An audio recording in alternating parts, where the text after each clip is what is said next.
Salutations, my fellow dandies! It's me, Jack Dandy, and today we are once again playing, surprise, surprise, Final Fantasy XIV. And I think I figured out the audio popping issue I've been having since I upgraded my capture card. I think, I've been testing it, I think it's working. I mean, the proof will be in the pudding. I think the problem was with... Basically, whenever I would open anything, or anything was running in the background, it was causing the audio to skip, the video to skip slightly, which was causing an audio pop. Like a frame, and it was just like the audio would cut out for a frame and then cut back in, and that was making it pop. I've set the priority higher for OBS and for Elgato, because I just think, fuck it, stick it all up. And it seems to have fixed it. I had like a pretty reliable test, which was just to refresh a page over and over and over in Chrome, which would cause a lot of popping. And it's not, and I can do that, and it doesn't cause popping. So hopefully, it's all good and it's all daijobu. Still can't record in 4K while I stream, I don't think.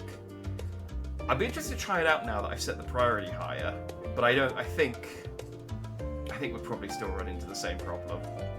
Anyway, that's just I was just happy about that because I was doing that before I started the stream, and I was very happy, and I was just like, oh, I think I fixed it.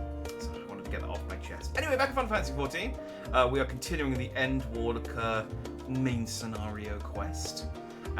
We have killed God. Yeah, last week was weird. We did like a load of... It was like... For the first 2 hours, we were doing like really menial... Oh, hang on, let me turn the music back down again. I had it up for the pre-roll. There you go. Not pre-roll, but the intro. The waiting room thing at the start that I do when I stream. What was it? Yeah, we spent like 2 hours doing like really menial tasks. We were running around like helping the Loporrits out and literally delivering boxes at one point, doing paperwork, and yeah, and like making a delivery for people, and then suddenly we just went, okay, here's a doorway to hell. Go down there and kill God. So we did that. We also killed. I mean, we killed 2 gods technically, because we killed. I guess he wasn't considered a god. He was considered a really old king, but he wasn't Ascian. No, I guess he wasn't. No, he wasn't ever a primal. Yeah, because Elidibus was the other. Was Zodiac. Fandaniel was never a primal. But yeah, we beat Fandaniel again. This time as his Allagan form. Yeah, let's go with that. Which was his big hat form. And then he got dragged down to hell by Fandaniel. And then Heidelin showed up and was like, hey, so you want to go into space to kill the emo dragon girl thing? And we were like, yeah.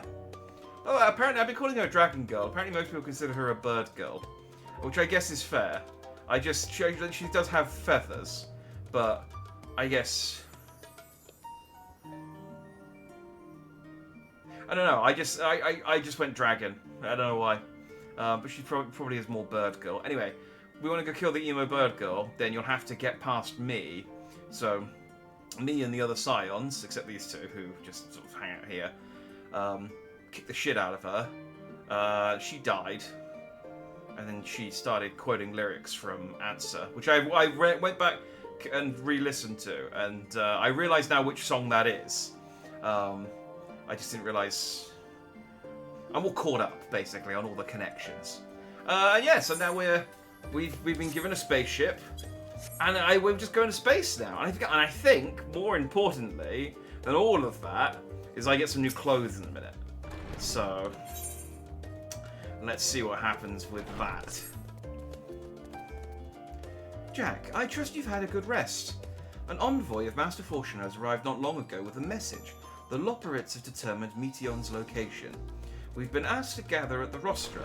I'll meet you there along with the others. Hi, Tartaru. Oh, she said... I thought Tataru was waving and then she's going to leave, but she's just like... Great many of the helping hands have delivered the adamantite and are still here in Charlian, and I, for one, couldn't be happier. Between the ether burner to be refurbished, supplies to be transported, and meals to be prepared, we need all the assistance we could get. Even Lord Eminelane has been doing his part, out there at a snail's pace. Still, it's the thought that counts, but a bit more effort wouldn't go amiss. Oh, Tataru. Tataru, I guess. I call it Tataru, but... Tataru. I'm looking forward to doing her side quest after, when I finish the main scenario. I think I'll do all the post-Endwalker stuff, and then do Hildebrand's quest, and then do Tataru's quest. Everyone shut the fuck up! Someone wants to play me at Triple Triad. Is it this guy? No. Fuck off. Who wants to... Someone wants to play me... Are they inside? Is it inside the building? Damn this lack of depth perception. No, I just... Oh, there they are! Oh, it's Cheating Way! It's one of the rabbits! I thought I had to go to the moon to fight to fight a Loporrit. But I guess he came down here and learned Triple Triad. Ah, I need to get up to him. No, fuck! Hang on. Shit! I should have just teleported. There's a staircase this way. Oh. Fuck my new clothes. Fuck going to space. We got Triple Triad to play. Oh, yeah! It's Cheating Way. Care to engage me in a spot of Triple Triad? I'm quite good, you know. How many cards? Oh, he's got 2 cards as well. Yeah. What are we playing? 4 Nice. 3 Open. Oh, I got a couple of new cards for my deck. Actually, all my... Wait. I think I only have 1 card from my previous hand. 1 swap. Actually, no. One of them would have swapped. I think he took my Ishtola. Is that my card? Is that my Ishtola card? I think I might be my Ishtola card.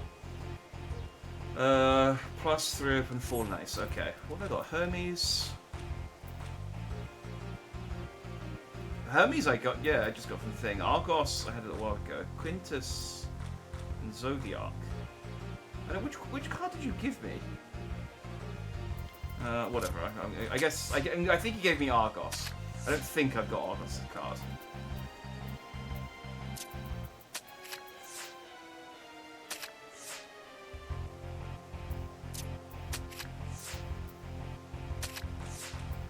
Wait, is that... Oh, it's Thancred. Just regular old ass Thancred. Oh, I haven't seen that in a while. Turns out, it's actually pretty decent, which does make this difficult.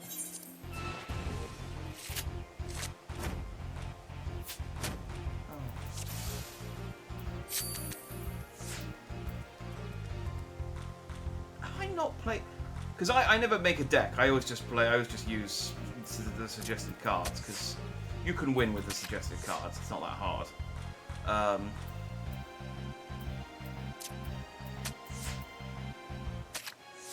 Oh, did the rules change? Oh, we got reverse. Fuck, okay. So Fallen Nice swap and plus a standard, and then... Okay. That does...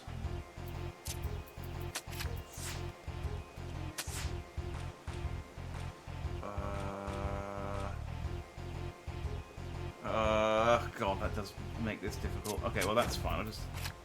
Oh! Haha! Of course, I forgot about the plus. No, no. Okay, I fought to a draw again. It's going well.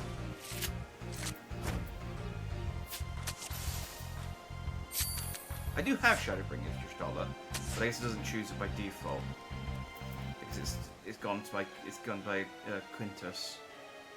Yeah, I must not have played Triple Triad for a while because I don't recognise Zodiac or Quintus as a card, or Hermes. I mean, I only got Hermes recently, So that one's less. That one's more understandable. Oh wait, what are we doing? Oh, it's dissension. I was got to check. I got to check what the random rule is.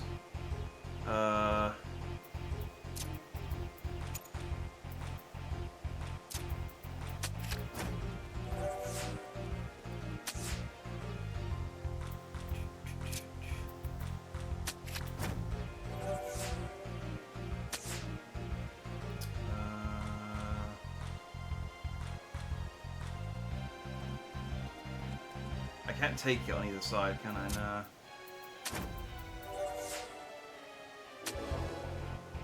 Still one. And I got the card. The Loperate. Alright, so he's got one. He's got 2 cards.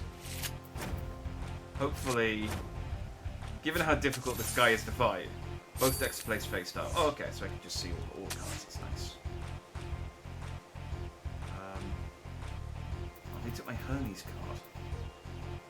So maybe he's got. Maybe Argos is the other card he's got. Because like Shadowbringers Urianger and Shadowbringers Y'shtola are achievement awards. And I've got the Loperate, so yeah, I think maybe it's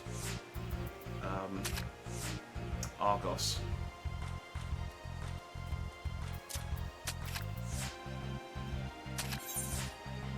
Alright, it's all open.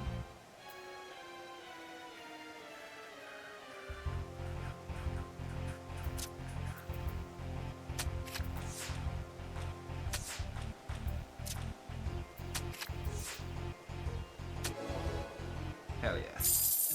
Dang it.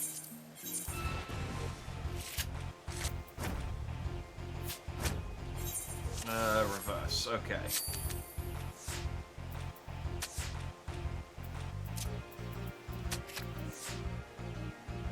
My strategy is always just to play my best card in the middle, because that's my strategy.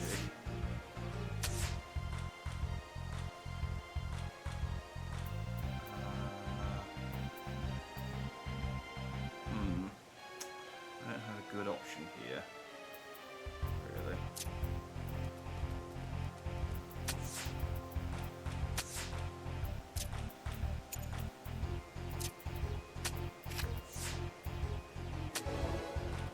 That works. Oh, I'm so happy with playing Triple Triad. I've been enjoying the. I need to go back and finish. I've dropped off on. Oh, what's the secret? Sudden death. Okay, that's fine.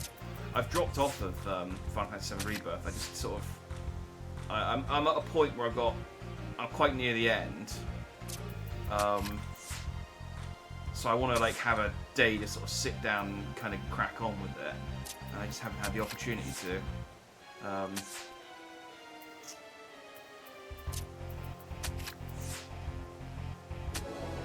But I've been enjoying the. Oh gosh, there we go. What? No, please play another round with me. No, I have your cards. Therefore, you are useless to me now. And that's 1. And that's 2. Oh yeah. That's the best way. Anyone else wants to play me? Anyone else? Anyone else want to play me a Triple Triad while I'm here? No. Okay, fine. I guess I'll carry on with the plot. Ugh. Oh yeah, 2 cards. Yeah, Queen's Blood is it's very, very good. I'm looking forward to. I've heard that it's not been that difficult so far, but apparently the last matches kind of ramp up. So I'm looking forward to how hard the last matches are, because I want to become the king of cards. Oh, everyone's here.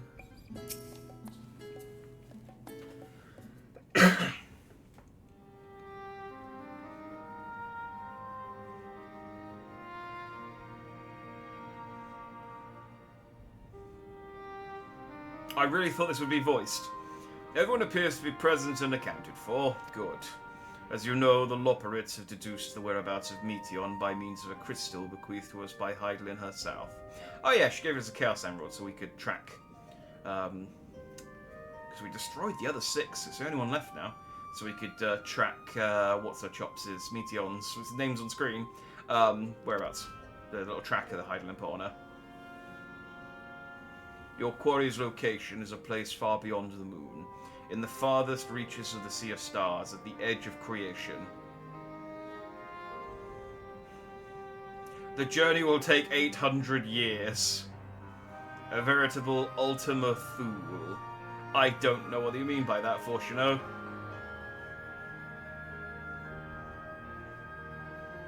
See, it looks like Warrior of Light doesn't know either. But okay, but no one's explaining, so we'll just crack on. Indeed. How then are we to reach it? An excellent question. Luckily for you, I have an equally excellent answer. In theory, with its advanced propulsion systems, the moon is capable of delivering you to Ultima Thule, but the myriad other facilities housed within would greatly impede travel through the Sea of Stars.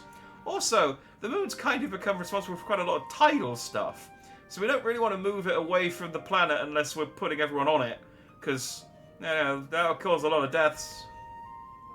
Even the Mother Crystal may not possess an ether enough to bear so massive a vessel to our destination and back. However, if we integrate our Hyper Hopper into your ether burner, we should be able to fire things up and jump our way to the end of the universe in no time. It's interesting that we had like a whole chain of quests revolving around the fact that the ether burner wasn't quick enough. And Living Way's just like, oh yeah, we got a Hyper Hopper! It could go to the one end of the universe and the other in the back in no time! Father, does this mean...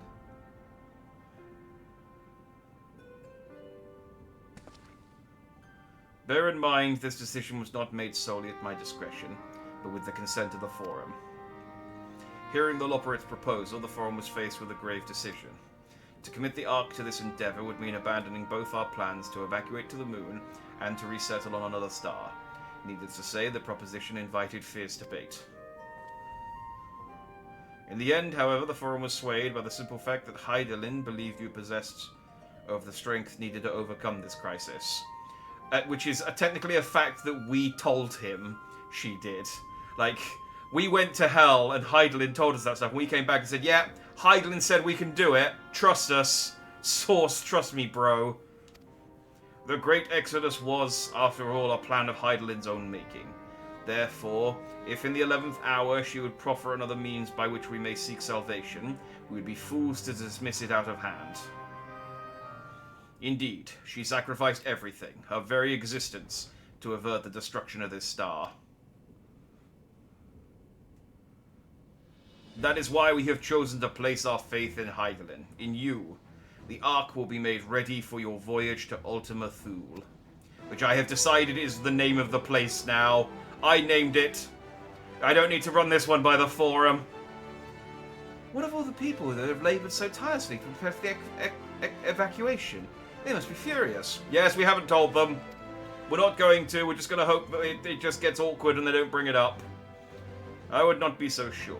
They have not forgotten your deeds on the Magna Glacius. Nor did your instrumental role in orchestrating the delivery of adamantite go unnoticed.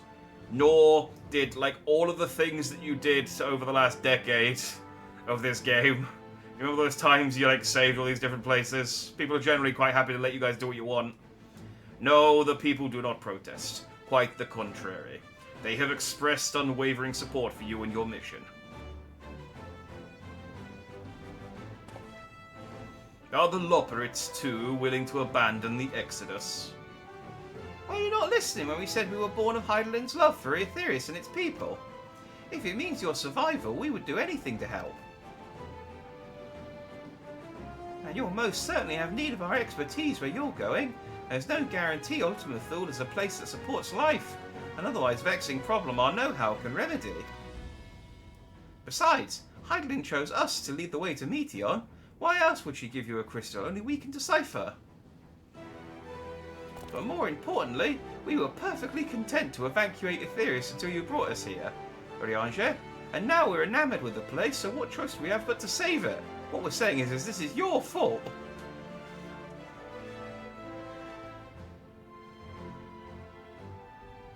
Of course, none of this is possible without you and the Scions. So I must ask, are you certain you wish to do this? 120. Nah. I'm like 50-50, honestly. Take it or leave it.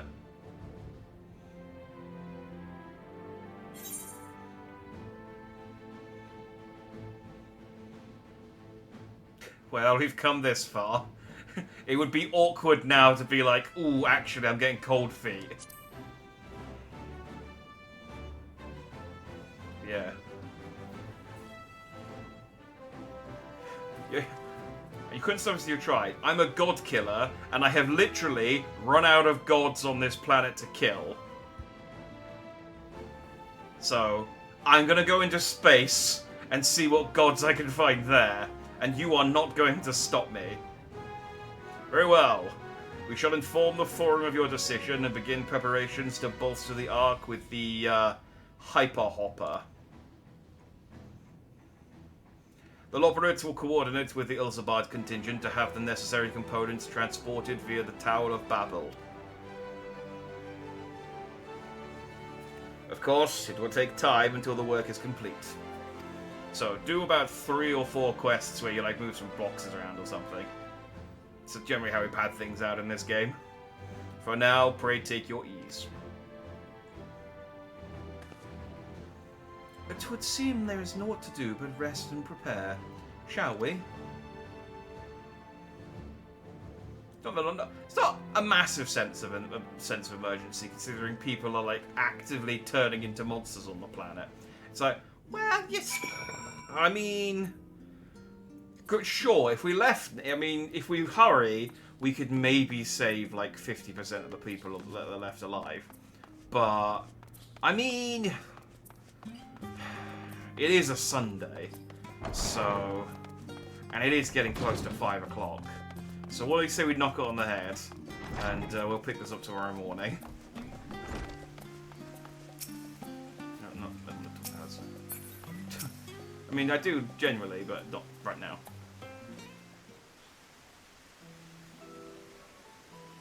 Ere we depart, we must leave nothing undone. Quite.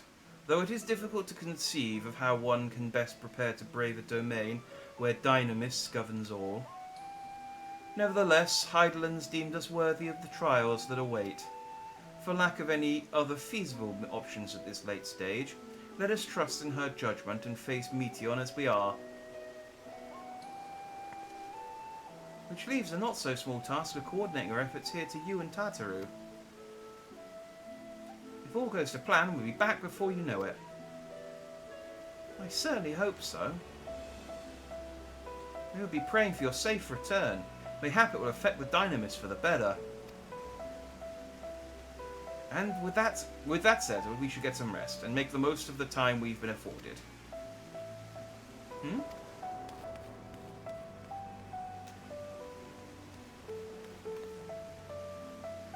Meeting's over, is it? You were in there for so long I started to worry. What did they have to say? We weren't in there for that long, Taru.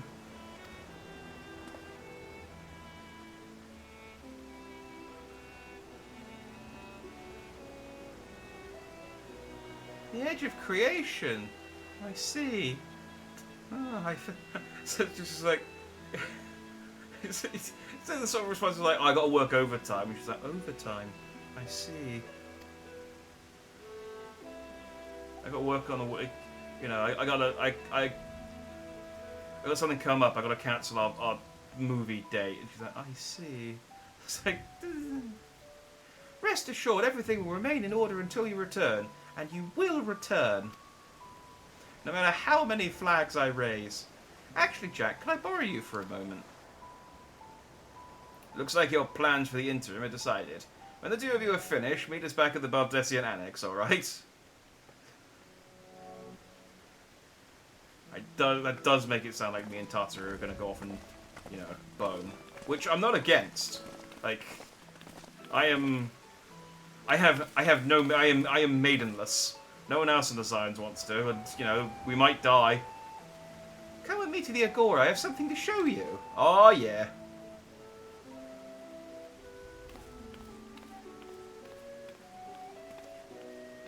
I mean, Taru's like a grown woman, right? And she's like in her like 20s or 30s, right?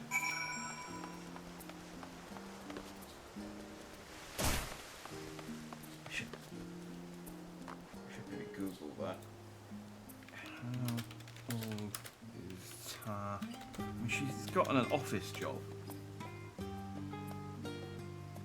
She's 21. That's fine. That's fine.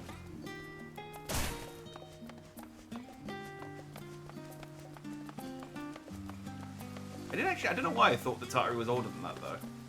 Like, she's like, I don't know, in charge of like administration and stuff.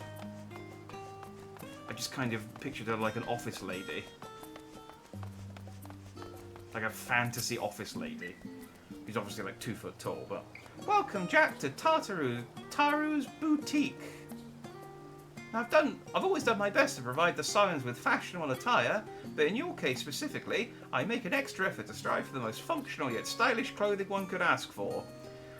And you keep changing jobs as well, so it takes much more effort compared to all the rest of them who wear the same costume for like expansions at a time.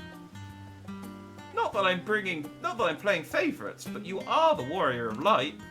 Faced with this unprecedented crisis, I knew you would need an ensemble unlike anything I've created before, and that I wouldn't be able to do it alone. And so, after enlisting the aid of the world's finest artisans, I finally completed my career-defining masterpiece. But then inspiration struck, and I saw a golden opportunity just begging to be seized. With the help of some Fafnarian refugees, I decided to set up a sweatshop here in Charlian. Of course, I would never charge you for any of our works, perish the thought. Var Saruda, how are things coming along? Everything is in order, Mr. Tataru. We'll be ready to open shortly. Which is why I brought you here, to be our very first patron. Would you mind waiting here for a moment longer? See, Taru's got, like, numerous businesses across numerous different continents. I just feel like she should be, like, older. The following event cannot be skipped. I don't know, I want to skip it, but maybe... Oh, I think this is one of these ones where it goes into first person and people walk up to me, isn't it? Yeah. They've done a couple of these. I don't think they're good. I mean, they're okay, but I feel like there's different ways you could do this. Ah, I did not expect to find you here. Oh, it's this guy. It's the dragon puppet. I imagine Nidana would also wish to offer her regards. Alas, after delivering our dragon scales to the engineers, she remained to assist with their work on the ether burner. The Simulacrum, too, will stay in Charlian, while I oversee matters in Radzat-Han. It is a rather convenient means to keep abreast of developments pertaining to the final days or anything else. It also allows me, after a fashion, to watch over my people in this distant land. Ah, Sean! I was hoping you'd stop by. I can't thank you enough for allowing your artisans to work with me here at the boutique. Please, it is I who should be thanking you. This establishment has restored a sense of normalcy to their lives. You have blessed them with newfound purpose, and a means by which to support themselves in these troubled times. What's more, when they at the very last return home to Radzat-Han, the experience and knowledge they have gained in your employ will no doubt prove a boon to the artistry commerce of our land. And Daru's like, what do you mean return home? No, this is permanent. In fact, I came here to see how your new employees are setting in, and to express my gratitude for granting them this opportunity. It's an opportunity for me as well, believe you me. Your artisans have taught me so much about Fafnarian craftsmanship. Their resourcefulness and ingenuity are nothing short of inspiring. I can't wait to see what kind of wonders we come up with. I pray you every success in your endeavours, Mr. Tataru. Before coming here, I heard word of the Forum's decision, of what will soon be attempted. It was only then that I finally understood why my father called this star the last bastion of hope. Indeed, it was the last bastion, for the flame of every other star he encountered had likely been extinguished. In the boundless dark, the light of brimming light must have been blinding in its splendour. That I can't believe like the entire infinite universe, or near infinite, big universe. Like there must be some other planets that succeeded somewhere. They can't have visited all of them.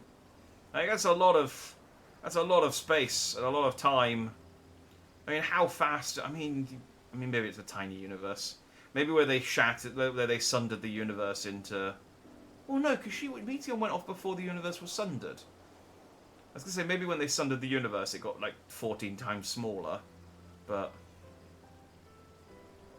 no, she did that before it got sundered. So I guess there's no matter. It doesn't matter.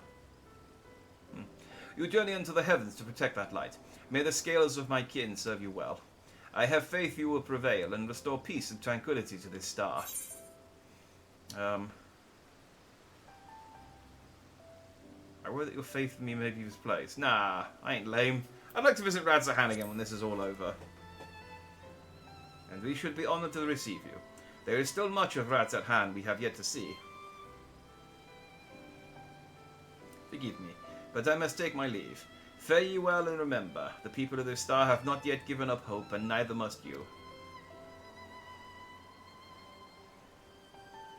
I think it would be funny if he was just stomping around in his dragon form instead of the the boy doll. Alright, who else is going to talk to me? Is Eminem going to come and say hi? And maybe I'll pronounce his name correctly. But don't count on it.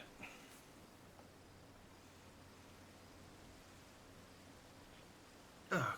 Where must I go to get a meal with some flavour in this wasteland of taste? That sounds like Emma Lane. Yeah, there he is.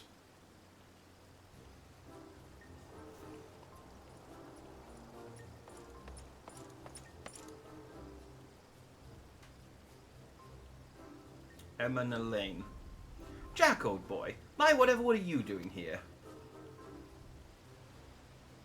A new boutique, you say? I had been meaning to expand my wardrobe. Yeah, something with a little more flair, perhaps, befitting a man of my station. Though I have nowhere to flaunt said raiments, clothes, so long as my confinement continues indefinitely. The young Lord Fort Tom insisted that as long as there was work to be done, no matter how trivial, I must abide here in Charlian.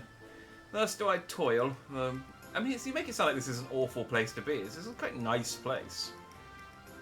Thus do I toil, though every fibre of my being rails against it.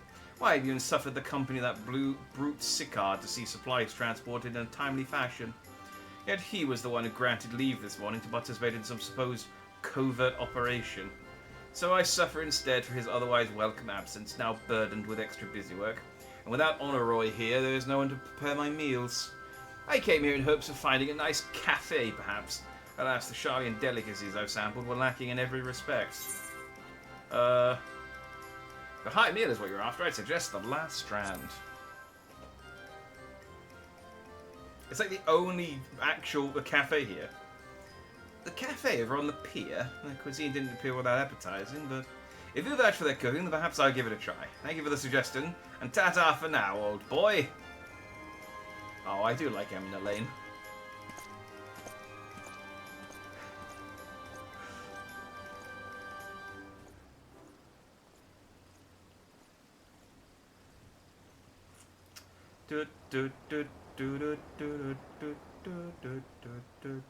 Just stay waiting until someone runs over to me again.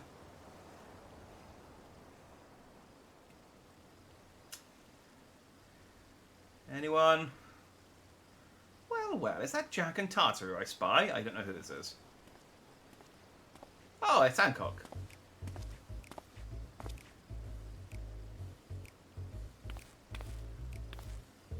Hancock, what are you still doing here?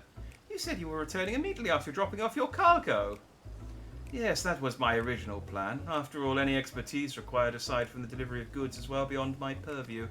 But what manner of entrepreneur would squander an opportunity to study the markets of the northern seas? Why not? I will return straight away to Kugane once I have finished. Also, I feel like this is the best place to be right now. You know, this is where the spaceship is. Of course. You would find a way to turn this crisis to your advantage. She wounds me, the industrious woman running a new boutique. I am not blind to the travails of those who fight on the front lines to deliver us from ruin. Indeed, I have every confidence that they will succeed, and I would make myself and my business ready for their return. If you believe in them so devoutly, then why not put your money where your mouth is? Fair enough, Tartaru, fair enough. Can I have some cash? I'm really poor. There is naught more I can do to help ready the Ark and her heroes for their maiden voyage. But on your return, I shall host a grand celebration in your honor at the Bokairo Inn. No, hold it here. And wait, unless the Bokairo Inn is here. I assumed that was somewhere in Kugane. Accommodations are quite costly, given the reputation of said establishment, but the East Aldenar Trading Company would be honored to foot the bill. Will there be lemon cakes? I have been waiting here all night. The sun has started to rise now. Oh, a man of tart tastes, I see. Yes, there will be lemon cakes and much more. And much, much more. The finest delicacies that the world and Lord Lolorito have to offer.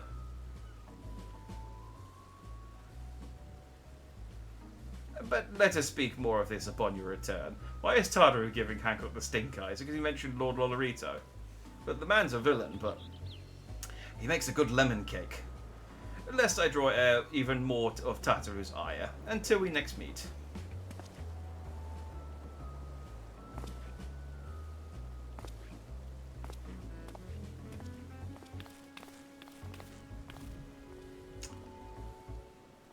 Tartaru's upset. Maybe she just doesn't like lemon cake.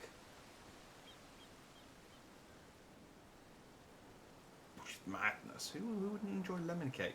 That guy has been on his knees this all. Someone should really help him. Like, he's got a really bad stitch, or he's just really badly wounded and no one's doing anything.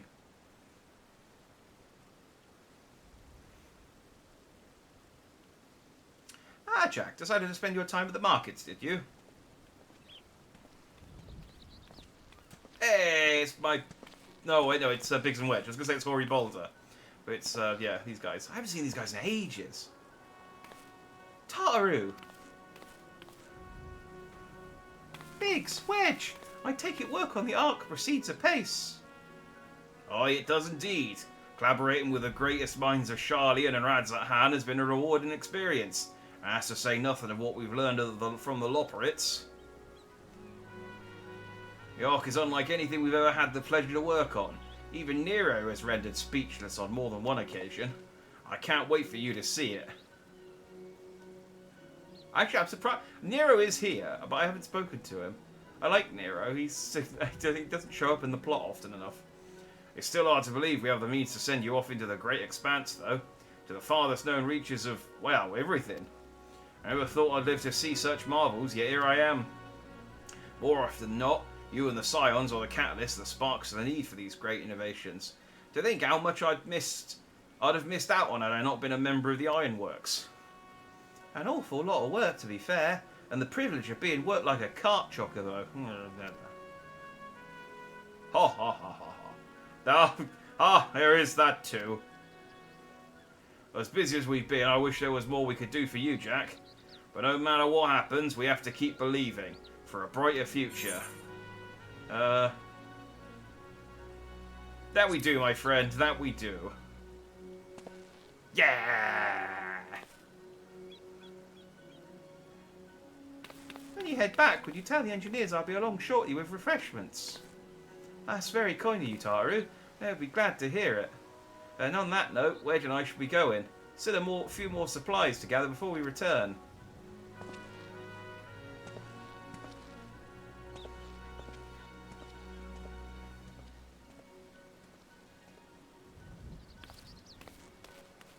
I forgot that there was this one-sided love story between Biggs and Tartaru. Terribly sorry for... Oh, no. Okay, I thought Tartaru was about to say something. She was just posing at me. Terribly sorry for the wait. Right this way, if you please.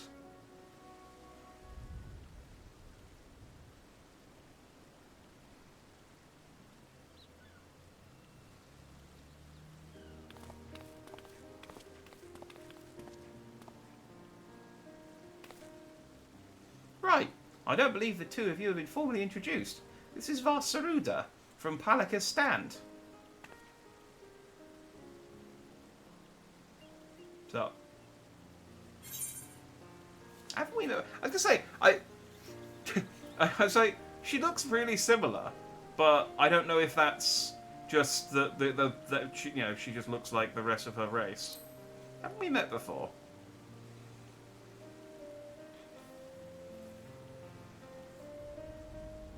Ah, yes, it was you who helped us at Perusa, and again when crossing the ice fields, was it not?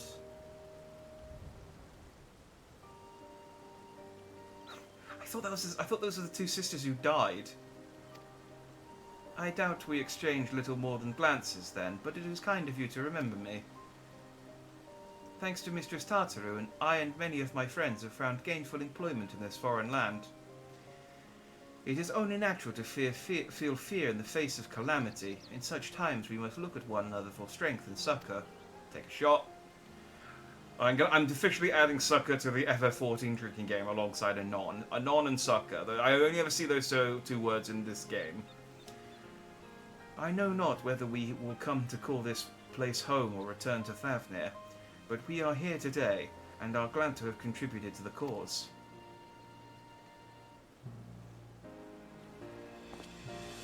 And contribute they did by helping to make your new garments as durable as possible. We put our heart and souls into them, and I have every confidence they'll keep you safe in the battle to come.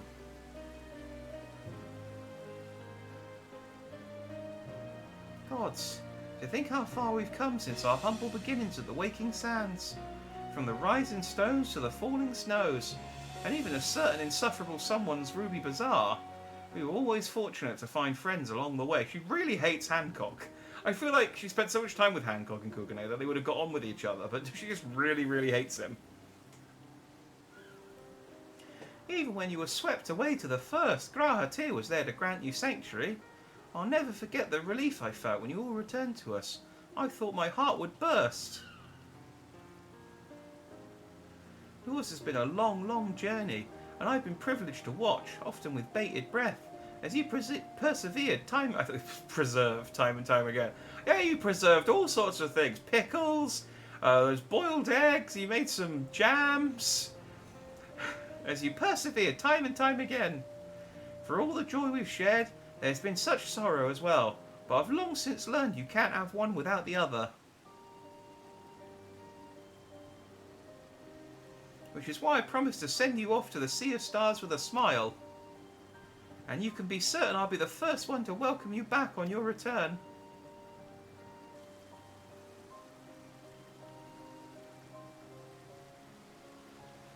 We die in space, and Tartaru just becomes like,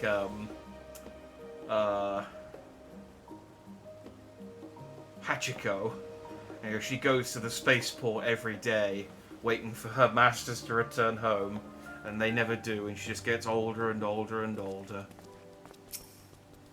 Then they build a statue of Tartaru, yeah, outside the station. Not us, the ones who went and fought a space god and died. No, they build a statue of Tartaru. In addition to your new ensemble, we have railments and weaponry for every need, so please feel free to browse our stock.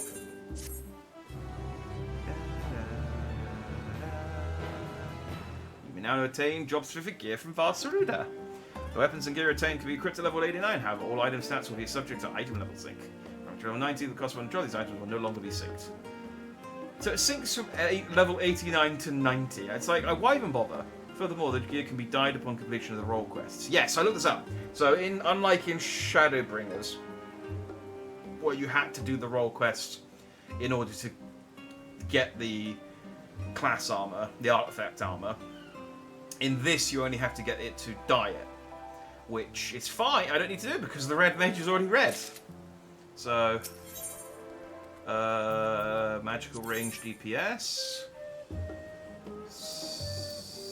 So I can get a wild rose. It's weird the way they've done this.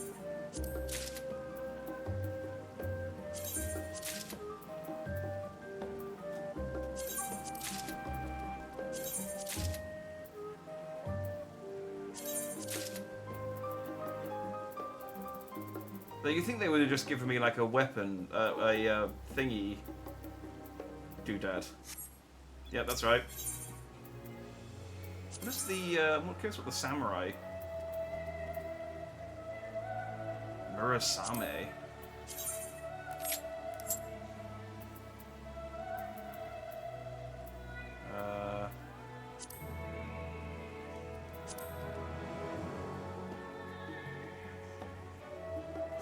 It's nice. So is there really worth trying on the top? Oh, that's kind of lame, I will say, for a samurai gear. I like this red though. But I mean, my tastes are a bit eclectic. The gear that I want for the samurai, you get from actually doing Tartaru's side quest on finishing Endwalker. Because I remember looking stuff up and I was like, oh, I need to make space for my thingy.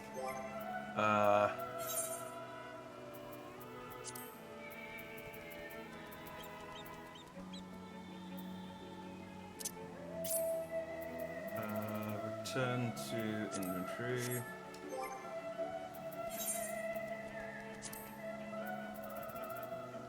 Place the armory. That should be it. The rest of it should all be there.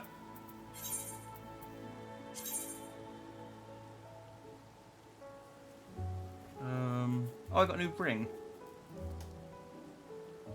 Oh, that's awkward. The rapier that I've got isn't better than the rapier that I've got equipped. Hang on. Why is this not better? It's got +2 on it. Is it just because I've got...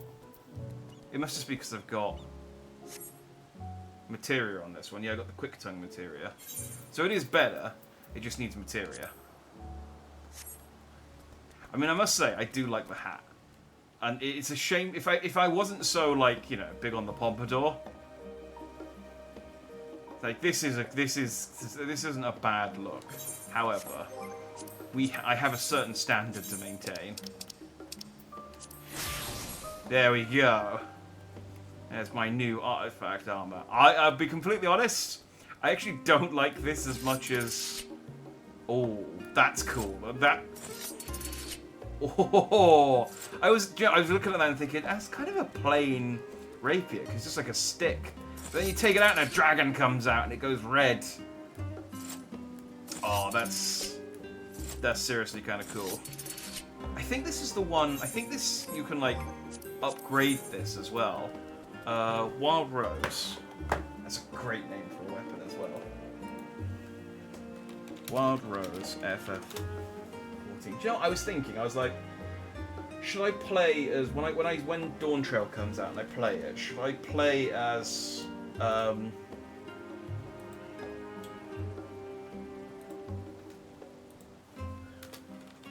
forgot. There's an entire called Wild Rose as well. There we go. Should I play as one of the new classes? You know, should I play as the twin blade guy, or should I play as the paint romancer or whatever it's called? I think I'm just gonna stay as a red mage.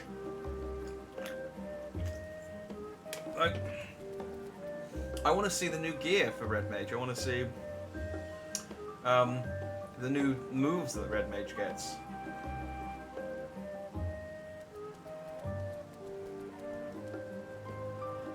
Oh, so maybe this doesn't.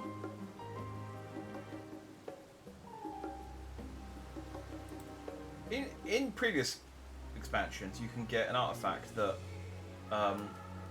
upgrades, but I guess that's the.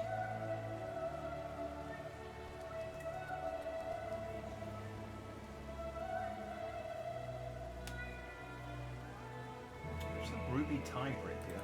So I'm googling things now. Red mage armor can be placed in a glamour dresser.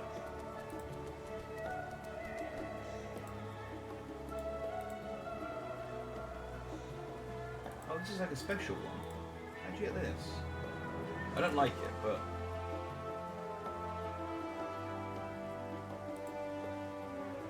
Shiftsuit of the Violent Tides. I think I did this dungeon, because I wanted the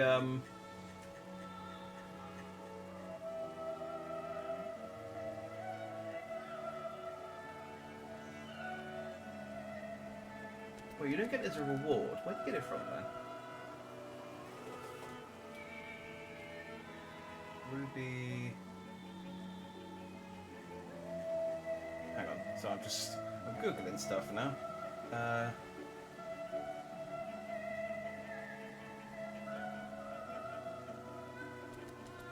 Ruby tied right there.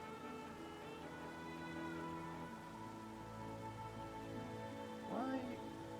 Oh, I guess it's just a piece of gear. It made it sound like it was like a special one. Sorry, I got distracted. I guess it's the. I'm looking at the level 90 rapiers you can get. God, there's a lot of them. I mean, technically, this is a level 89 rapier that can be enhanced. So, I guess it's the Mandeville rapiers? The amazing Mandeville rapier replica. The D-Gen replica, or the matte replica. Do they just look like Mandevillas? Yeah, so this is the upgradable one. I think this one looks better than the artifact one. Anyway, I should stop getting distracted. I'm googling rapiers. This doesn't make for exciting content. Realistically, I'm not going to ever get to the point where I can like grind for, because by the time I do, Dawn Trail will be out and there'll be better versions of it to go grind for anyway. So, and I got other stuff to do other than grind rapiers. I've still got like all the raids to go and do. I've still got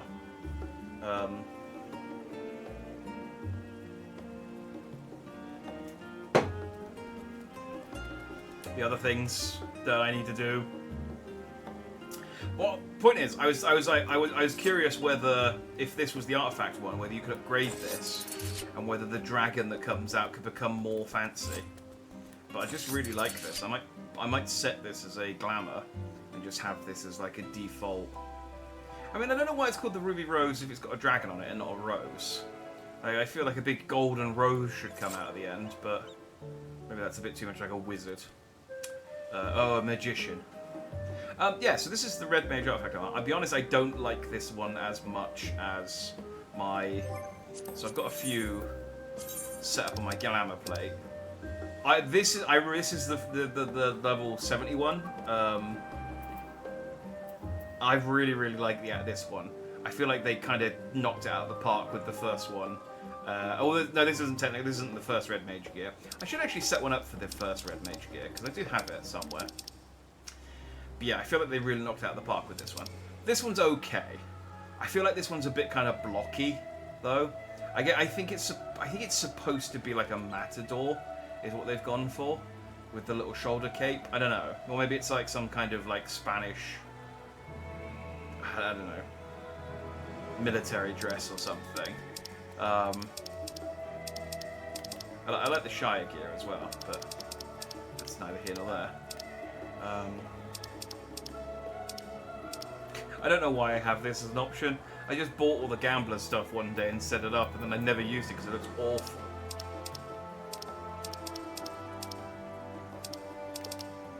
I should wear that more often. That's technically those are the clothes that I got that kind of maybe when dual tone. When two-tone craft dyeing becomes available, I can make this actually look a bit more like what I'm wearing. Because at the moment, it sort of kind of looks like the clothes I'm wearing, but not enough. But yeah, I really like this one. Oh, this is like the level 1 default clothes you get for the Here.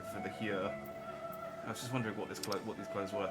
Yeah, but no, I'll wear this for the rest of the expansion because obviously it's the Endwalker gear, at least until I get the post-patch costume. Alright, let's crack on. I realise you've still got lots to do before you depart, so I won't keep you any longer. I do hope you can find a moment for yourself, and that the others can as well. They said they were returning to the Bardessian Annex, though I doubt they stayed for long. If you decide to go looking for them, I suggest speaking with Kryl first. I'm sure they would have told her their plans. Based on what? Exactly. Oh, this is the Red Mage. Oh, see, look at his sword. I'll be honest, it's a little extra. What's up? Sorry, he noticed me looking at his sword. I just wanted to have a look at his sword. Ooh, what's this locked box? This box is locked tight. Well, what about your box? And away!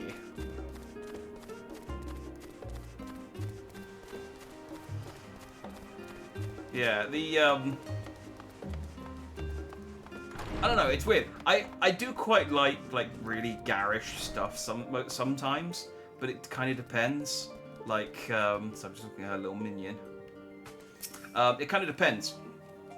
Like sometimes, but yeah, that I wasn't really digging that rapier, and I think that was one of like the artifact armor ones that you have to like grind for. You're back. I take it you received your gift from Tartaru. It was a surprise long in the making, with many long hours of fretting to get everything just right. I'm glad to see it realised, and with great success. If you're looking for the others, though, they've already taken their leave. Stoller, Thancred and Oriange have gone to the last strand for a bite to eat. Alice and Grahatir, meanwhile, thought their time would be better spent poring over books at the Nomenon. As for fucking nerds. As for Alphino and Estinian, well, they've elected to pay a visit to the Lavillier estate, although Estinian seems somewhat reluctant to go. Alphino's showing off his new big brother. I'm sure they would all be glad for your company, if you've a mind to seek them out. Should you be feeling peckish, I suggest heading to the last round before you Stoll and the others finish eating. But above all else, it'd be foolish to run headlong into a battle or a fatigued mess, so do remember to get a good night's sleep. Yeah, Tataru kept me up all night, so after I've gone and said, you know, done all of my, gone and increased all my social links with everyone, I'll go and have a sleep.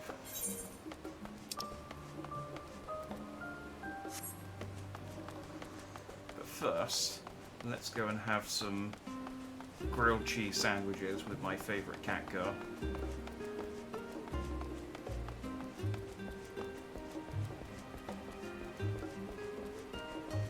What's up, team? Hang on, I gotta...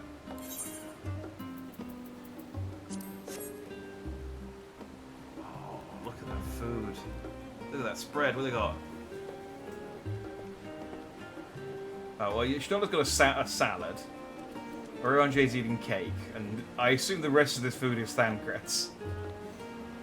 But he's got a sandwich, a panini, a burger, a pizza with 2 drumsticks, plates of bread, cheese, mushrooms, and a boiled egg, and a fajita, and then Thancred just has a slice of cake and a little muffin, and Stolla has a little egg salad, and all the rest of this is Thancred's. He keeps getting up when I look around.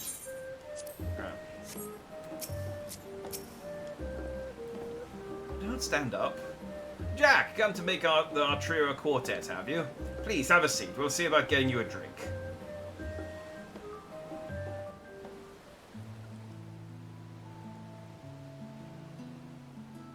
Well, I would have thought more of these scenes would have been voiced. Your business with Tataru was finished. There we go. Thank you. As if on command.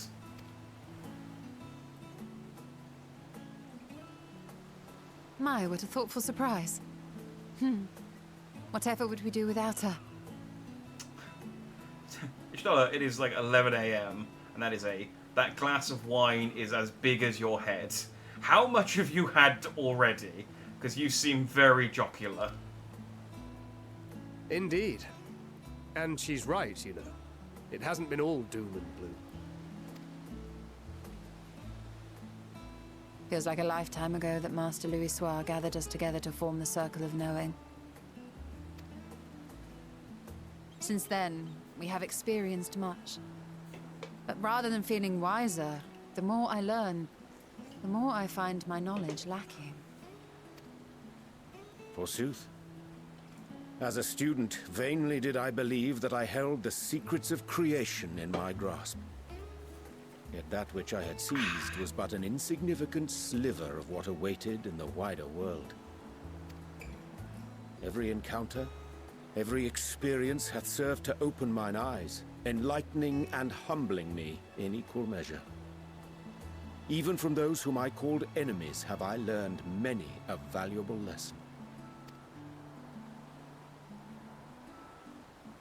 What will we learn at the edge of the universe, I wonder?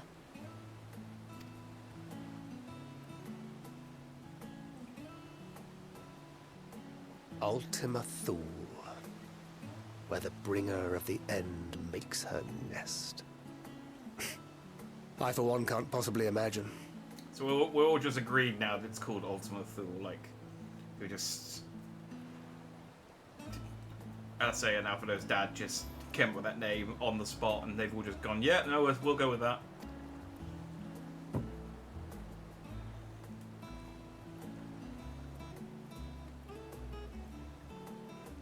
But whatever awaits us there, we will survive. We must. For her. Which her are you talking about? Minfilia or Hydaelyn? Or the other one from the first?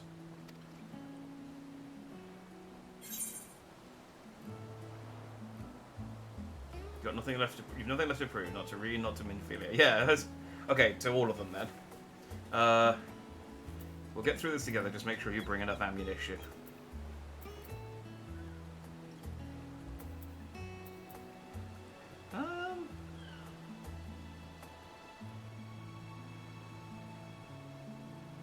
Let's go with this one.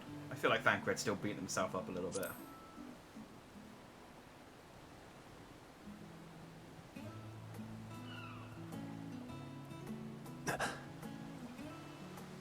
Is aught the matter?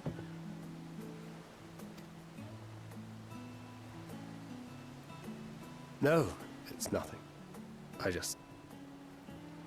Well, lately I find myself surprised at how much I've changed. How much we've all changed. Says the man who's wearing the same clothes for the last 3 expansions. Seriously, I did... Was it Stormblood he got that costume? Oh no, maybe he did get a new costume in Shadowbringers, I can't remember. We've come far together, and if we have aught to say about it, we'll go further still. Aye, we will avert this calamity and return home. In preparation for which, we must give thought to what we hope to achieve after the proverbial dust has settled. What with the primals and Ascians all but dealt with, I suppose we'll need to look for new hobbies. Yeah, as a god killer, I am concerned. I mean, I still have triple triad, but like god killing was really one of the major things I did with my time. In all seriousness, though, in uniting to overcome a common foe, the disparate peoples of the world have found a way forward together. It's a truly gratifying sight to see. I mean, there's also a point, like, the Eorzean Alliance got together to kind of fight a common foe in Garlemald. Garlemald's gone. The primal threat has kind of been taken care of. The Ascian has been taken care of. There's not really a common threat anymore to kind of unite everyone. That's when wars start. Indeed. Though it was many years in the making, we have successfully set in motion the gears of fundamental change. With this, we have fulfilled our humble role as a symbol of hope. And I dare say it is time to bow out. After all, there is no shortage of hands to bear the torch in our stead.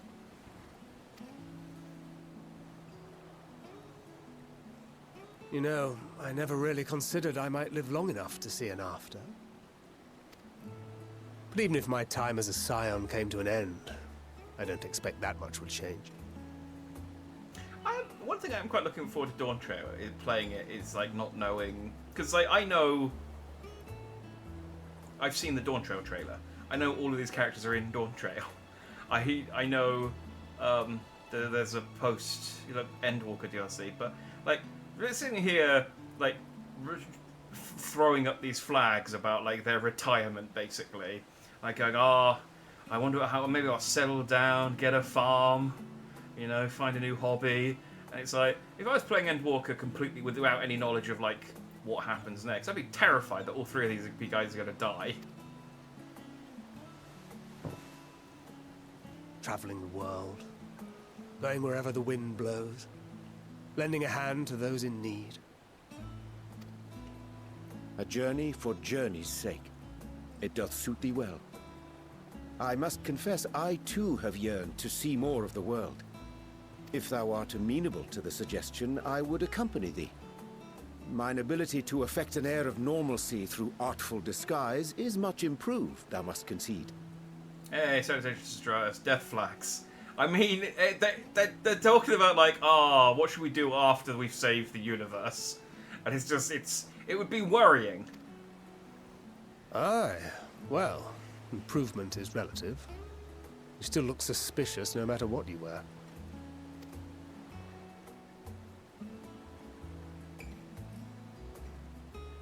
I was gonna What say, of you, Ishtola? Any grand plans? he isn't wrong. Urianger is like probably the worst dressed out of the Scions. He really needs a new look in Dawn Trail. Why, continue my quest for knowledge, naturally. To begin with, I wish to know the state of the reflections, to which end I must find a means to travel between worlds.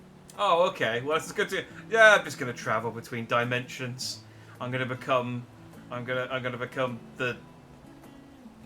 I'm trying to think who the MCU guy is who travels between dimensions. I guess America Chavez does that. I guess a couple of people do.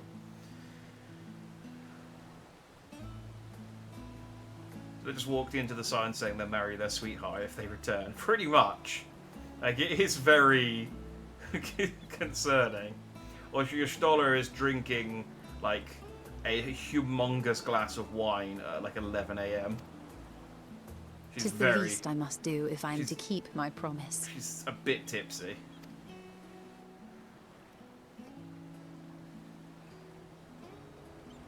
Should my pursuits prove unduly arduous, I won't hesitate to call on you. Oh, it's true. So I did go and re-listen to Answers following last week's stream.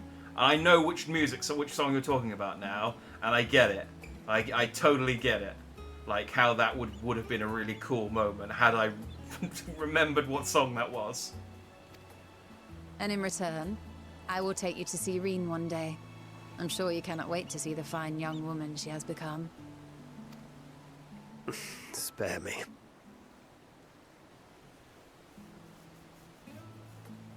And what of thee? What wouldst thou pursue at duty's end?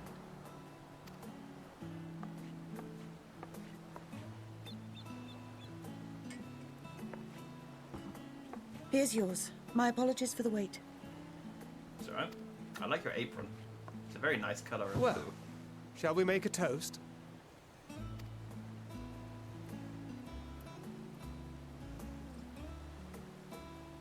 To victory. To our comrades. To the future of the star. To Triple Triad.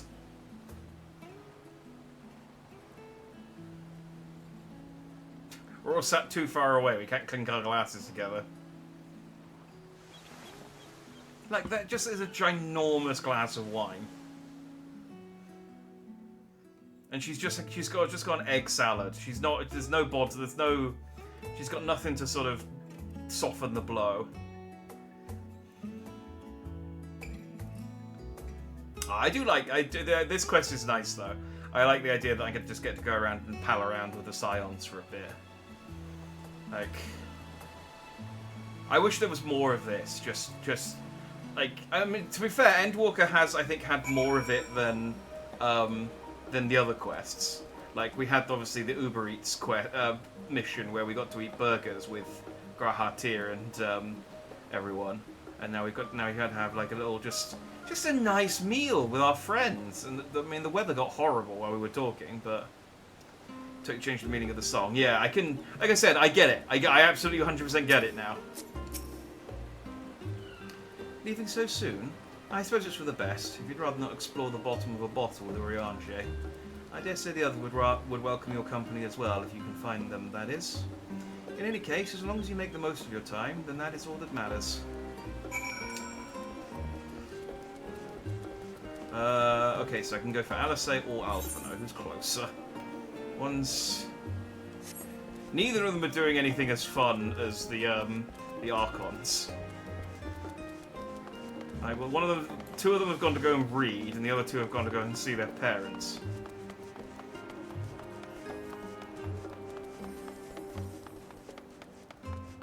Like, Alisei and Graha have gone to go and do nerd shit. No, Alphino and Graha have gone to go do nerd shit, and Alice... Oh, no, it is Alisei. She's gone with Graha to do nerd shit, and Alphino and Estinian are going to meet the parents. Why am I walking? I should have just teleported. I'm nearly there,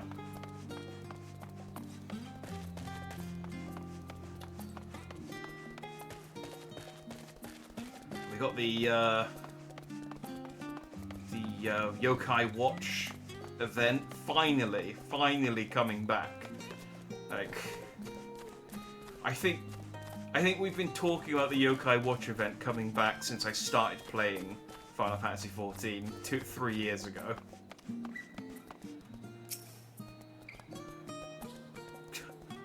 Okay, it looks like these two have been drinking as well. You two are minors. Well, Grahat is like thousands of years old, but you're a minor, Alisei. You shouldn't be drinking. None of this. Oh, I'm 18 in my mind. You try speaking with Alisei, but she is fast asleep.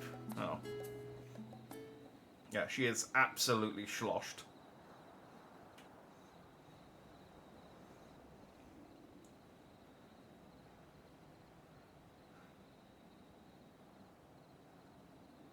They're like meditating, or they just... Did they find a book so boring it couldn't hold their interest?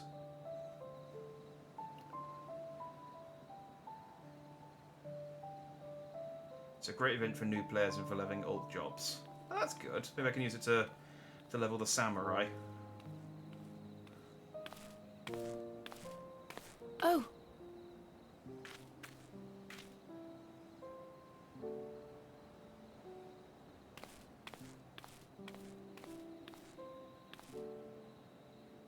What's up? Is it night time already? What is with the flow of time? Knowing at the them, moment? they're probably dreaming about the celestial adventures to come. Or, no, Graha's dreaming about chasing a squirrel or something. He just starts, Just like, as well. kicking his leg. They've been running themselves ragged of late. Easy, Graha. Hey, salutations to you, bunny. Unlike you and the others, I'm a few steps removed from the danger and excitement. The things you all get up to never fail to impress me. But by the same token, I can't help but worry. Don't worry, we'll get you a paintbrush soon, and then you can colour in the lines. Not only for your safety, but for your happiness. After everything you've sacrificed, you earned it 1,000 times over.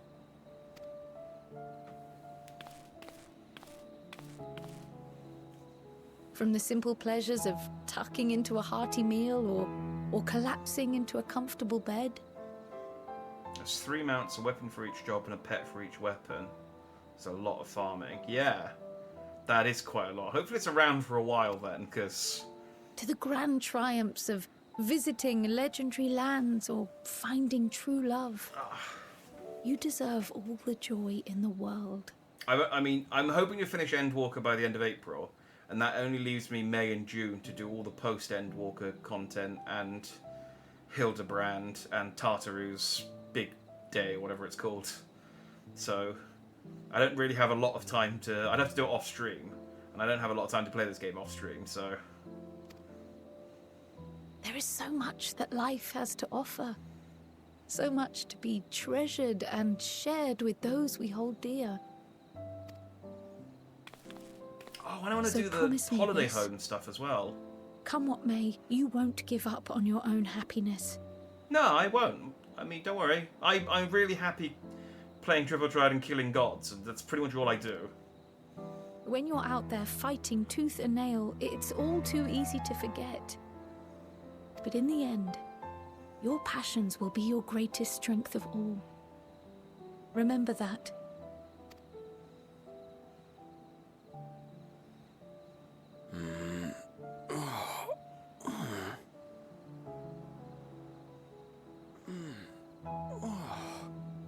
This feels familiar. Hello. Well, 'tis good to be...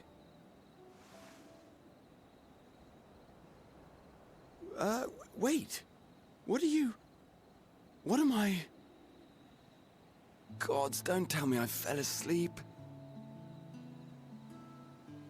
Not that there's any shame in it, but you were sleeping like babies. Yeah. Oh, how embarrassing.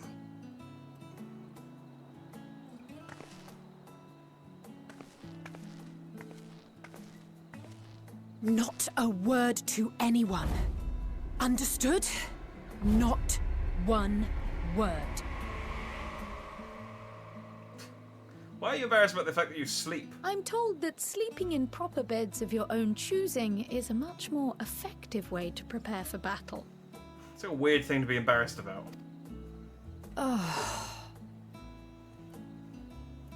So, what were the two of you doing here? We were just watching you sleep, pretty much. I had a few books to return to the library. Thought I'd take care of it while I could. I wouldn't want And to you? die in space and then get any overdue charges. Can you imagine? Getting tracked down across the universe by an angry librarian collecting late fees.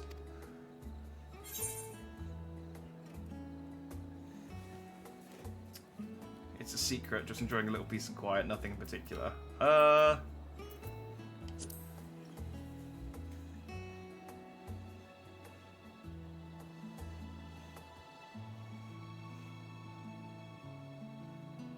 They did the head tilt.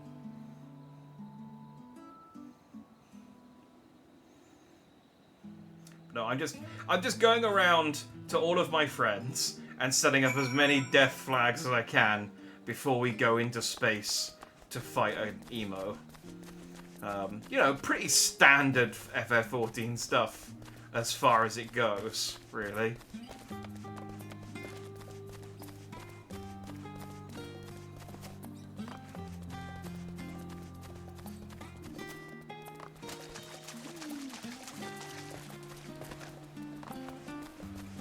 I do love sometimes how insane the Warrior of Light must seem to pass us by. Just runs in a straight line. He goes, you know, there's a footpath.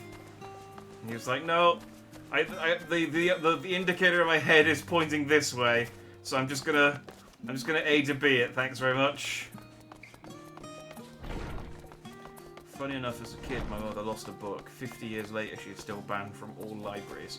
That seems kind of harsh for losing one book.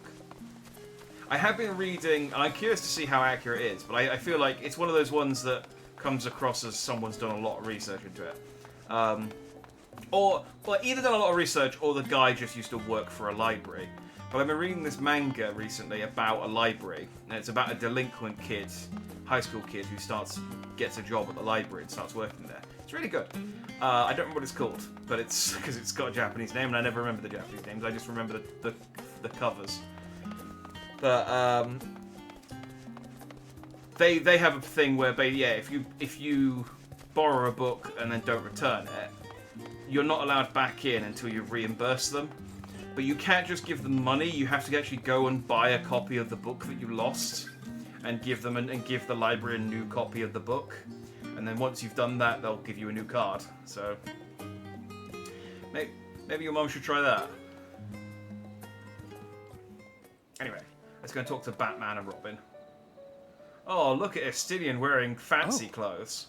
What brings you here?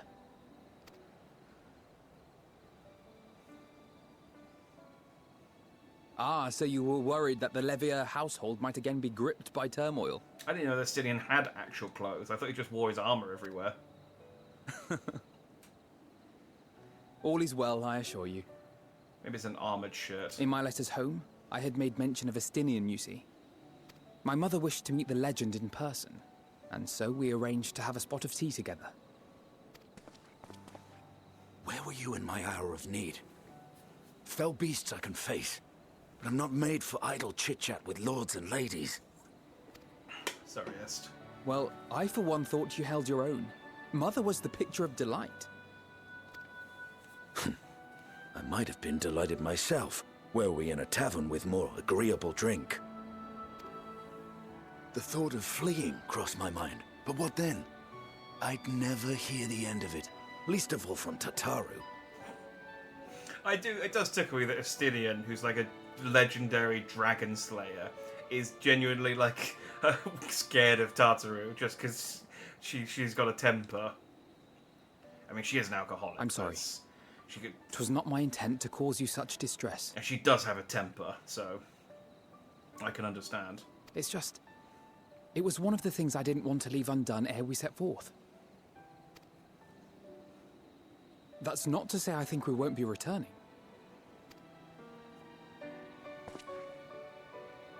Yet, given what lies ahead, I did not wish to leave for later that which I could do today. After all, tomorrow is never promised. It's fine. Not like I had better things to do. The thing is, there's every possibility that we take the spaceship all the way to Ultima Thule. We do actually succeed, but the ship's broken and we can't get back. But I will still be able to get back because I have enough ether to teleport across time and space. But everyone else will just be stuck there. So there's an awkward situation with the Warrior of Light that's just like, can I go back? Like, I gotta go feed my chocobo. Besides, seeing you with your mother brought back fond memories of my own. Be we rich or poor, family is family. Alright. Vin Diesel. Well, it's past time we were on our way. Because I can't remember the name of his character from Fast and Furious.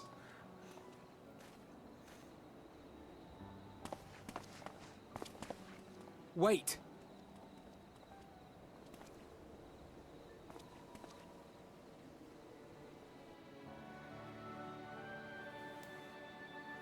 Since I left home, I've made a great many mistakes. Mistakes for which I can never make amends. But through it all, you didn't give up on me. And we weren't really afforded an option. Honestly. We just kind of put up with you. I do like Alvaro. I'm being unnecessarily harsh to him, but it is also true. I have to log on every day to feed your scions. Oh, God. I'm going to have to teleport back to Eorzea to cook some fried eggs and stuff, and then teleport back to Ultima Thule to keep the scions fed. To have returned here with you at my side, it means more to me than you know. We have to go through a lengthy quest where we have to build new Pokeballs to capture the scions with so I can carry them in my inventory like we did in the first.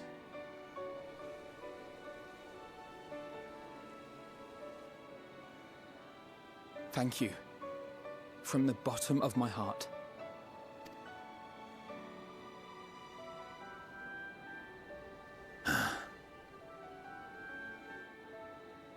Forgive me, but it needed to be said. I'm the one who owes you thanks.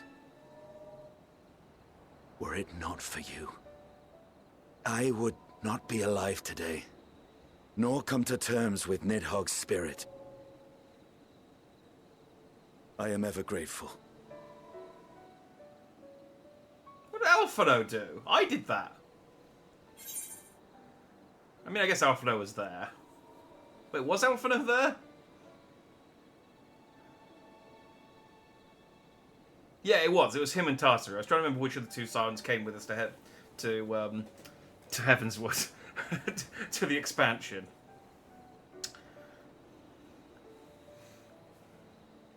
I want to thank you both as well. Why not? Let's be sappy. Estinian being emotional. He's definitely dying. They're all of them are going to die. Well, we needn't make it a competition.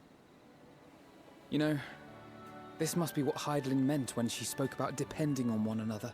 All the patches and all this Dawn Trail stuff is just gaslighting for people who haven't finished Endwalker yet to think that there's more Final Fantasy XIV. It's also an elaborate in-joke from the FF14 community, and it's like, no, they all die at the end of Endwalker. You have to make a new character. However treacherous the road before us, together we will prevail.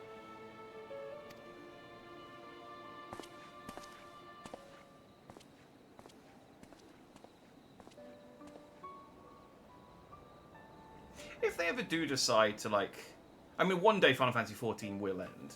But if they ever decide, like, we're going to make a sequel to Final Fantasy XIV but set in the same universe for, like, maybe, like, 100 years later or something, just so they can, I don't know, get a new engine and stuff. They did a cool thing in Xenoverse where if you had save data from the first game, in the second game, there was a statue of your character in the middle of the middle of Conton City, but also your character would show up in the plot as the original Time Warden. So I think it'd be cool if you could do that. If it was like, okay, you've got a Final Fantasy XIV character that you can import in as the legendary Warrior of Light, and it's just a massive statue of your dude. I've been thinking they could do the Around We're Born thing again, reboot servers, kill everyone, and re-release with a better engine. I feel like they should probably keep they should keep Final Fantasy XIV up, but although I mean with the NPC, with them adding NPCs to all of the like story missions, all of the story dungeons and stuff, if they added NPCs to all of the trials as well. You could single play. They could just release Final Fantasy XIV as a single play. I don't know. It's not going to happen. The game makes way too much money for them to risk doing anything silly. But it is going to get to a point where, I mean, they're just going to. The engine is going to start to show its age. Although, I mean, World of Warcraft's been over 20 years, and they're still building on that engine. So maybe we've got another decade left of Final Fantasy XIV at least. Then they do the WoW thing, FF14 Classics.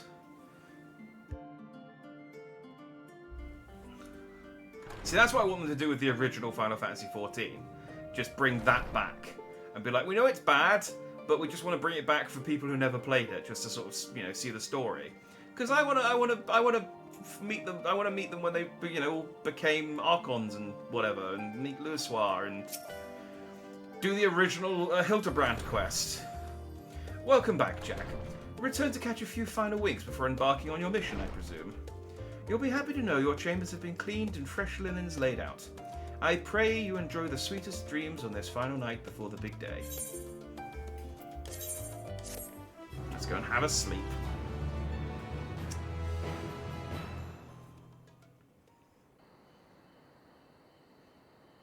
That night at the Royal Menagerie in Alamigo.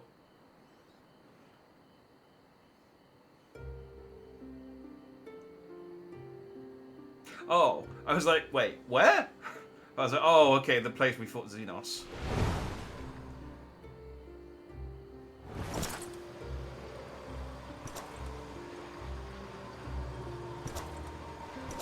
Why is he glowing red? Oh, he started to turn. His ether's gotten all sort of like half corrupted. Oh, we're gonna have to sort. Honestly, I kind of forgot about Xenos.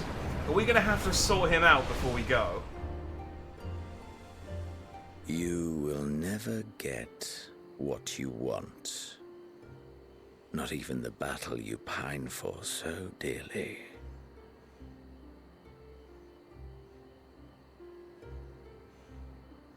I thought he was despairing at the thought that he wasn't going to get his fight with the Warrior of Light. In that transcendent moment, what was it that I sought in you? Yeah, no, I remember Alice saying that to him. And he was like, "Aw, I'm gonna." What was it that you sought in me? I sought nothing other than for you to go away, like you were a nuisance.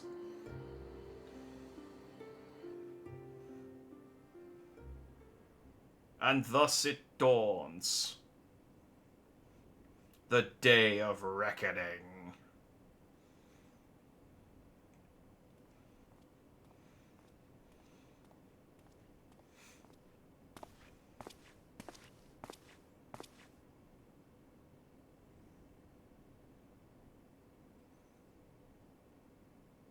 I did the benchmark test in Dawn Trail, but I think I accidentally made Jack wrong because he doesn't look quite right, but also he doesn't have his sunglasses, so he didn't look right.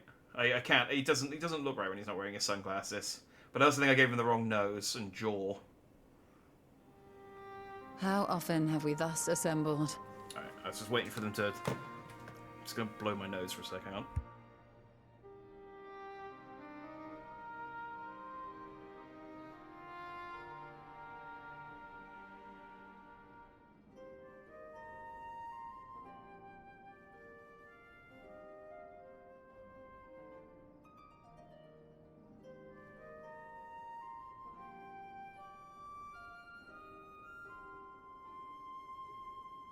There we go. Excuse me.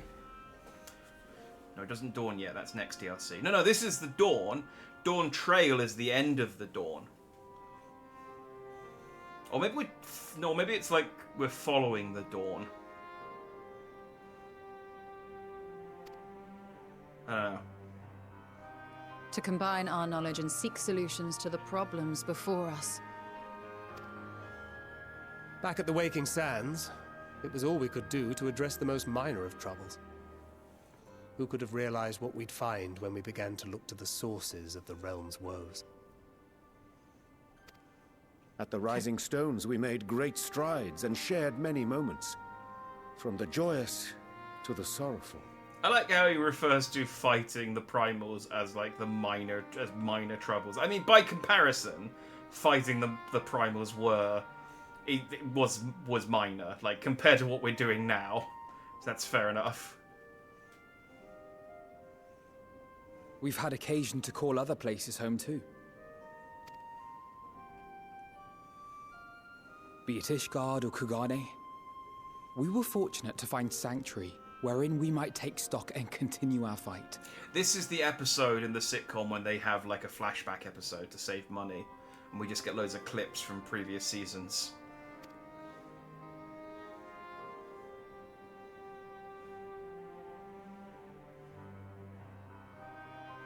I was honored to host this company in the Crystarium, to stand with you all as we confronted the truth of the star itself. Angry gods, child's play. Exactly. They were like baby level gods. Now we're fighting like proper like god tier S rank gods. And now from this place, we go to fight the most important battle of all. And yet the Warrior of Light still finds time to deliver crates. Like that never changes. There's always crates that need delivering, no matter what tier of god fight you're on.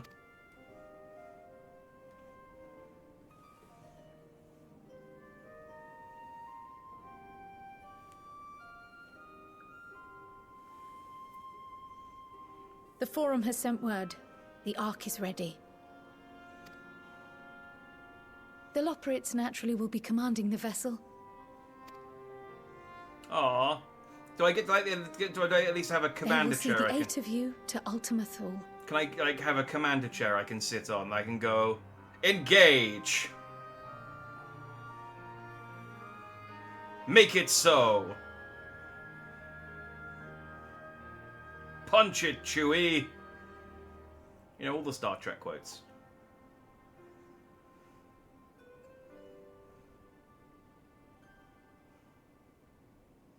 Upon arriving, your objective is to find and vanquish Meteon.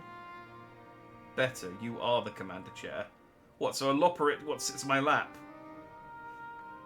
How is that better? Tiny rabbit commander sits on your lap. Yeah, how is that better? As a final formality, the Forum bade me ascertain your resolve. So, are you certain you wish to do this? Space captain is like, or just like space commander, like that kind of thing, like Commander Shepard, or like just in charge of a ship.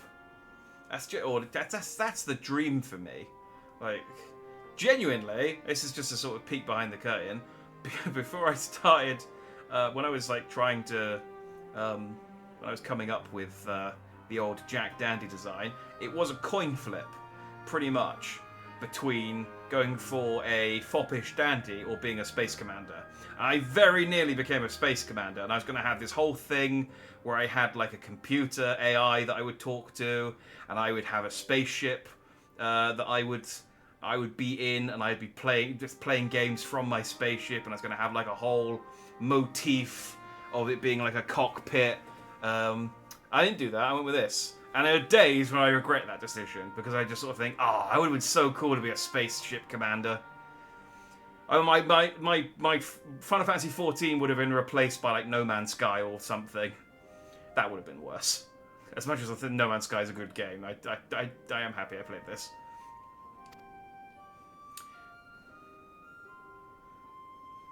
But yeah, space captains, they're cool. We could have played Elite Dangerous together.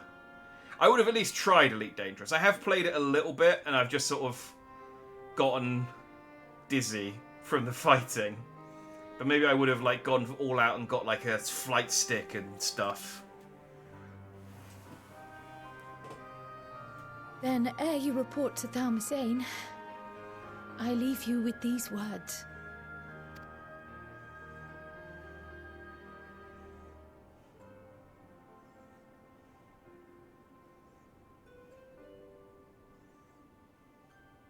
You must triumph.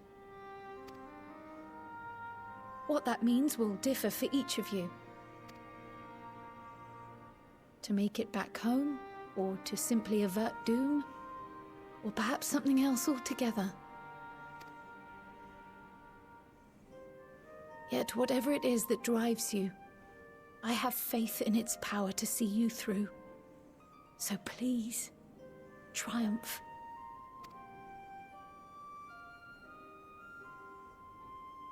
Triumph, as we who remain behind believe you will.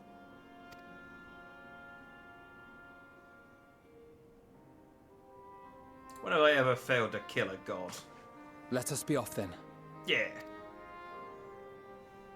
Tyler, are you going to say any sort of heartfelt goodbye? Wait. There we go. You're the original potato.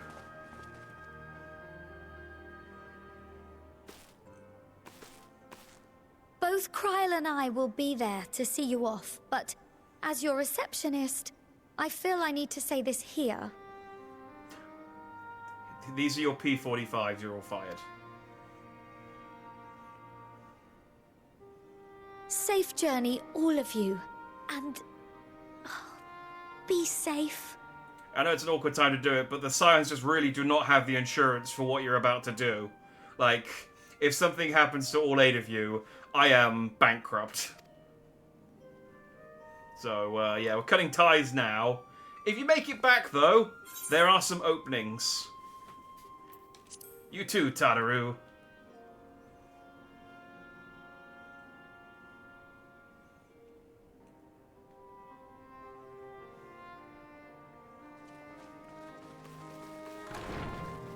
Oh, imagine if in the next expansion after Dawn Trail, Tataru finally gets a combat class. Because she's going to be left on her own after this. Kryle's going to become a paint romancer. I can't remember what the name of the new class is. Oh, just ran away from the. Hey, Jika. I suppose this is where we part ways for now. Pictomancer, that's it. I kept thinking it was Art Romancer, Paint Romancer, Pictomancer. When Crow becomes a Pictomancer, Tataru's going to be the only one without a combat class. So maybe they'll... I don't know what class they could add that Tataru could do. Admin Mancer.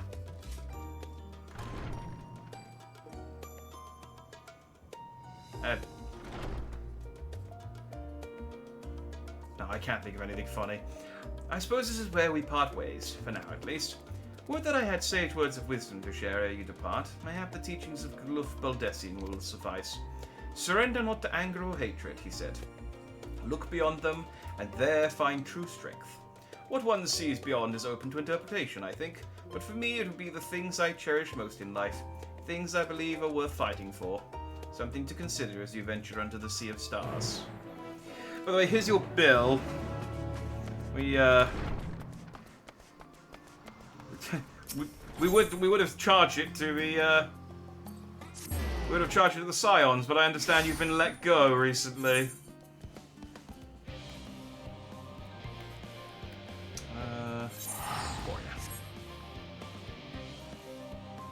Drunkard. The first ever boy played a drunkard class. Oh yeah, an Alchomancer.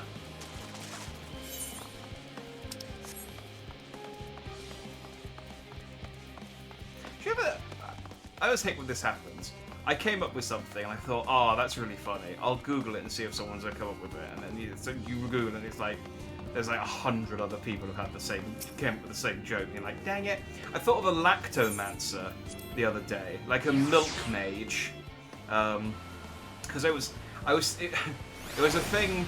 I can't remember what it was. I was watching a stream and they were talking about it was a skeleton mage, and they were trying to think of like a magic that a skeleton would have, and I was thinking about like calcium and milk and bones, and I thought about the Lactomancer, and I went, oh, Lactomancer's a great name for a milk wizard, like just a lactose-based wizard.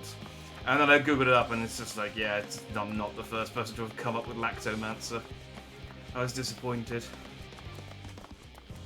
But I maintain it's going to be a cool class to have. Imagine if you had a cheese-based wizard. All of their attacks just named after different types of cheeses.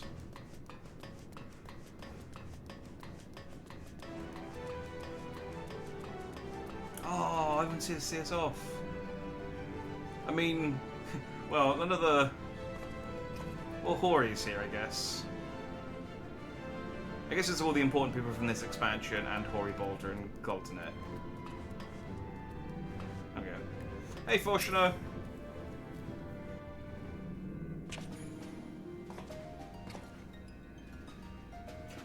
Is the drunkard class... That sounds pretty good. Thank you. I was considering cheese puns in my head for spell names, and I was like, I'm just not gonna bother. I'm not gonna bother. All present and accounted for? Good. As you will have heard, the Ark is ready. All that remains is to board and be on your way.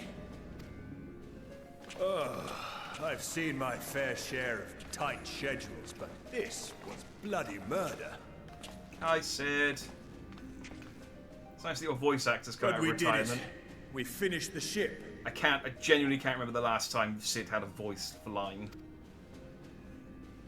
It's safe, fit for purpose, and looks good to boot. Aye, it's a Garland through and through. I really don't know what we'd do without you. Thank you for everything. Well, the work was hard, but we've learned a lot from it. After all, it's not every day you get tasked with building a starfaring vessel. In case you're wondering about payment, the ongoing existence of the world ought to do. But feel free to throw in a colorful recounting of your journey on your return. That's good, because I have no money and I just lost my job. Nero, are you going to say anything, or did they not get your voice actor back? So, have you thought of a name? A name? Wasn't everyone just calling it Father's teeny tiny toy boat? I can go with that name. Oh, let's call it the Dash Star. That would have been the name of my ship if I had gone for the space captain.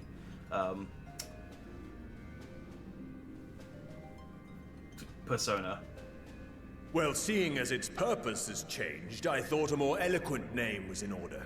I suggested as much to Fortuno, who seemed quite amenable to the idea.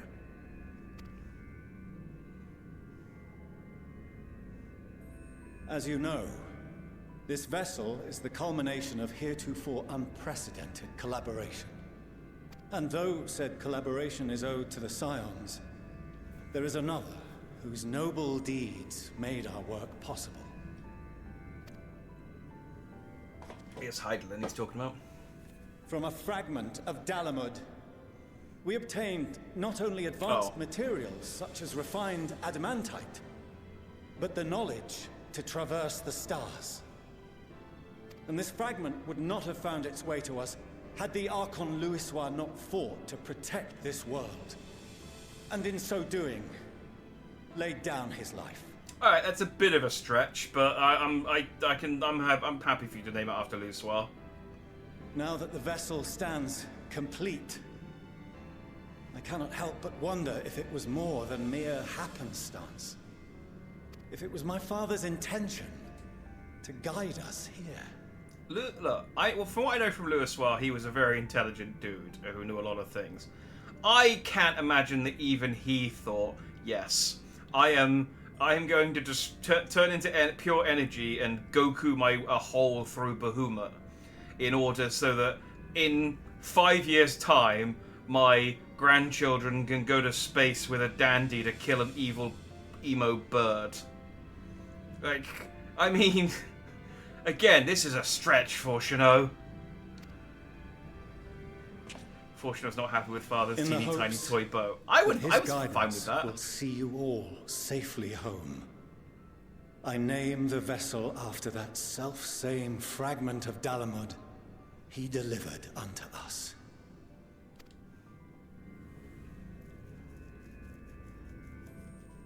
The starship Ragnarok.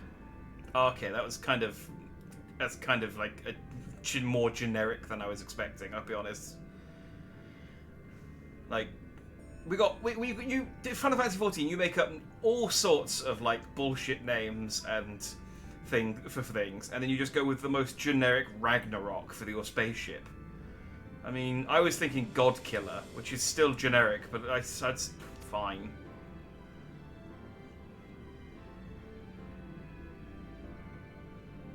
I mean, we might as well have just called it the Enterprise.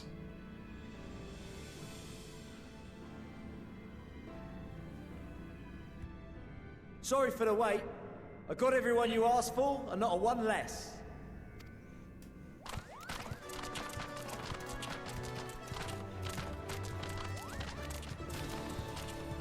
Why? I mean, I'm happy you brought a snake lady, but why? Oh, I invited them. The representatives of those tribes with religious inclinations. The representations of those tribes whose gods you killed over the course of several campaigns. You've done a fine job of readying the Ragnarok, but for it to take flight, we'll of course need the power of the Mother Crystal. Don't tell me the ship's powered by prayer. Given its immense size, however, transporting it would be an absolute logistical nightmare, not to mention we'd need to shatter it into tiny shards for feeding to the engines. But a brilliant idea came to me. We convert the crystal's energy into forms that can transport themselves! Are we going to turn the Mother Crystal into primals?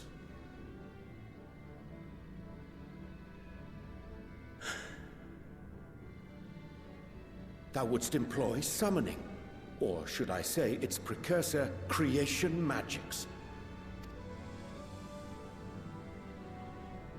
Care to explain for our benefit? I think the ship is powered by prayer, then.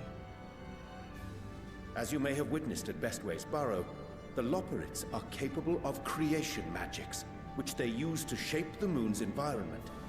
Yet simple though they make it seem, 'tis a highly advanced and exacting art. To perform it correctly requireth that the wielder holdeth the object in his mind's eye in clearest detail. Hence the ancients' meticulous management of concepts. Drawing upon this art, the Ascians conceived of summoning as we know it.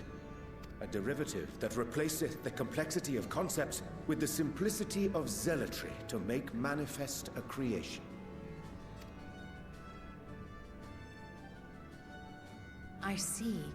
By combining the Loporrit's magics and the tribe's faith, we convert the Mother Crystal into primals of purer form and greater obedience.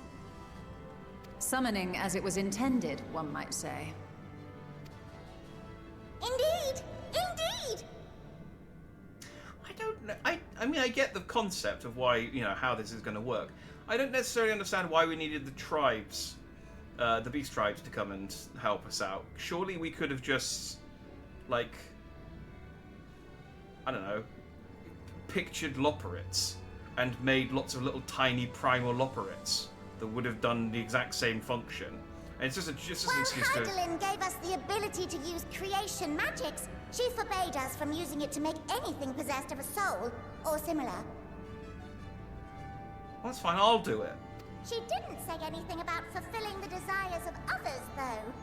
So, borrowing our friend's faith, we'll create deities using the Mother Crystal's power and send them to the Ragnarok! I mean, okay, fine, just do it. Am I the only one here concerned about the risk of being turned into a tempered minion? Oh, right, I was getting to that. From what I've read in Sharlayan tomes, it appears the Ascians incorporated an additional nasty element into their summoning method. The fervent desire to assimilate others into one's belief. Beings thus created are instilled with the self-same desire and use their powers to enthrall people, starting with the summoner. In contrast, our creation magics, the original and the best, except no substitutes, don't incorporate any of that rubbish, so there's no risk of tempering. I mean, if the being was on the scale of Zodiac, you might feel a little tug, but I think we'll be safe enough. I like that genuinely the canonical thing is the Ascians taught everyone summoning wrong as a joke.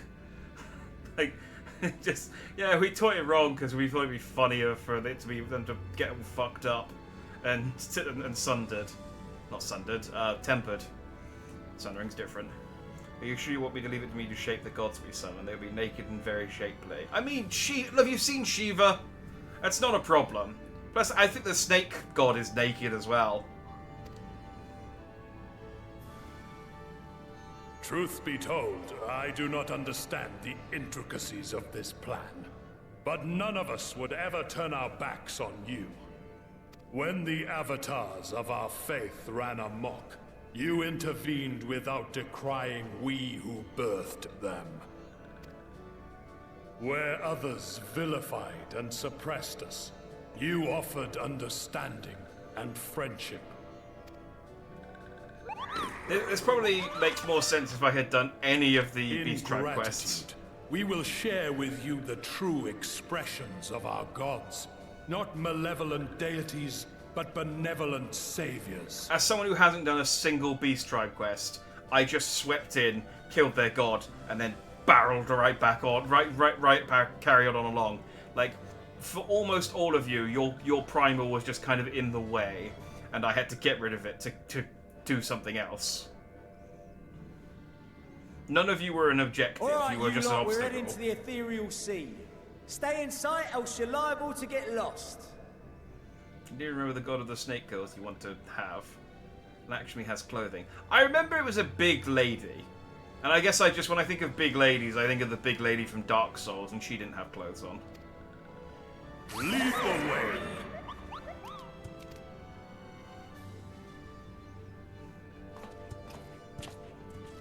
But Shiva's definitely naked. She's just blue. May we have a moment? In anticipation of the day man might journey to the stars, we developed these. Oh, they're like Kamina sunglasses. Oh, it's a Pokedex. Portable teleportation devices. One for each of you, designed to work in tandem. Okay, that was I wasn't expecting a portable teleportation device. I was expecting this to be like a communicator, or maybe like just a fancy notepad. He's like, no, we invented teleportation. Just we had time before you left. Press the button on one, and in a matter of moments, all 8 will activate and send their owners back to the Ragnarok. I mean, I guess we already had teleportation, so I guess it's just a application. There is no telling what hazards you may encounter. If you find yourself separated or lost, please do not hesitate to use them. Be safe, all of you, and come back. Can we get one with like a little string that we can tie through Alphino's jacket so that he doesn't lose his? Because I feel like he's going to need his the most. You know, like when you tied mittens through, so that if he takes the mittens off, you as don't well. lose them. I pray you take care. Looks like everything is in order. So I'll go ahead and board. Not to be ashamed of. I've got my keys on a chain and I've never lost them. A few of my fellows will remain to assist with the summonings, but rest assured, the vessel won't want for competent crewing. Shiva has a blue dress, it's just camo with her skin color. Well, we'll see in a second, won't we? Because they're about to summon up us some primal spaceship fuel? If you are ready, then you should board as well. Go. And Godspeed. Which one?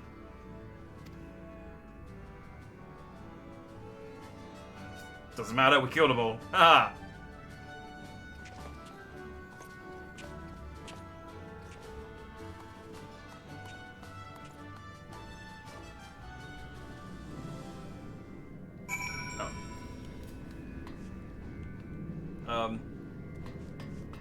Oh, I'm thinking, why is Astilia the one I need to talk to? It's... Oh, look at this guy's power armor. This is like something out of friggin' Helldivers 1 and 2. If you'd come this way, I will direct you to the bridge. Upon boarding the Ragnarok, several cutscenes will play in sequence. I recommend you set aside sufficient time to... Yeah. Go. It's 11 o'clock. I got sufficient time.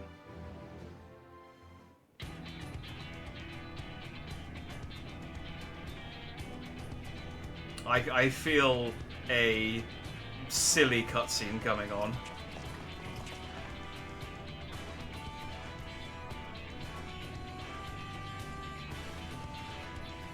Oh, they get seats. Also, this bridge is like got a lot of unnecessary empty space on it. Welcome to the bridge, everyone! I hope you have everything, because I can't be bothered turning back.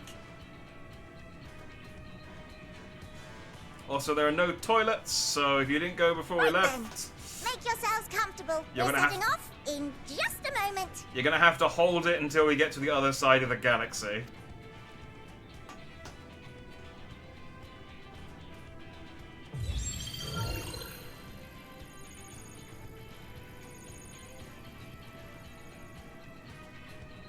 It's incredible.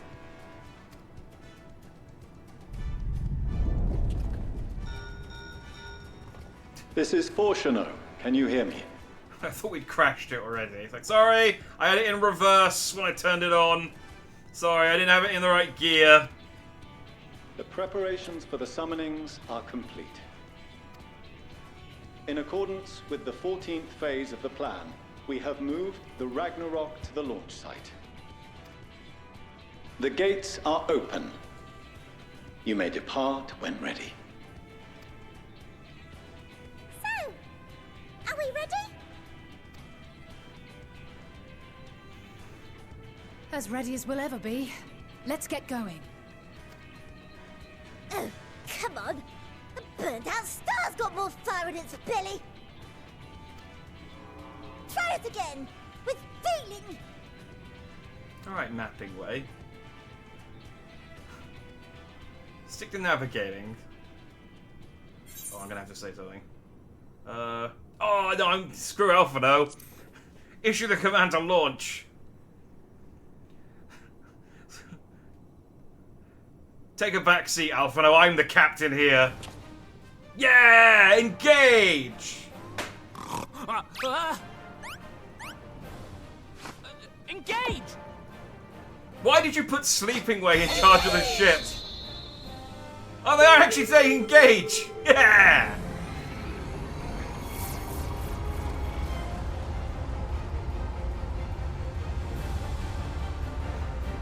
Like, of all the operates you had, why did you put Sleeping Way in charge of the ship?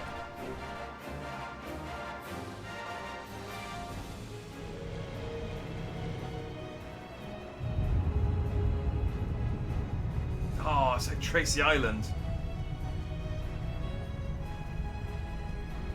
Thunderbirds are go. I'm gonna be honest, I think it to take off a bit quicker than that. I don't think we've got enough thrust to escape the atmosphere at this rate. Also, these little, like, stick pinions that we've got, they don't seem very aerodynamic. Can we, like, fold them in?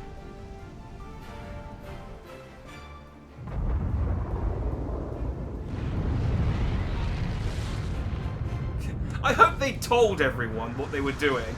Because imagine how terrifying it must have been just working in the cafe, and there's just an explosion of ether. Oh, look, it's all the gods we killed!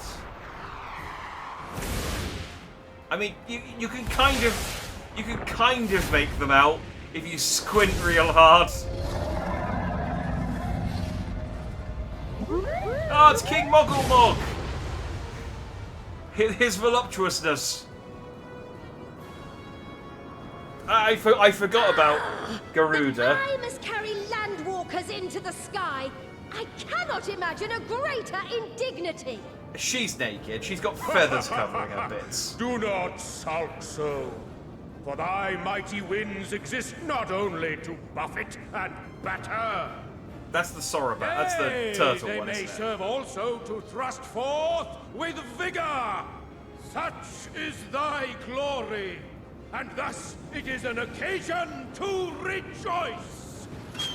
So come, let us revel!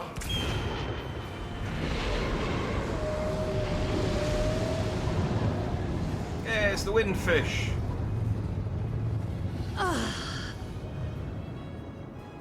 So long as the wind blows freely, I suppose all is as it should be in creation.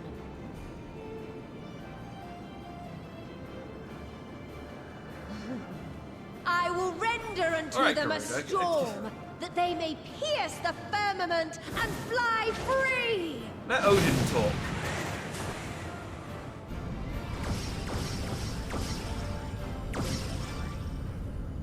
Seriously, why did Garuda get so many lines of dialogue? What about the other... Like, there are other primals who have sentience.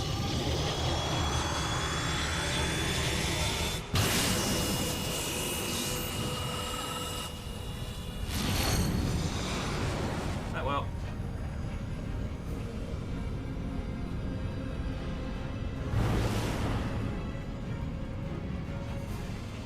I guess we got enough god power. Let's go to space. Yeah, this feels really slow.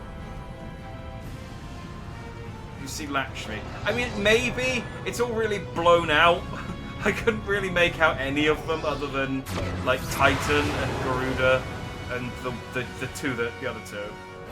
All the rest, it was really hard to actually tell which ones were which. It's opening, salutations for us. It's opening a hyperspace tunnel in the gravity well of a planet safe.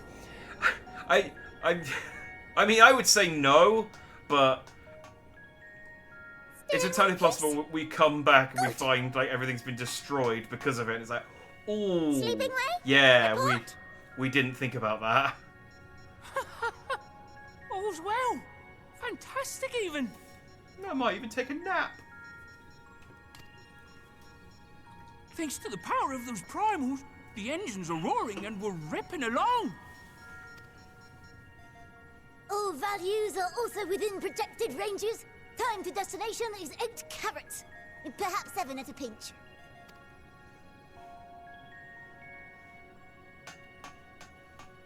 Alright, let's go over some points of caution. It's like, alright, we'll be there in 8 carats. How long is a carat in year? Oh, it's about a decade? By the way, we haven't brought any food. we Loperids don't eat. But there are cryogenic pods you can climb into. It would be like... I mean, when you come back, everyone you know and love will have died of old age, but you won't have aged a day. Did we not mention this bit? Our destination, as you know, is Ultima Thule. Lest you wonder, the place is not a star so much as a patch of emptiness. That's the extent of what our equipment could determine, anyway. Yeah, it's a patch of emptiness. There is an aetherite there, and there are also ether currents, so you can lock flying, I assume. But it's weird. From what we know of Meteion, she's likely used dynamis to obfuscate her location. So, in conclusion, we'll only know what's there when we get there. The crew and I will see to it the ship's ready to take off at a moment's notice. We'll support the search as best we can, but it'll be your paws on the ground. Assuming there is any. But everything will be fine, I'm sure. Hydaelyn believes in you, so you ought to believe in yourselves. Well, no, I believe in myself. I feel like we should be wearing spacesuits. Like... I just feel like we're very casually dressed for astronauts. Just don't do anything I wouldn't. Like waiting too long to use those portable teleporters of yours. Personally, at the slightest sign of trouble, I'd mash the button to bits. And you should as well. Understood. We promise to be careful. She's not called Living Way for nothing. She's like, I will stay alive. And I will... Doesn't matter how many people I have to climb over to do so. I suggest you brace yourselves. We're about to arrive and the vessel will shake a good bit. Oh, that was fast.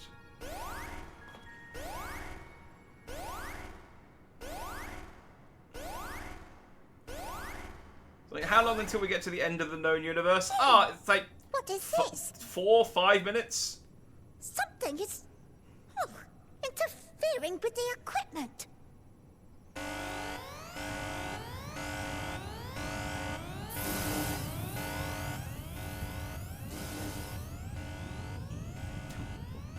What the red holographic boxes means. Oh, hey! It's Emotion. No bitches. Greetings. Can you hear me?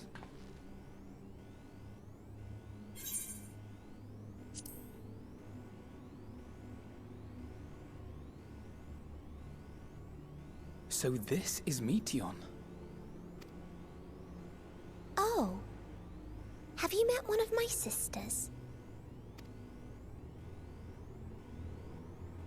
I don't remember meeting you myself. But I do know that you're from Atheris. Why have you come? All you had to do was wait. I would have delivered to you your ends.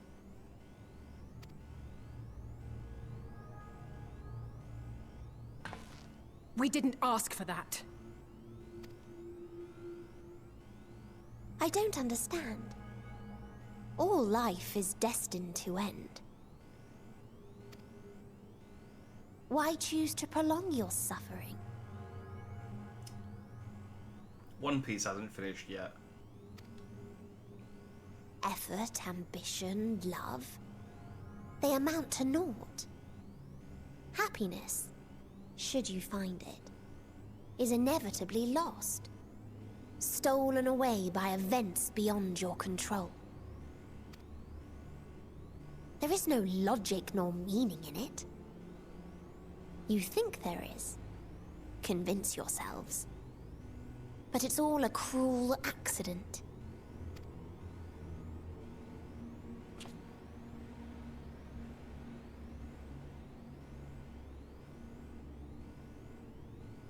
Come now. I speak the truth. A truth you would recognize if you looked up at the night sky. Unbroken emptiness. Cold, dark, and silent. Your world, like every other, is but a blemish upon its perfect fabric. I feel like she's going to show us her life journal page so we can read her poetry soon. Life is an anomaly. It is unnatural and cannot continue. The sooner you accept this, the easier it will be. So like her username is like Pretty Hate Machine or something. Just to be clear, we're not here to argue with you. Yeah, I think she's very emo. A few quests behind you because I ran into 2 fellow fat chocobo-headed friends and we had a dance party. That is an exceptional excuse to delay saving the universe. We know that life is fleeting, and that in the short time we have it, we're not assured happiness.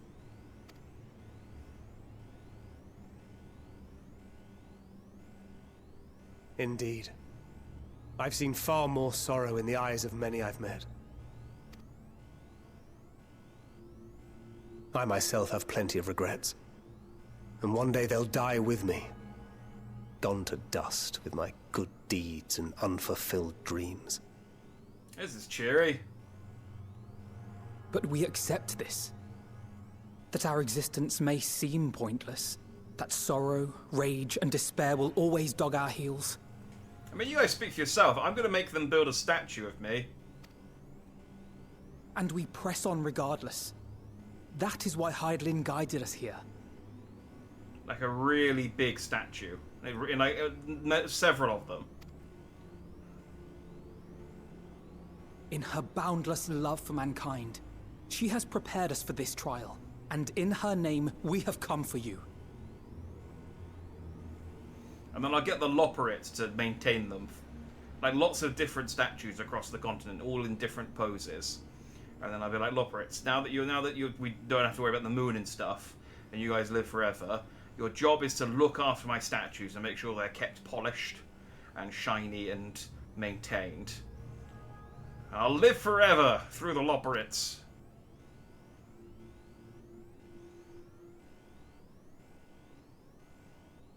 She is a little old for teenage angst, considering she's millennia old. I sense it. A burning passion like unto fury. I know it well. For the same passion once burned in many a star before yours. You know, depression is a close friend of mine, so it doesn't scare me.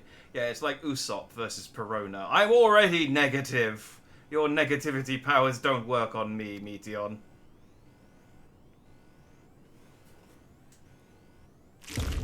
Suffocated and extinguished now. Oh, you're right. That sounded like it hurt.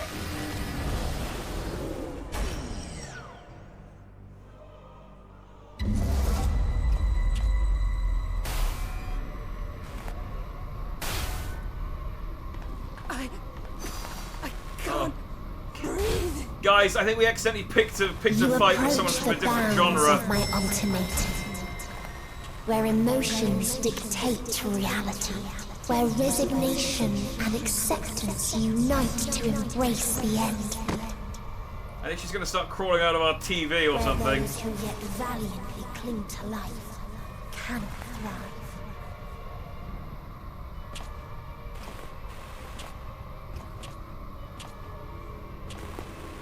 Yes, it Thancred, punch her.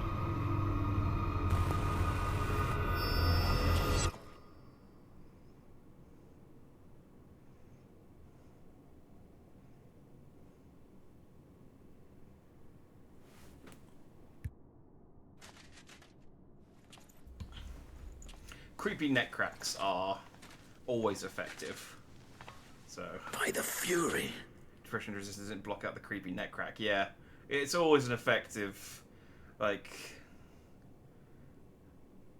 any kind of, like, when anything, like, moves or does anything, like, that that would kill a normal person, or like, you know, like when they like spin their head around 180 degrees, or they crab walk along the ground all sort of like broken and stuff. Ah, no. Thancred? Did you win? Meteon has gone as well. Mayhap he awakened first and gave chase. Oh, maybe we're in a horror movie and she's going to pick us off one by one. Everyone? It appears we are at our destination. This is Ultima Thule. Not that we knew what to expect, but I wasn't expecting this. From atmospheric composition to ambient temperatures, all reading to within permissible range. This place is capable of supporting life. It's ironic, considering this place is supposed to be the end of all life. It's actually quite nice out. If that's the case, then Thancred may well have gone on ahead. Let's go and have a look. There's even a little like food stalls and stuff. It's actually really pleasant. Like, weirdly so. Meanwhile, I want the rest of you to perform a full inspection of the ship, as well as a biological scan. There's a guy selling bratwursts. I mean, they're £5. They're a bit expensive, but, you know, it's nice to eat a bratwurst while you walk around.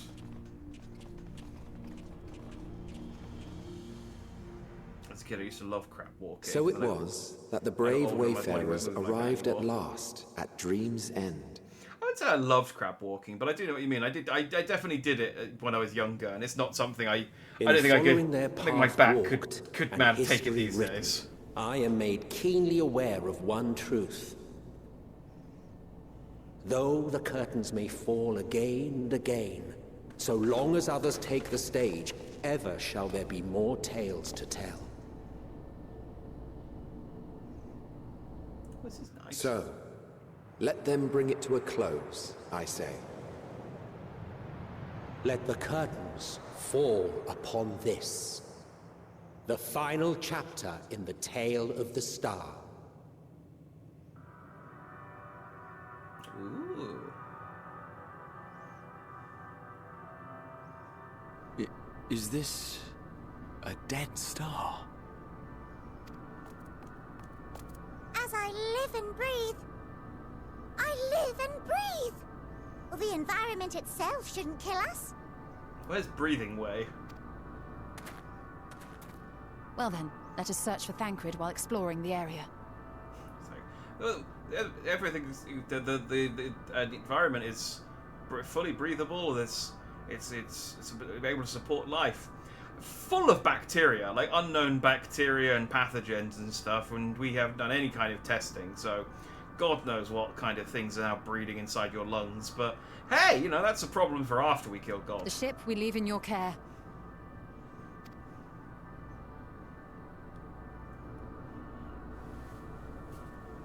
My back, legs, or arms wouldn't enjoy it. Yeah, to be honest, my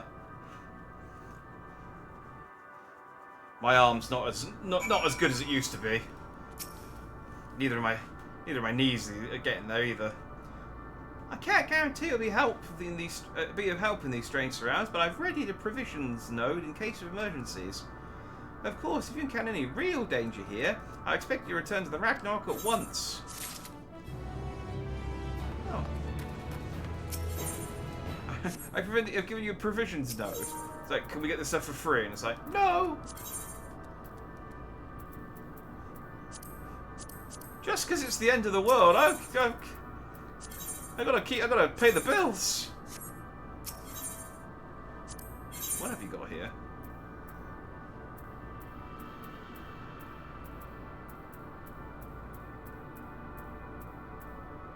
Trondrite Magitech Tuck. I own one of these. I own a nice one of these as well. I mean, it's still worse than what I've got, but...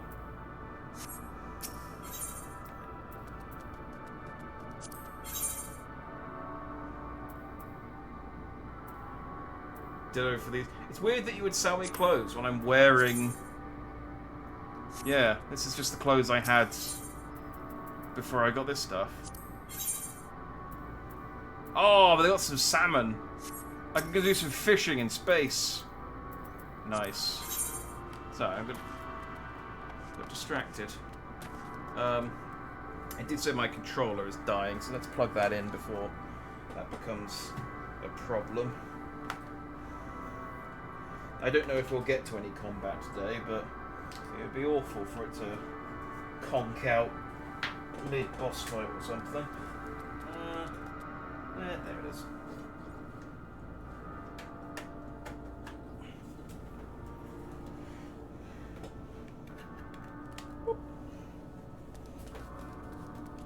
Right.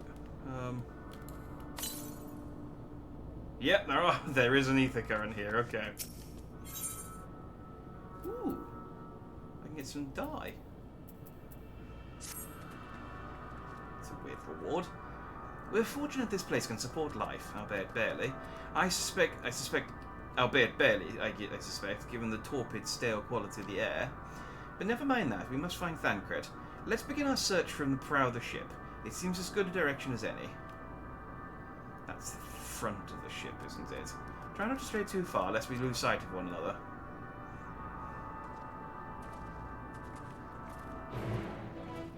Oh, I've lost sight of everyone! Everywhere is it living away, I panic. I'm going to press the button on my pad.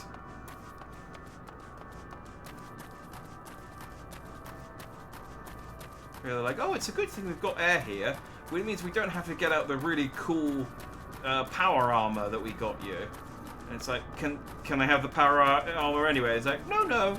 Oh.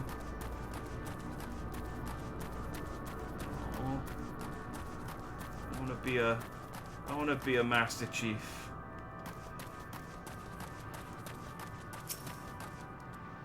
Well, they've got dragons, so that's cool.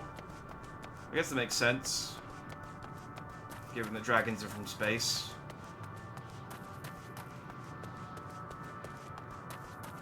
Oh, hang on.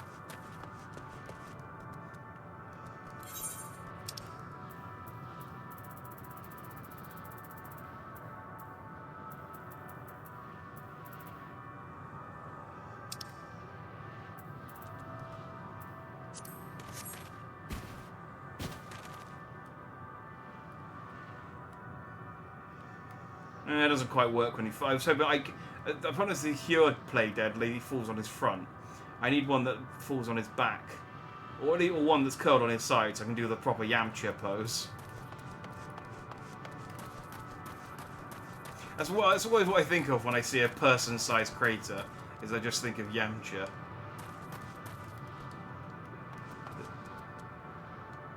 Are you good? Is this like a Oh, it's petrified. I was like, why isn't this? Why can't I like lock onto this thing? And why isn't it moving? And it's like, oh no, I genuinely thought the game had glitched. I thought in 600 hours we'd finally found our first Final Fantasy XIV glitch. That is a good point, actually. Yes, well done, me. I've played a lot of this game. I haven't really run into very many bugs. It's quite stable. There's another one.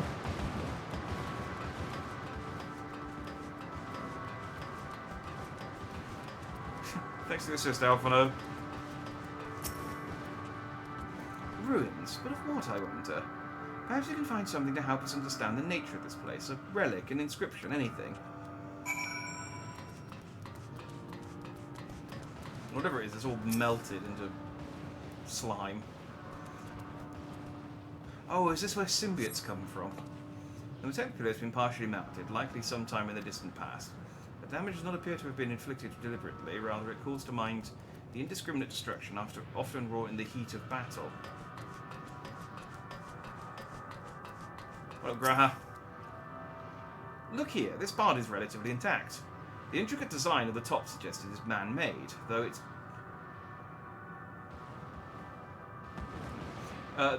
builders were surely not men as we conceive of them.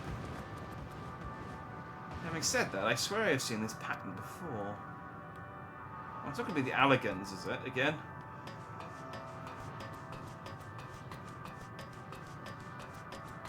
I don't know if one of them just said, well, what could have possibly done the damage to this area? They say as they talk, stalked by stellar, black, evil-looking dragons stomping around in the background. But yeah, what could have possibly done damage to this place? I wonder. Though this hill might afford a... I thought this hill might afford a better view of our surroundings. A poor decision in hindsight.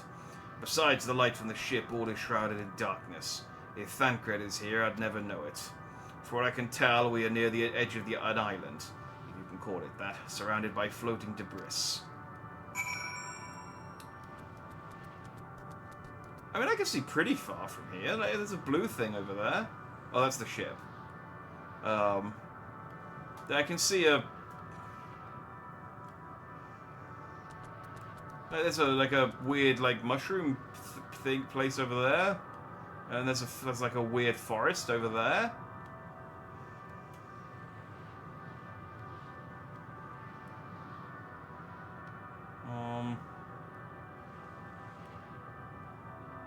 Okay.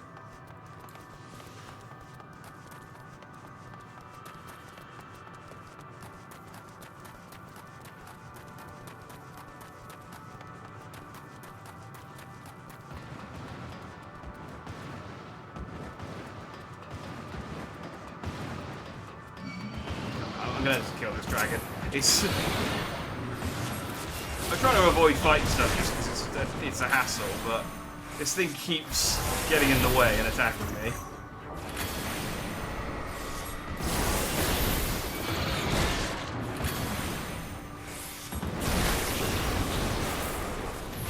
Don't worry, you guys don't chip in at all. I've got this.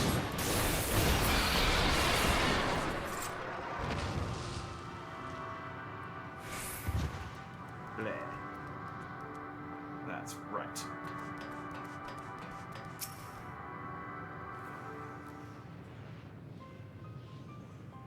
Were we able to find anything?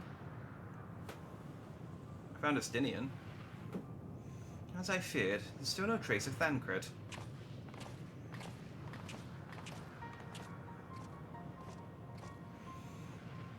There's nothing but emptiness as far as the eye can see, which unfortunately isn't very far.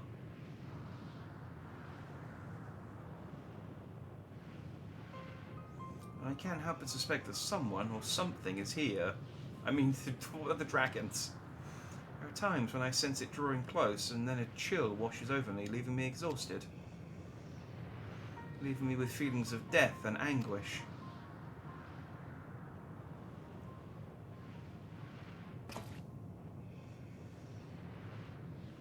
Oh, we are going to address the dragons then. I think I might see something over there. Yes, I can just about make the shape of something. I found it too when I was near that thing.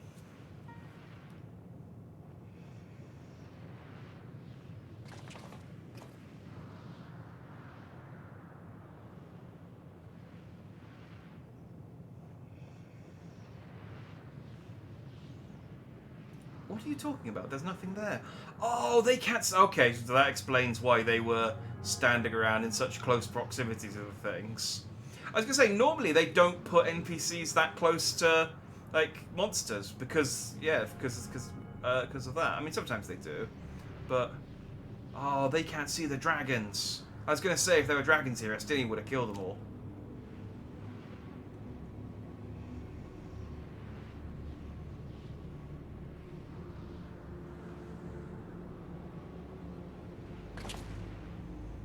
Before we jump to any conclusions, perhaps we should search elsewhere.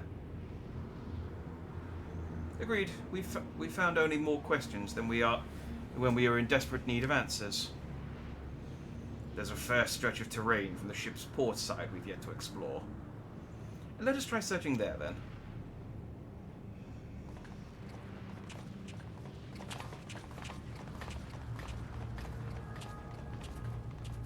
Jack, a word before we join the others.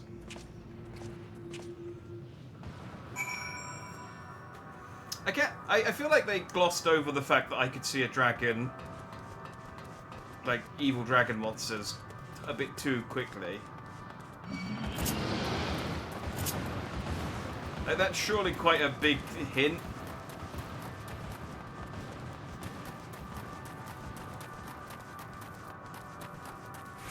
I guess even your Stoller can't see them then.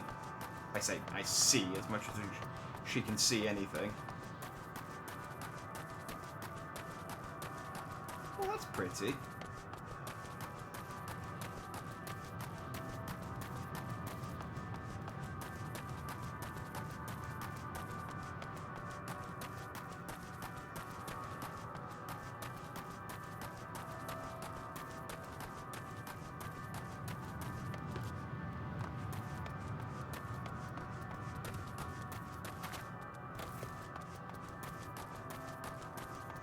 What's up, SD, my bestie?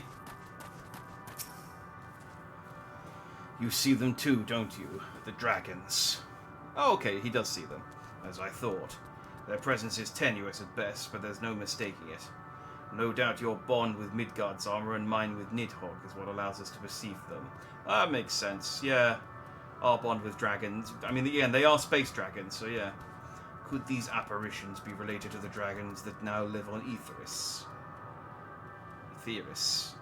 Ah, better to leave such conjecture to the others. In any case, we must be careful. We may soon find dragons they can see as well. Death and anguish. What happened to them, I wonder? I mean, they probably died.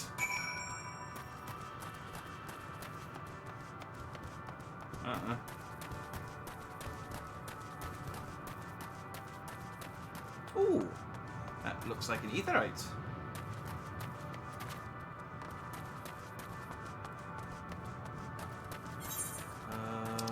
Yeah. I think it is, because I can see it on the minimap. Well, that's good. Now I can leave.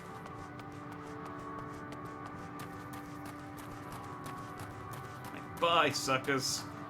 Trapped in space. I don't know what my plan is, but...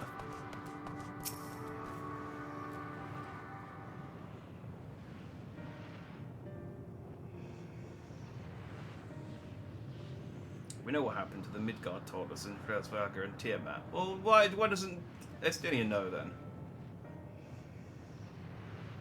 Dragons? Here? Oh, they can see these dragons, okay. But I mean, yeah, Tiamat and the dragons went off into space to try and find a new place to live. Because he's a himbo. Okay, that's fair enough. So I assume these dragons didn't find a new place to live.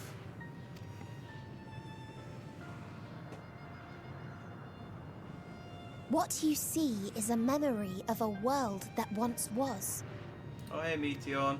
Have you seen A world Thancred? suffering a slow death, whose denizens cried out for the release of oblivion. What? Their world is dead? It is. Not a single life remains upon that husk floating in the vast emptiness. Oh, so they're from the planet that Midgard's armor and the other dragons came from.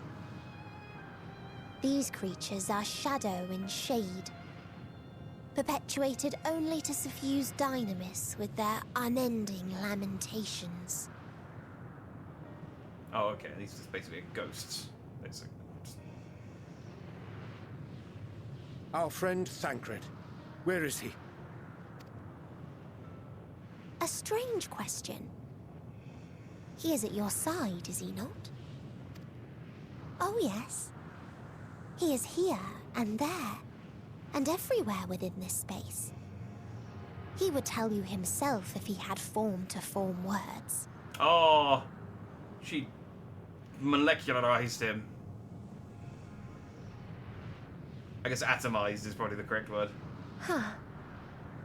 Such loathing and uncertainty. You don't know why you still exist. I already told you One Piece hasn't finished yet. In like manner to the oblivion I send. I tried to drown out your ether with dynamis. I need to know if Luffy becomes the Pirate King. Beginning with this Thancred, who came at me despite being unable to breathe. Such a simple thing, unmaking men. In the blinking of an eye, he was gone. Didn't even have the chance to be transformed. Yet somehow, he managed to leave a slither of himself behind. What you call the heart? Or perhaps the soul. In his final moment, he cried out from it. A single word. Survive. That wish proved stronger than the despair that ruled him. Calm down, Archie. It overpowered it, causing this space to be remade. Oh, so Thancred, like, wished this place into existence as he was being, atomized. I mean, I'm sure he's fine. But that's good to know. Thanks, Thancred. Into a place you can perceive, and where life can endure. That you draw breath is proof that his soul lives on. For how long, however, remains to be seen. Well then, we should hurry and tend to business.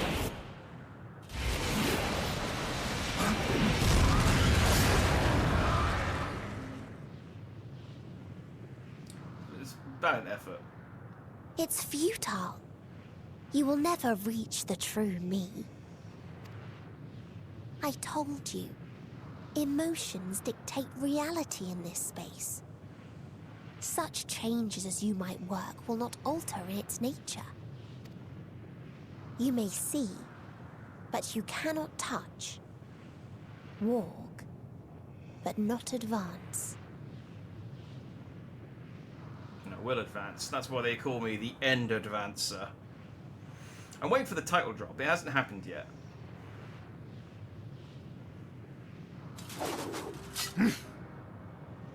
The rest of the DLC is Meteion time. holds too much sway here. How do we contend with a foe who can unmake us on a whim? The rest of the DLC is time. You run out of breath before you kill her and deletes your account. That would be. Imagine after getting this far, and it's just like, nope, you failed at the you failed at the 11th hour. Sorry.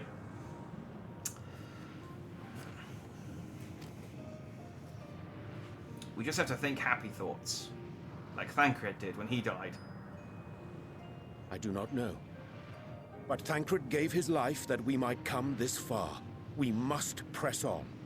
Imagine if this is how Thancred dies. Like he just gets killed off screen. Like he just gets cyclopsed, and it's just no, he's dead. He doesn't come back. Agreed. We cannot turn tail here. Not without something to show for our comrade's sacrifice.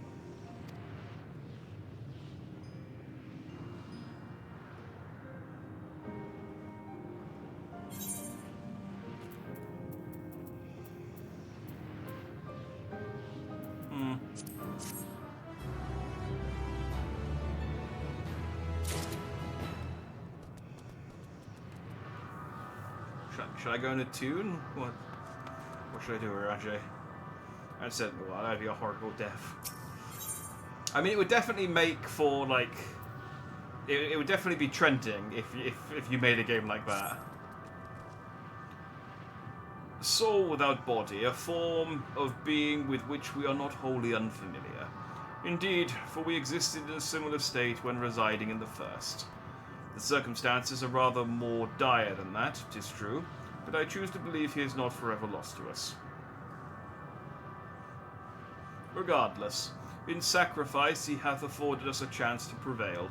Let us not squander it, and ascertain the nature of this realm that we might confront and defeat Meteion.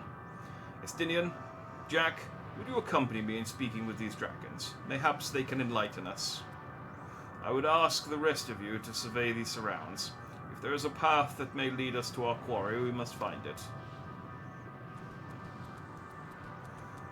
Very well, we can reconvene here when everyone has finished. Meteion said that these dragons are shadows and shade, from a world whose denizens sought oblivion. As such, they're not like to be amenable to company, let alone conversation, so please be careful.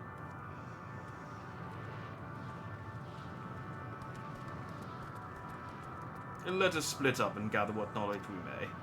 Speak to, like, 3 dragons. That's about right. Yep. Exactly 3. It's always fucking 3. Hey. Say, Losk. A visitor, not of this star. Could thy slender hands... Okay, talk about my slender hands. Bring plague to our world. Thy breath extinguish life's feeble flame. Oh, how we would adore thee, alas. With time our flesh shall wither, our souls fade, and so we wait for its inexorable march unto oblivion. If thou art not come to hasten our demise, I bid thee leave us. We crave not companionship, only silence. Okay.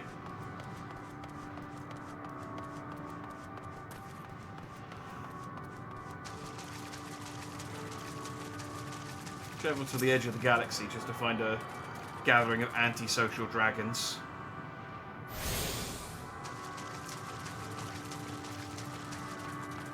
Say pests, yeah, definitely. Could be worse. You could pull a harsher fun and comment about your sexy, glistening muscles. I'd be okay with that. My muscles are sexy. They're not glistening right now, but I mean, it's okay to lie. Beyond that distant veil, paradise lost. So glorious, so beautiful. Ah, fuck me, what are you? We were a proud and noble race, strength embodied. We knew only love before they came. Metal monstrosities of black and silver. No bonds of blood did they share, nor conviction did they have to guide them. A crushing defeat, never had we known such shame. Stilled now the winds, though none could fill these wings burdened by ignominy. We fly no more, only sink into oblivion. So the dragons all got wiped out by robots. That's disappointing. Only the dragons had learned to build robot dragons.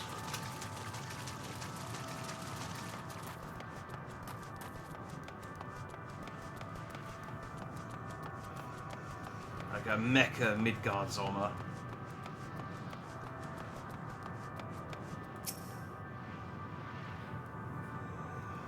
Ooh, well, I can't stop yawning. Thou wouldst bid me speak. Humph, folly. I observe the lesson of stone. I shall not fly nor speak, other than this, nor roar, only watch and wait and end.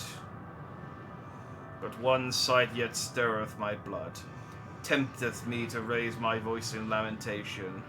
Amnol, the cradle of unsung dragons. No words, no songs are possessed of the weight to describe such tragedy.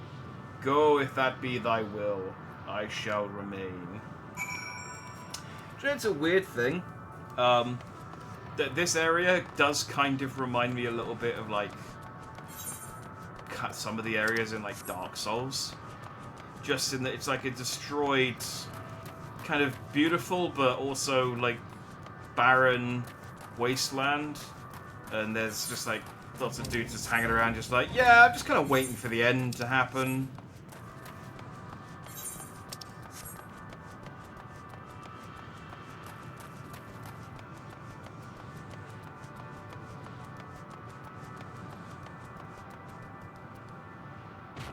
Eater. Oh, this is the robots they were talking about.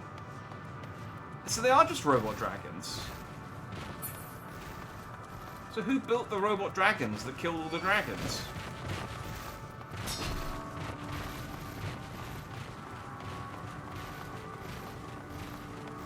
Stinian, I got a dragon chasing me. That's okay, it went away. You appear to have found a clutch. They led you here as well, did they? It was described to me as the source of their woes and proof of their end. I think I'm beginning to see why. It's a hatching ground, or was. I've seen similar on Icarus. Midgard's almost kind must once have lived and thrived in a place such as this. Vitra said it's... Man, I can't stop yawning. Vitra said his father was driven from their ancestral home by war and strife. This, then, is the fate of those who remained. Let's have a look around. Maybe these eggs have more to tell of what happened here. Like, I'm not sleepy. For some reason, I just can't stop yawning. Inside the shattered egg, you find the remains of an unborn dragon. The body has already begun to decompose. The gelatinous, half-dried membrane covering the corpse suggests it failed to emerge. Oh. Well, if we need food later. A murky liquid was pooled inside his eggshell. The noxious feta is an indicative of contamination.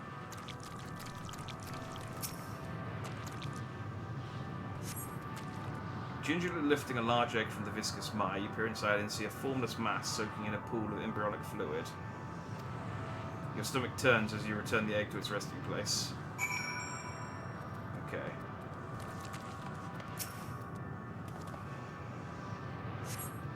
This egg appears to have broken from the inside out. Perhaps the dragonette within succeeded in hatching. What's this? I thought all the eggs had been ruined. If the dragonette was indeed hatched, there is no sign of it here, or its sire for that matter. We should look for them. You start with the cliff tops, I'll search the plains.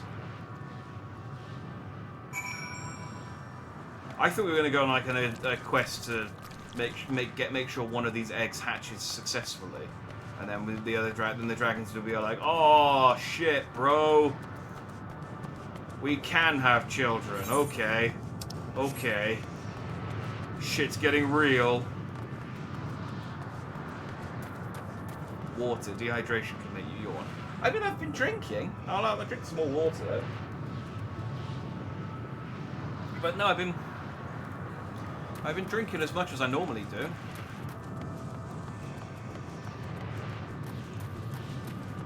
And I still got some energy drink as well.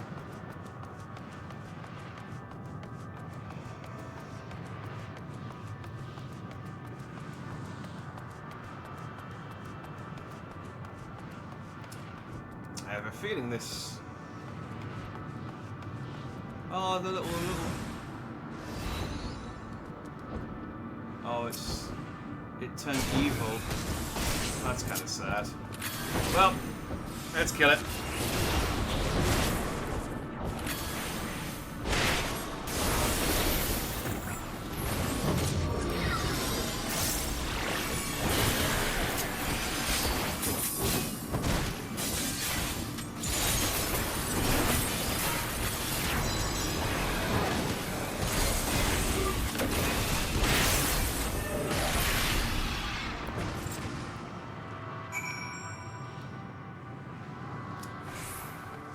Took care of your evil offspring for you. I assume you're going to be thankful and not angry. By the way, you almost died. Ah, it's fine! I had a handle on it. The boisterous howling hath been quieted. By thy hand, I presume.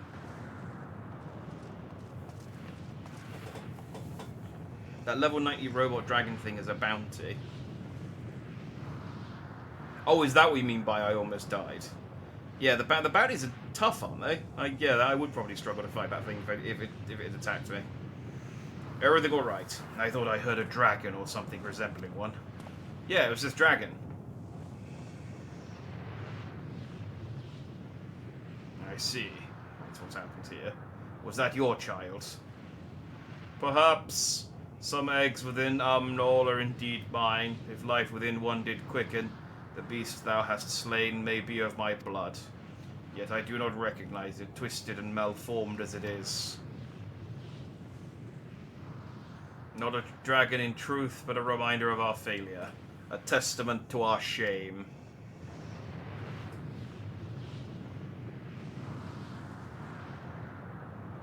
Like 30-player boss fight. Well, not 30, but you die. Okay. Yeah, I have tried to fight one of those bounties before. And yeah, it kicked my ass, and I was like, oh, okay, this isn't a thing I'm supposed to fight on my own, I see. Explain.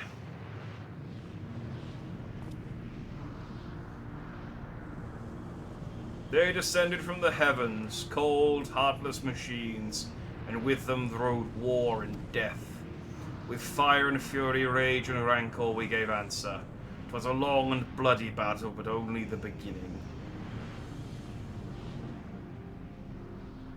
Untold chaos and destruction swept over the star. In the end, the invaders were victorious. Yet when they looked upon their prize, they deemed it unfit for requisition. We were abandoned to our ruin. Oh, that must be galling. It's like, okay, you've beat us. Take what you want. And they went, you can keep it. Honestly, I think we ruined it in getting it. This was a really Pyrrhic victory, if I'm honest. The survivors sought to put away their shame, to rebuild, a futile effort. In purest soil replete with ether did we once cultivate our nesting grounds, but our lands were barren, and any eggs nurtured in such desolation were fated to rot. What few survived to hatch emerge as abominations. We shall have no new progeny. Oh, maybe we will have to, like... Maybe, like, we can etherize the nesting ground and hatch a nice egg, and that will cheer the dragons up. But there are dragons among you capable of journeying to the stars. That there are. Many would make the attempt, each bearing a clutch of eggs. The richest stars were homes to the harshest rulers, and the arrival of dragons incited contests for supremacy. Estinian just starts pulling on his collar, going, I don't know what you mean. When the fires faded, the wars lost and won, they too were reduced to ash and waste. Tis the curse of those who seek life, to be drawn into conflict, to conquer or to be conquered. A vicious cycle we now choose to break. We tire of conflict, of everything. We wait now in sweet, merciful silence, free from strife and suffering, still as stone. I don't think you know how you're moving quite a lot for someone who's still as stone.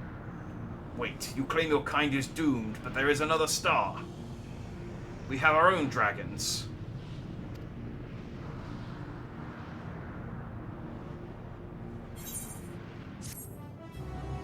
Dragons can sense dragon blood. They can probably sense both you and Estinian's murder spree.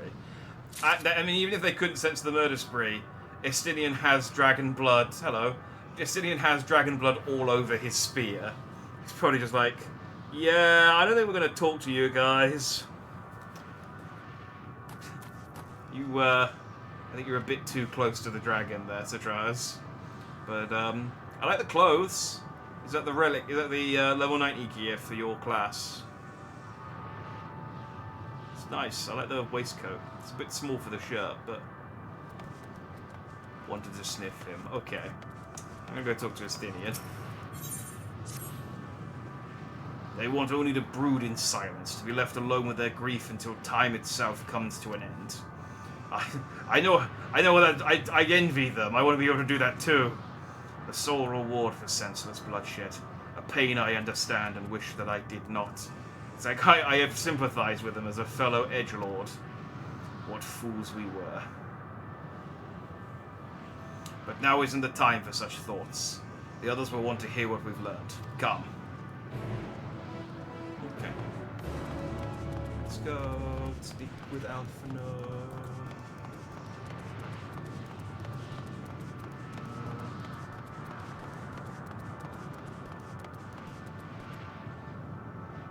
Okay, that's fine.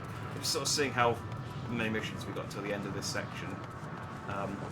We've still got a bit to go, but it's not too late, so that's fine.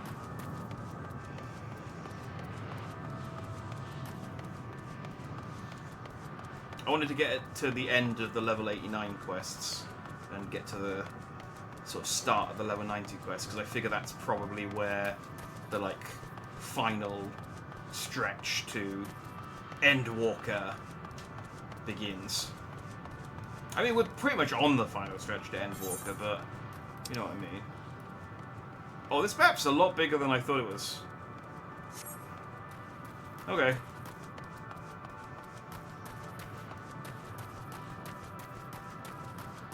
Yeah, I could have just teleported over to the Ether, couldn't I? Wait, do these dragons have missions for us? What could they possibly want? We resigned ourselves to death. But, could you get me some berries or something? I'm kind of just curious what, like, one of these. I'm not going to do it. I'm just curious what the mission actually is.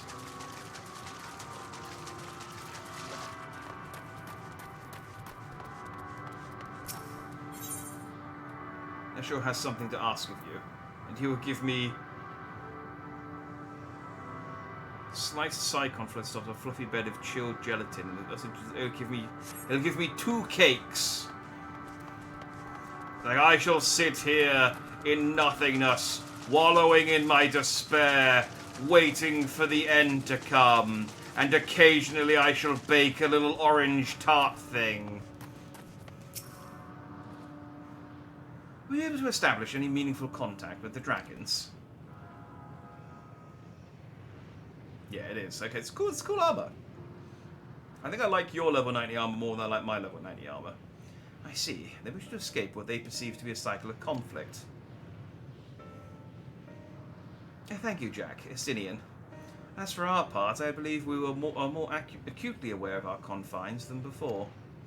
We started by traversing the perimeter of the island to see if there might be a path leading off it. Sadly, there was nothing to be found. There's no small amount of debris floating about.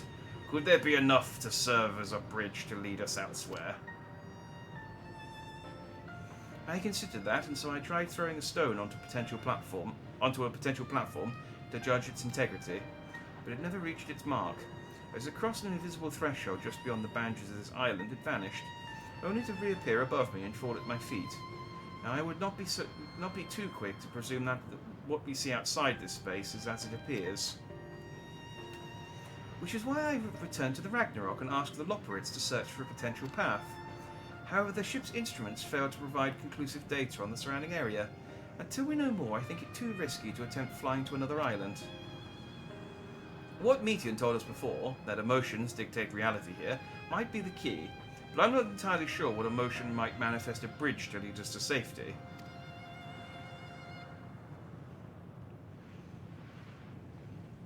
Bavaroy. Now I'm hungry. But how did I get French cuisine in space?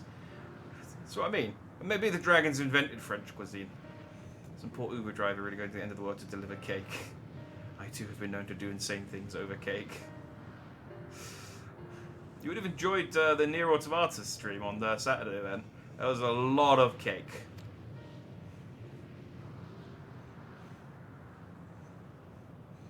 Aye, at present, aye.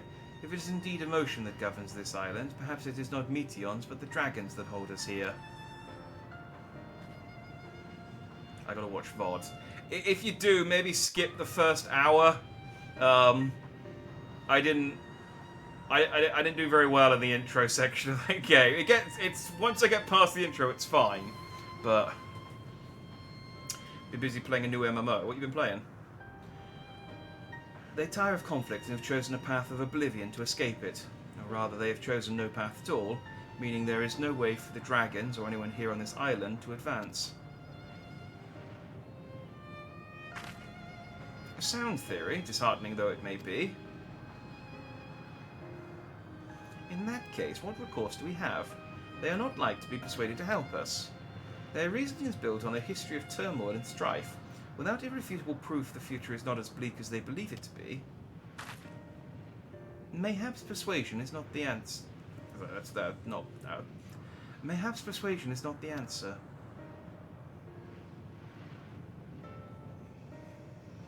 Meteon meant to unmake us then and there on the Ragnarok, and she would have succeeded if not for Thancred's determination.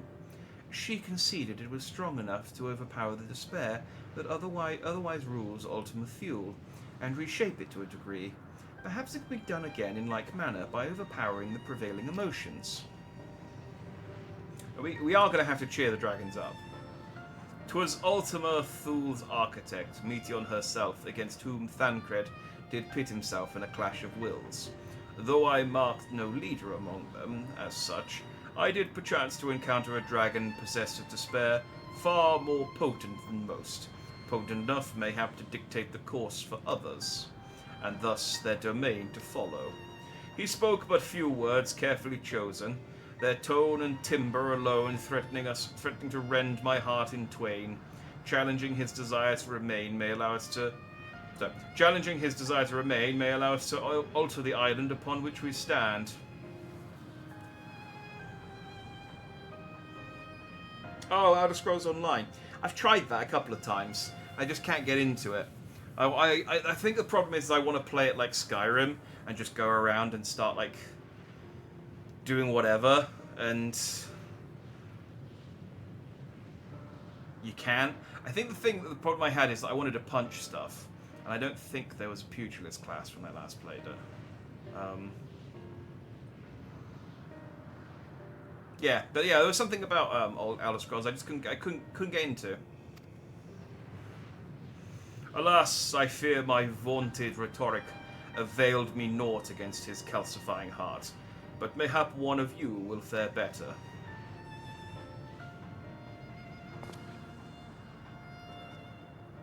Then I shall guide thee. Al End, they call him, in the dragon tongue. Thou wilt find him nearby, eyes fixed upon the water. They call him Brian End. I don't know, Al End just is a funny name for a dragon. Well, what have we got? What are we to lose? Let's get going.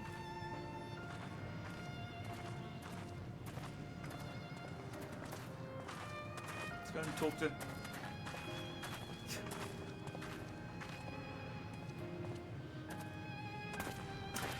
I like how they all, like, very, very organically walked to a spot, rotated like 15 degrees, and then carried on walking, one after another. All very human-like. Totally alive, and not at all like a robot. Normally it's not that bad for that, but that scene in particular seemed really... Like, they could have just all walked off screen in, like, a straight line. It would have been fine. But it's just they all sort of pivoted... Oh, this way. It's kind of hard to see where the actual path is just by looking at it. Can I go across here? Yeah, I can. No fist, but you can just walk around now. You don't really have to do the quest in order anymore. Oh, that's kind of cool. Yeah, I remember... I think it was the Dragon expansion, whichever one that was. It might even have been the Skyrim expansion, when they re-added Skyrim to the game. I said re-added. When they added Skyrim to the game, or at least a bit of Skyrim.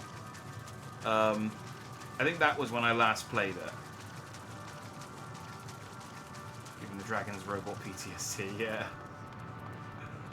Like, oh god, you're working with them, aren't you? How dare! How dare!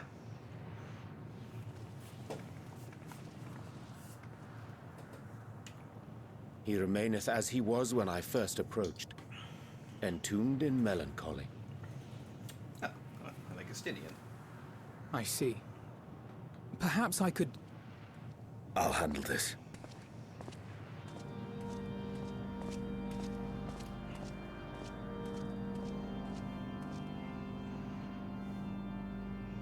So, waiting to die like all the others, are you?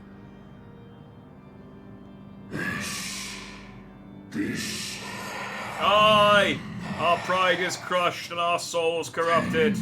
The winds are stilled and the heavens offer no comfort. There is nothing left for our kind. Our long lives are cursed as we await the end. Still as stone we shall become. So you say. Yet your kind has found a new beginning on our star. One of you braved the Expanse, bearing with him a clutch of eggs. They and their children now rule our skies, their song heard by all. Our kin on another star. And yet, upon thee do I smell the blood of my brethren. Were they drawn into discord and war on their new home? Yeah, a little bit. For a bit. They were. They suffered much, and repaid their suffering in kind.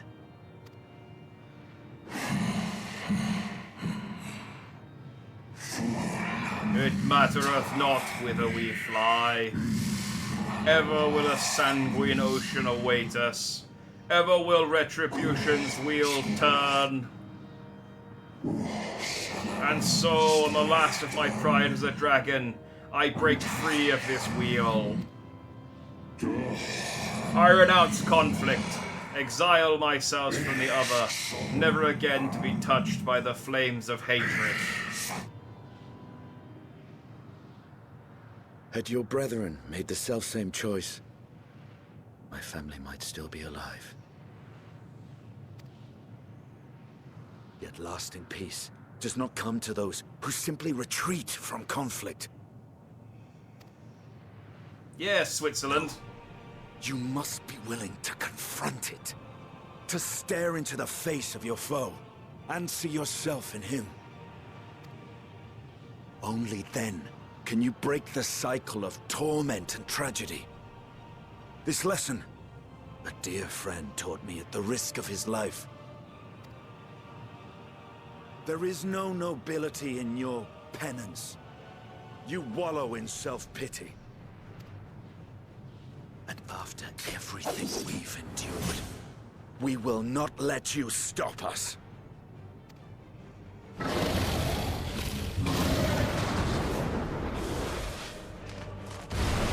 Turn into a bird. Estinian! Stay back. It's just your standard hate tornado. I can deal with this.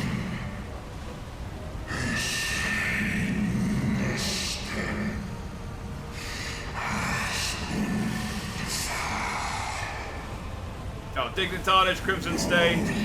Our misery, our shame, too much to bear. Just reading the lines of this now. Release us from war, from life.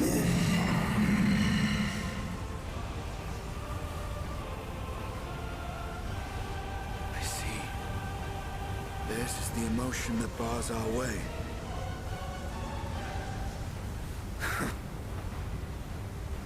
The rest is up to you.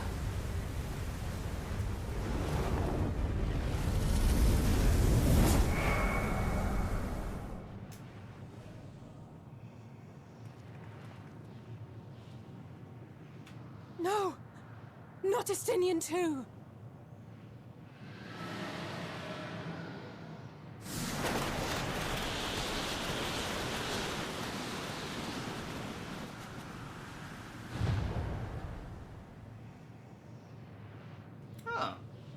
There's a wind. So is that how we're going to progress through this whole area? So we're just going to trade one of the scions each time we need to make progress? Because I'm okay with that. He's opened the way for us. Sacrificed himself to remake this place, like Thancred did.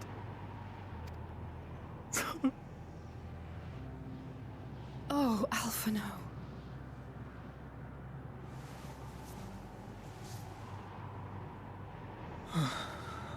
Come. Let us follow the wind. It will not lead us astray. He would not.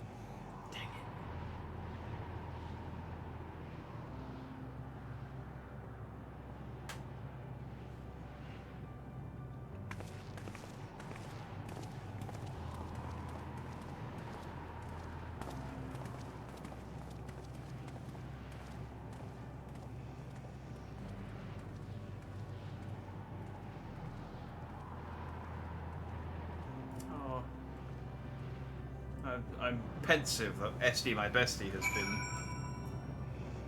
vaporized.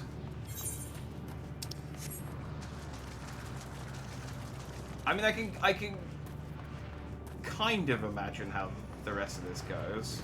I'm gonna sort of, as I say, we're gonna trade in one of the, you know, a scion every time we need to make some progress, and then I'll summon them back with the power. With the power of friendship at the end.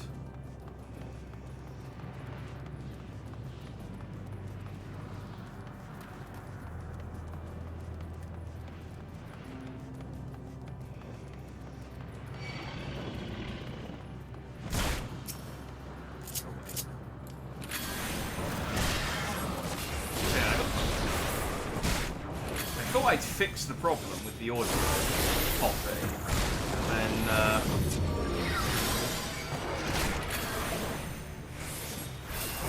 just did it again. It's the only time. It's the first time it's done it all stream, so it might just be one of those things that happens occasionally. I know what's causing it. I just don't know how to stop it from happening.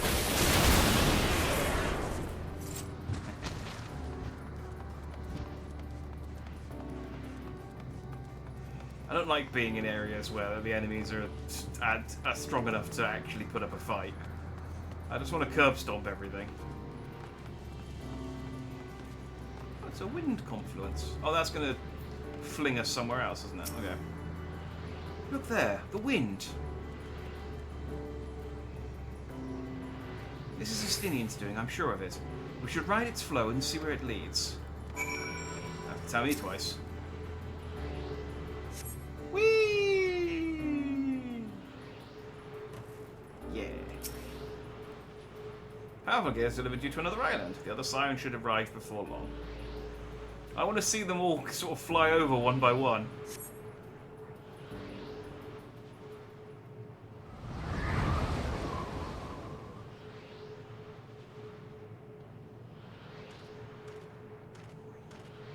I promise you, Stoller, I did not look up at your dress as you flew over. He did it. He found a way forward for us.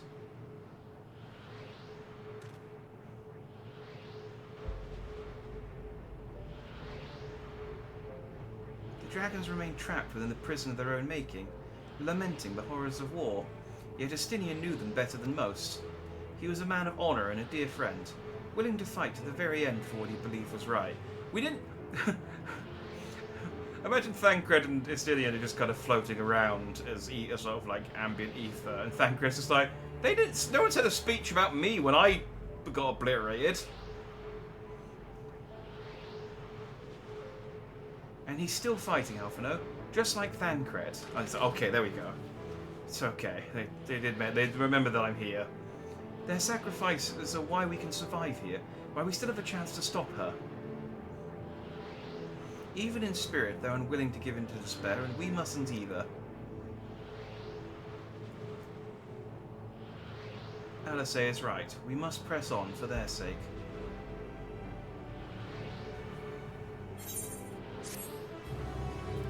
Alright. Which Scion are we going to trade in next? My money's on your Stoller. She gets... This wouldn't have been the first time she's been obliterated, so... As Y'shtola and Alisay said, we must continue.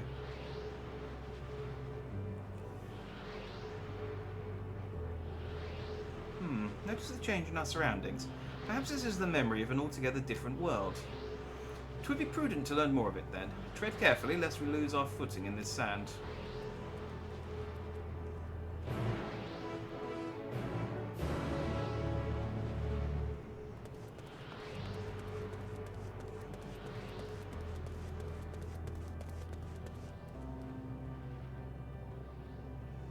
See, I want to go there. That one looks fun. It's like space coral reef ball nebula.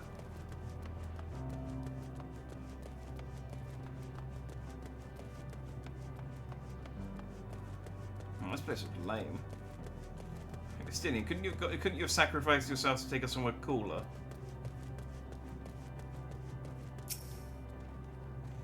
Were it not for the violent crystal embedded in its surface, it would appear as an ordinary stone. A curious script hath been etched upon them. Alas, it is not a language with which I am familiar. I cannot say I recognize it either. Nor I. The dragons, from what I recall, preserve their knowledge in song and eschew the written word entirely, so we may assume this is the work of another race, one we have not yet encountered. Or one we have yet to encounter, if I read the text properly. Meteon claimed the dragon's world suffered a slow death, seeking the release of oblivion. What life we find here, like as not, doth wend its way towards a similar end. So, Alisay, what do you suppose that is over there? What, the big, just undulating tentacle ball? Or maybe the red things? Or do you mean the tower, the spiral tower thing? I'm not sure. It's hard to make out at this distance, but the surface seems to bear the same crystals as this monument. meaning there's a chance we may find whoever built them both. We should go and have a look. Come on.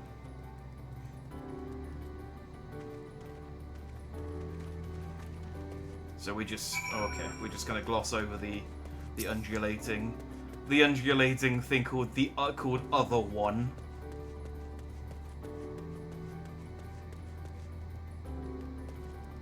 Do you reckon I can get this when I unlock the Beast Tamer?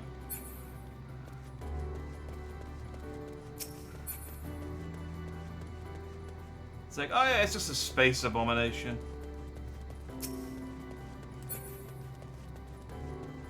Oh, these things are weird. A little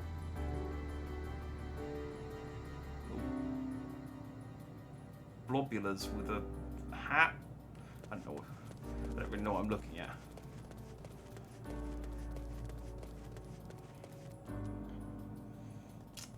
Leave it to the Japanese girl to spot the tentacle monster.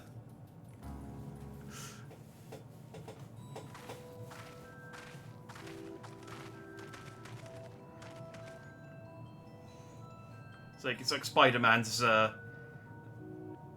spider sense. This is a danger sense that just alerts on at all times. Hail, travelers! This is a most unexpected occurrence. Oh, hello there. Is this your home? Indeed it is. Ah, forgive me. I had forgotten. An exchange of introductions is expected when first meeting those with whom one is unacquainted.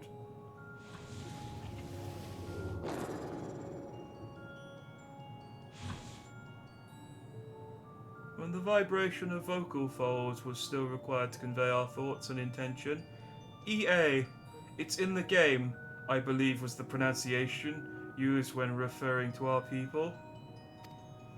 Though it is not entirely applicable given our present state, you are welcome to use this appellation. As for nomenclature, to address my individual person, I believe we pronounce Kofkugt. Yes, Kofkugt of the EA.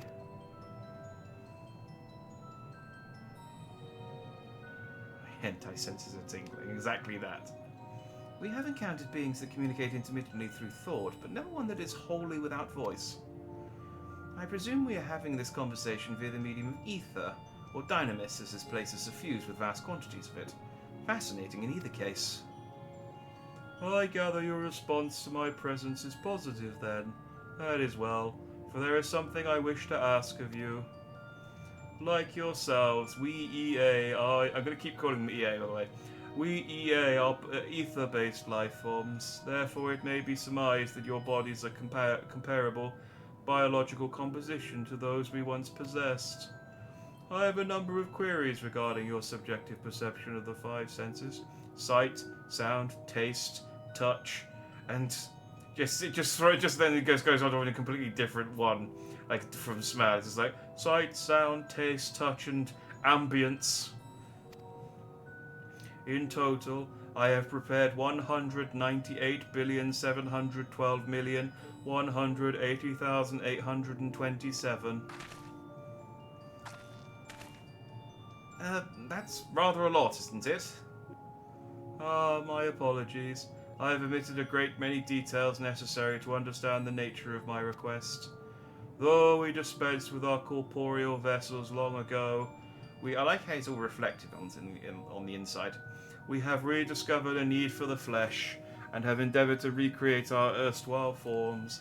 However, all pertinent records have been lost due to the passage of time. Take, for example, the nervous system. It is well within our power to recreate, but we have no frame of reference for sensations once experienced by our people, which may compromise our ability to interact with our physical environment. Fucking EA had turned having body into a DLC and put the price set so high no one could buy it. That is the end game. That is the end game for them. And even then, they don't give you. They just give you the torso. You have to get the limbs microtransactions. And the reason you need to regain corporeal forms?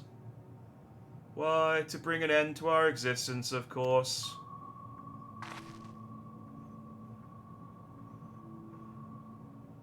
Though need is perhaps too strong a word. It would be a simpler matter to unmake ourselves through the use of etheric exsanguinators, but such a death seems inadequate. The traditionalists among us believe proper death requires an inescapable sense of impermanence in one's final moments, an experience found only within bodies of flesh. I shrug. I don't know. We should very much like to hear more of your plans. In exchange, we will answer any questions you have to the best of our ability. Such an exchange of information would indeed prove useful. Very well. To ensure efficacious exchange, I hereby invite you to our home. Yes, the abode of the EA, where we traditionalists prepare for our demise. I presume you consent to answer questions. Is it your consent to answer questions is indicative? I might need to get some more water. Indicative of a tacit approval of our plans, in which case your cooperation is greatly appreciated. I must caution you, however, to be mindful of the EA wandering the desert. Their desires for bodies of flesh could be described as overzealous. Now, if you would follow me, I'm above board though. I won't try and steal your bodies. I'm not a body snatcher. Now come over here. Come over here when no one's looking. One at a time, if you could. This is going rather smoothly. Not that I'm complaining, mind. Even so, we mustn't forget their aim is oblivion, much like the dragons.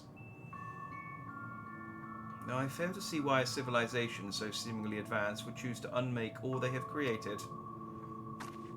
We answered every question and then we got bored. One Piece ended and we didn't. Our version of One Piece ended and then we just kind of didn't see the point after that. At any rate, we will find no answers dallying here. Let us be on our way.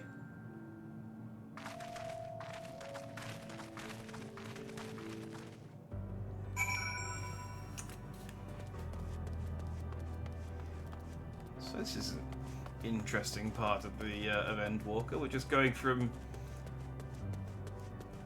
destroyed world to destroyed world, seeing which and how each of these abandoned species wants to kill themselves, and why.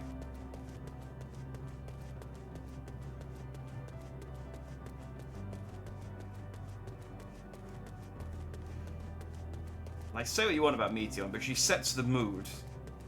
And she's like, hey, would you guys like to spare? 'Cause I've got to spare. Have you noticed the quest names, by the way? Yes, I have noticed that the letters have started being replaced by like symbols. I did wonder. It seems to be getting, because it was like one letter and now it's two.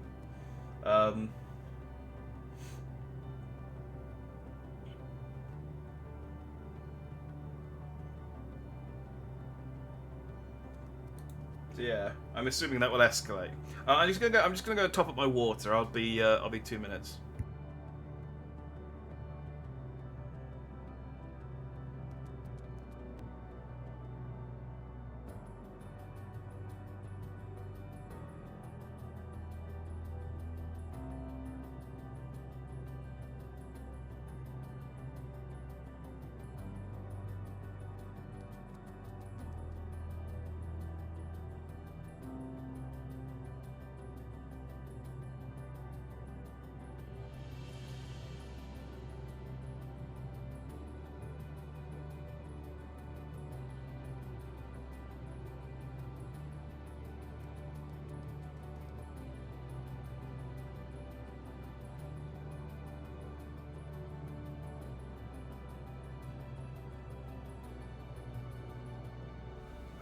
It is, I would say, it is nice.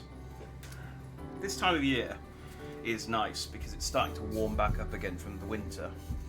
But it will get to the point where it's going to become unseasonably warm again. I keep the door shut when I stream because I'm pretty sure anyone in the hallway can hear me talking, and obviously when it's like 3 AM and I'm shouting at Sonic to jump properly or something, I don't want to give my neighbours the wrong impression about me. But walking from the kitchen back into my office, it is like a wall of heat as I walk back into this room where I got the door shut and the computer's just filling the room with heat. Like, it's not too bad, it's actually quite comfortable, but as summer starts picking up, it's going to become unbearable. I'm going to have to, well, I might just have to open the door and just be quieter as the night is. Just get to sort of like 2 AM and I'm just like, welcome to our abode, most of our compeers. I mean, I don't care that much what if my neighbours complain, but welcome to our abode. Most of our compeers you will find remain idle in their domiciles. Though your quizzical expressions indicate my phrasing is unclear. I speak, of course, of the violet crystalline structures. Maybe crystalline. Yeah, constructs hanging from the stone structures there. Violet. Oh, the egg thing. You say they remain idle, but what of your work to regain corporeal bodies? An astute question, and understandable given your finite nature. We have no desire to pursue our research, for it is no longer necessary. If, in our idleness, we are struck by sudden inspiration, we rise to pursue said inspiration to its conclusion. That is why I was present for your arrival, and why I continue to engage with you still. But while the others are not currently in a motile state, rest assured they would not object were you to disturb their respite. You need only cast your thoughts towards one of their crystalline domiciles to communicate. Basically, they won't talk to you, but they will talk to they will speak when spoken to. Ooh, I have to do 4 of them. Maybe there's a pet dog and he trains it until 2 AM. I think I heard him threatening to fist him or something. He spent like an hour talking about its anus. You've really distilled my particular brand of commentary there, Sadratas. Oh, so many streams where I've talked about fisting anuses for an entire hour. You cast your thoughts towards the crystalline domicile, but there is no response. Oh. That one doesn't want to talk with you, sorry.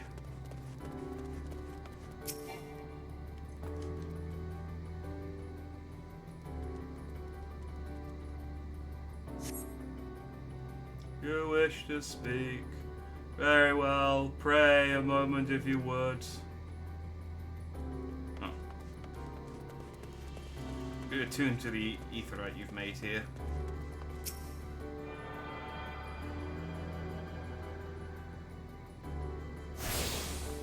Hey, do any of you guys know Triple Triad?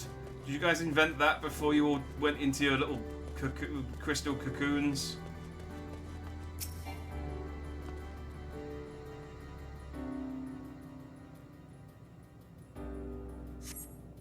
Why we seek our end, you ask? If you wish to know, I will tell you. Just a moment, I must remember.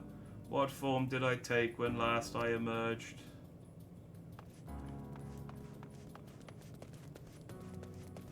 Mostly it's you reading me or someone else in chat talking about anuses, but the neighbours don't know that. That's true, I guess, yeah.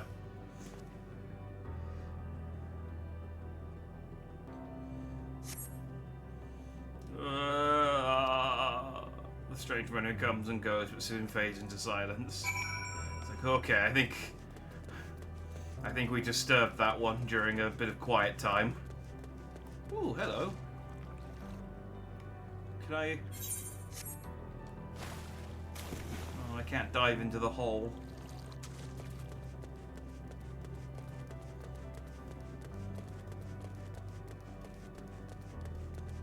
I mean, you're right, there are some things that I say that I wouldn't want my neighbours to hear out of context. Did your inquiries yield satisfactory responses? Not really. I see. If they fail to answer, then it's likely because their minds have unraveled due to prolonged idleness. They are naught but concentrated ether now. Worry not, there are no others who have need of those lodgings, and they will not provide a hindrance to remain as they are. But more importantly, you said some few did answer your request for an audience, yes. I imagine they will be here with us ere long.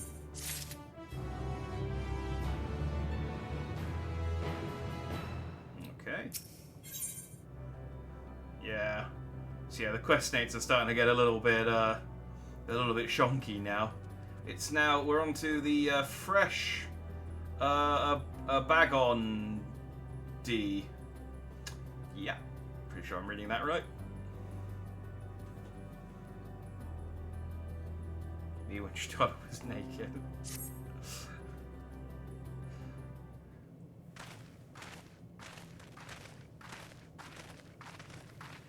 Both times. I had no luck, but everyone else fared well enough. Quite a few EA have awakened. Ah, there they are.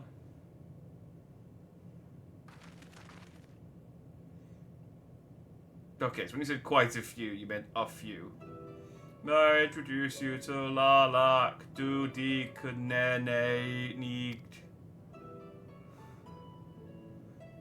Sup? It has been too long, Kopfkuj. I dare say Sadriv 4 has since completed an orbit. Indeed. Until the travelers brought it to my attention, I hadn't noticed how unraveled some had become. Travelers. Ah, of course, of course. The ones who wish to know why we seek to regain corporeal forms.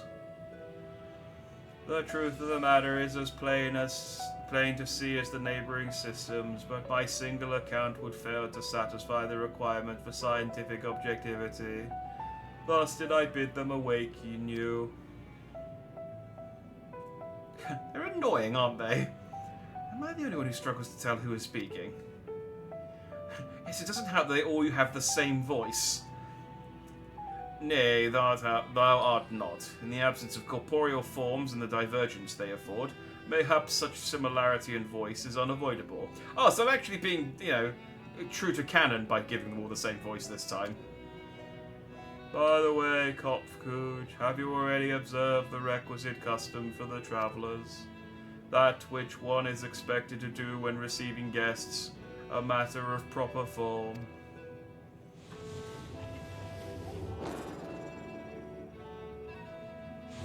Ah, yes.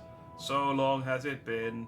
It had completely escaped my mind and still does. What was it again? I can't seem to remember.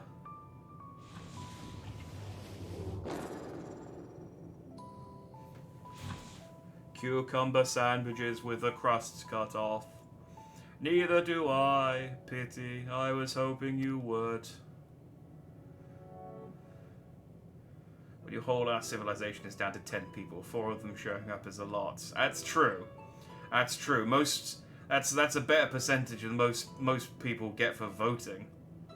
So perhaps we can search the archives for the answer. Come now, Nanny. The archives have long been frozen, lest we subject ourselves to further dolor. Surely you recall that much.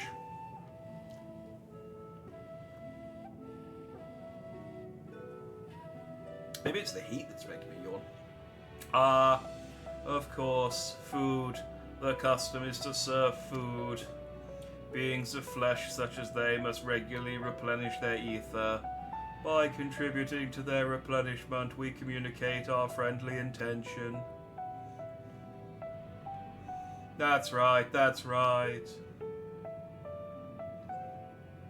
We duly invite you to join us in communal repast, after which we may engage in leisurely conversation. If we're talking about voting, I think American elections are soon. You'll awaken them. Is that how it works? We have, before the American elections, we have the general election in the UK as well. I've registered to vote because I mean I am registered to vote, but I hadn't bothered to tell them that I moved because I think I'm in a different precinct, district, whatever. Now that I've moved, so I've basically told them on like the last possible day. But yeah, I think we've got a general election in May. I feel like American elections are like the Super Bowl. It is a bit more. There's a bit more pomp and circumstance with American elections than British elections. I mean, there is still a lot of. I mean, I guess it's. I mean, it's true. I guess it's true of any kind of like election for a country's leader. There's a certain amount of like fanfare, you know, because it's quite an important thing generally, unless you're Russian.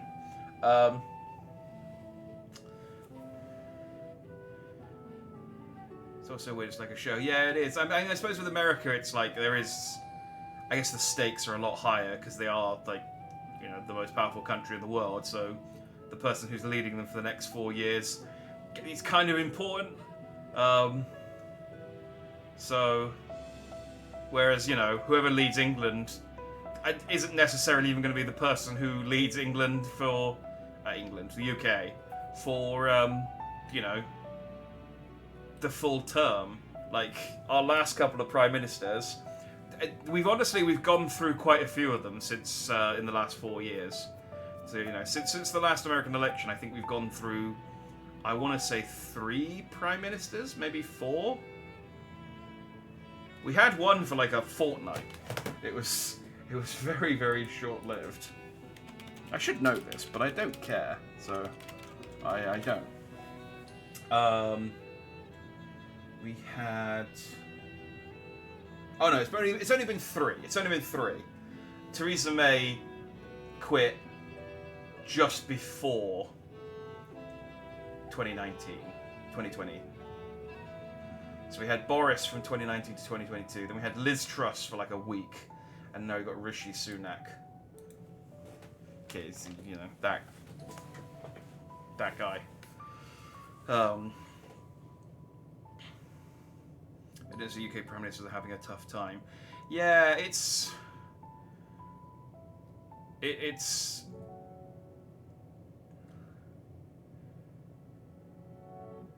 the problem is that they're all shit, and there's not really like any good ones to kind of put at the forefront. So it's all just kind of like the least shit person that they can find. Like, we had a pretty decent one in the opposition team for a while, and then they got rid of him.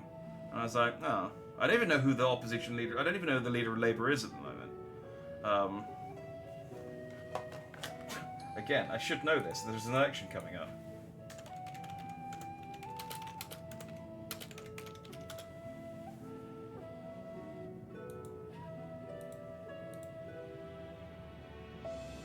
Oh, it's Keir Starmer.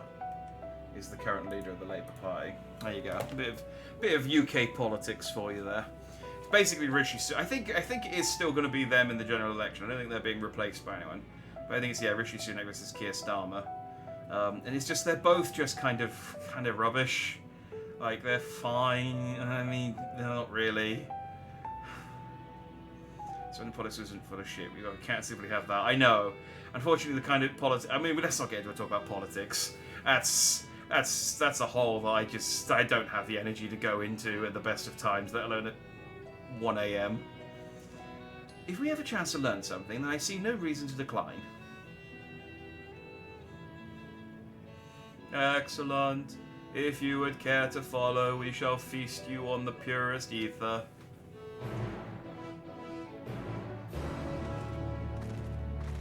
Nice. The Space Ghosts are going to give us some, like, ether granola bars. Oh, there's a guy riding around on his I think he's got the motorbike from the little motorbike with the side saddle. Oh, I really want that bike, but I can't quite justify spending that much money on it. It's weird. There's a certain money's always kind of weird to me because like if I'm like hungry and I can't bother to cook, I'll happily spend like 20 quid on takeaway, 20 to 30 quid on takeaway, depending on where I order from, and that's a meal that I'm going to eat, you know, over the course of 1 or 2 meals. Again, depending on where I order from, because, you know, pizza, that make good for a good breakfast. And so I'll happily throw like 20, 30 quid, but then I'm like, ooh, do I want to pay 20 quid for a motorbike in a game that I will technically have forever, but isn't real? And then I'm like, ooh, no.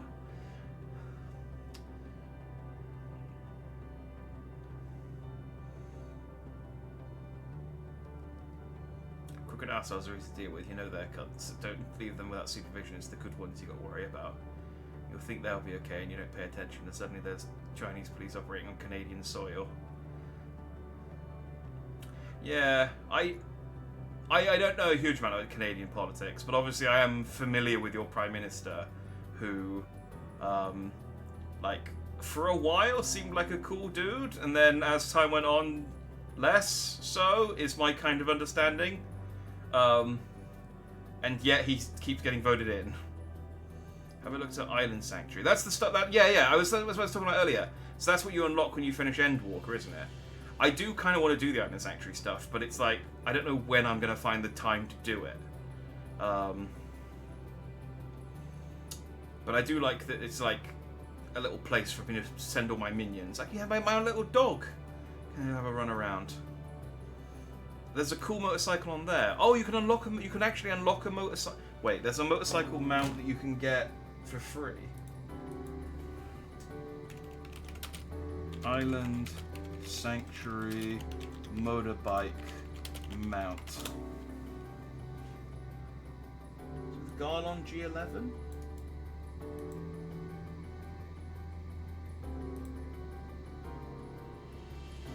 Ooh, that is quite nice.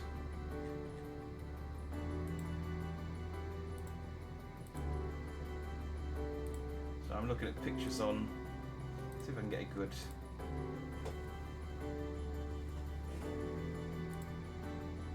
Oh, I do. Oh, it looks a little doofier from the side. I was gonna say it looks. Like, hang on, let me show you. If I just drag this over, will this come up? No, that never works. I've tried doing that a few times. It never friggin' works. Hang on, let me save the image. What's a WebP file?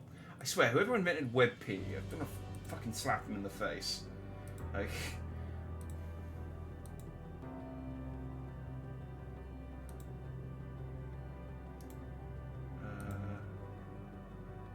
Like, just give me a PNG, alright?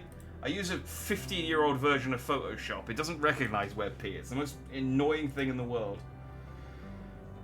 Well, maybe not the most annoying thing, but it's up there, like top 3. So this was the first picture I looked at, and I was like, oh, that's a cool-looking bike. Like, from that angle. I was like, yeah, that looks cool. But then I saw this angle, and it's like, okay, it's less. I'm not a big fan of the wheel at the front. Like that's a less. It's less cool from the side, but it's still a cool bike. I'd still happily get it. But then the bike I really want is this boy. But I feel like I need to go and do the Heavensward raids so that I can get the minion that goes with it. Although this would be cool if you could just put any minion in it, but this is the bike that I want off of the store. But it's like 25 quid, and it's like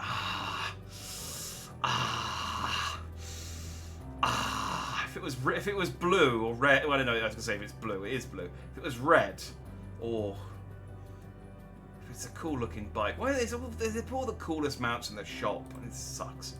I mean, I get why they do it, because they want you to spend money. It's where you get like the transforming robot and stuff.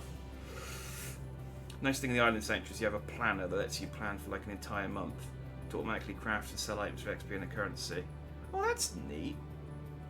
Like I said, I'm excited to... I will like play around with the Island Sanctuary once I unlock it, but I just...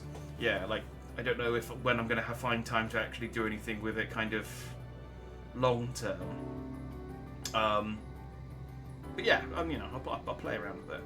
But yeah, I want to do the Heavensward raid, the Alexander raid, so I can get Alpha as a minion, and obviously do Alpha's quest, and also get Alpha's trading card, because he does have his own triple triad card. So I do need to do all of that at some point, but it's just finding the time to loop back and do old content. This facility is where we replenish our ether. There is no particular name for it, but we traditionalists sometimes use the word restaurant. Now then, if you would take your place with your comrades, the space will soon be awash with purest ether. Please absorb as much as you like. Yum. This is, Guys, I feel like this is a trap. I feel like we're too, like, easily walking into this very clearly marked summoning circle. I think we're about to be sacrificed to these space ghosts, like God. You brace yourself for a rush of sweet, sweet ether, but nothing seems to happen. Perhaps you need to wait a little longer.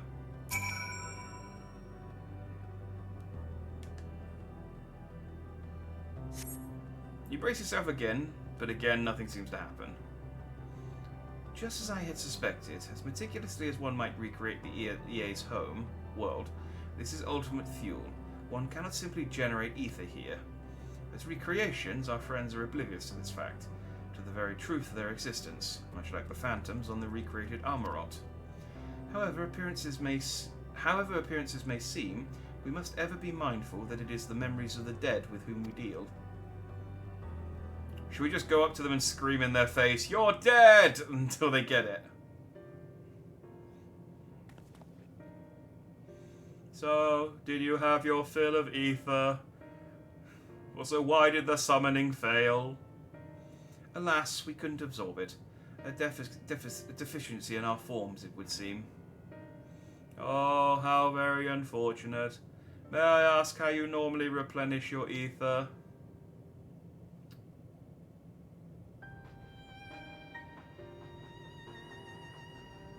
Through your mouths, you say. How very primitive and quaint. Hang on. I know a dragon who makes a delicious tart. Let me go and get him. To think that their mouths serve not only to expel sound, but draw in sustenance besides. Such life forms have long since vanished from our systems. I wonder what else they can do with their mouths.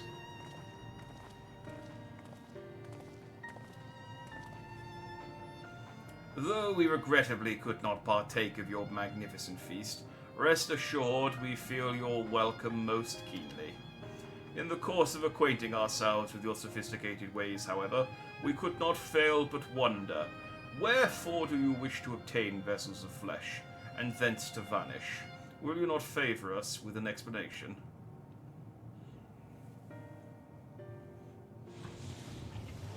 By the way, since you don't do tribe quests, the tribe quests in this zone have you helping the denizens of each planet accomplish their dreams. You help both the EA and dragons get children. Oh, that's nice. I was going to say, I felt like the helping the dragons get children was going to be part of the main quest, but... You flesh and blood beings are always so hasty. It does have its charm, however. Very well, we shall indulge you. In the beginning, when the EA yet possessed corporeal bodies, our ancestors dedicated themselves to the pursuit of knowledge and technological advancement. That was around the time we made, like, Sim City and, like, the first FIFA, I guess. By transcending all limitations, we believed we would eliminate sorrow and abide in true happiness. From the... I actually don't know if EA was SimCity. I think EA bought the license later. I don't know. My knowledge of the E company is thin. From the tangible such as land to the intangible such as labor, there exists myriad hindrances to progress, but the most confining of all was the flesh itself. Our natural lifespan was distressingly middling, you see. Too short to enjoy unhurried lives, yet too long to be considered disposable. Furthermore, to simply maintain the integrity of our bodies demanded considerable resources. It's a very nice quest line. Maybe tear up a little bit. I wish I had the time to do some of this stuff. Maybe like once I've caught up. Well, no, once I've done Dragon Dawn Trail, and I'm in a position where I have to then wait for more content. That's probably when I will then start doing all of this stuff, because, you know, there's nothing else to do. There's no story content to do, so that's when I'll probably go back and start like mopping up all this stuff. Getting my quest to get my jam toast.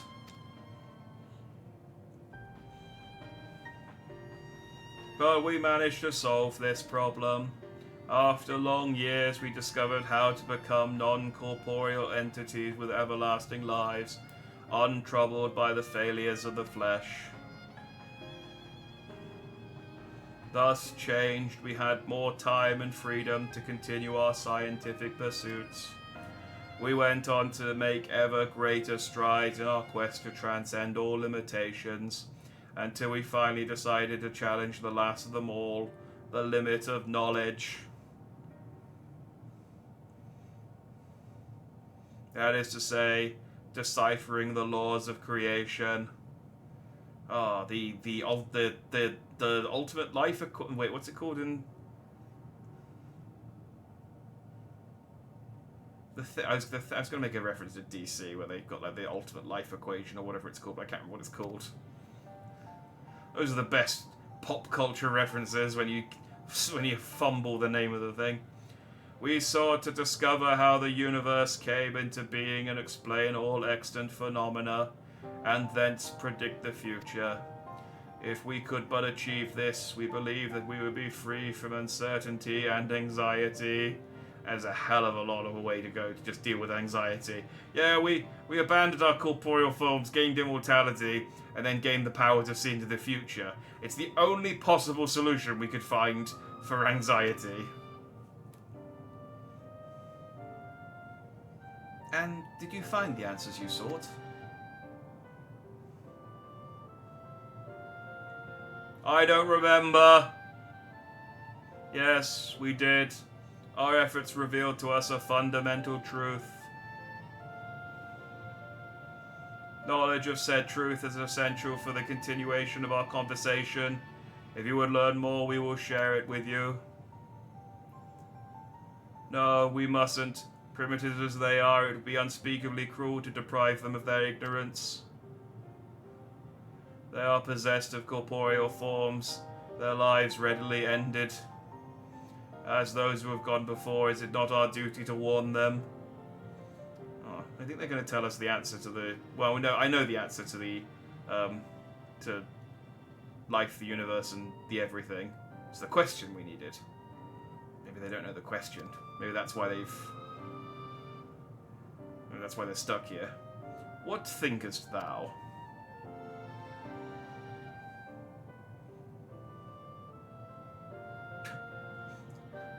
No thoughts, head empty. We have deliberated and come to a consensus. If you are resolved to know it, we will disclose to you the truth we discovered, the truth of the universe. Seek us at the stone pillars just outside the bounds of the abode, a place called Elegia.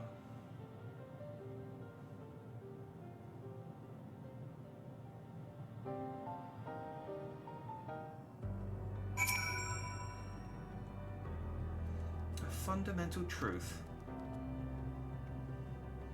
We will hear it, of course. Let us learn what has led such an enlightened people to this indolent end.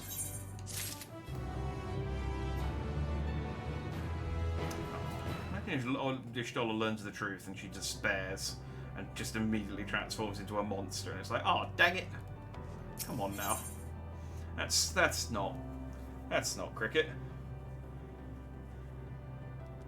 The meaning of life is 42. That's how many chicken nuggies I need to feel satisfied. That is a lot of chicken nuggies. That's like, I mean, McDonald's only sells them in packs of 20. You'd need to order surplus. You order 2 boxes of 20, and you're like, it's not quite enough. It's not quite enough. I'm 95% of the way there. Ere we join the EA, there is one trifling matter I would fain investigate. Jack, Graha, might I trouble you for assistance? But of course. My thanks. We shall head outside the abode, if you would kindly follow me. I know not what mischief you are plotting, Irianja, but I trust you have our best interests at heart. The rest of us shall go on ahead to Ligria. Lest you worry, we won't start without you.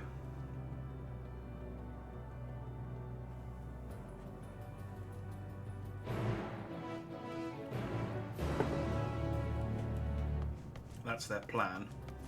You either buy not enough and leave unsatisfied, or buy too much. It's like, okay,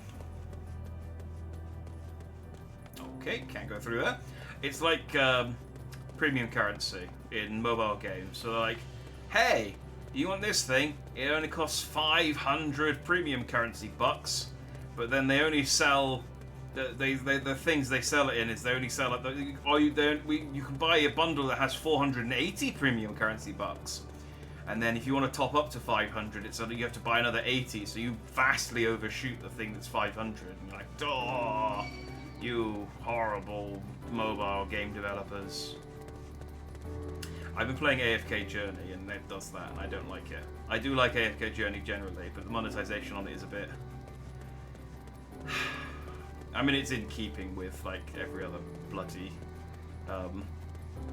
mobile thing, but...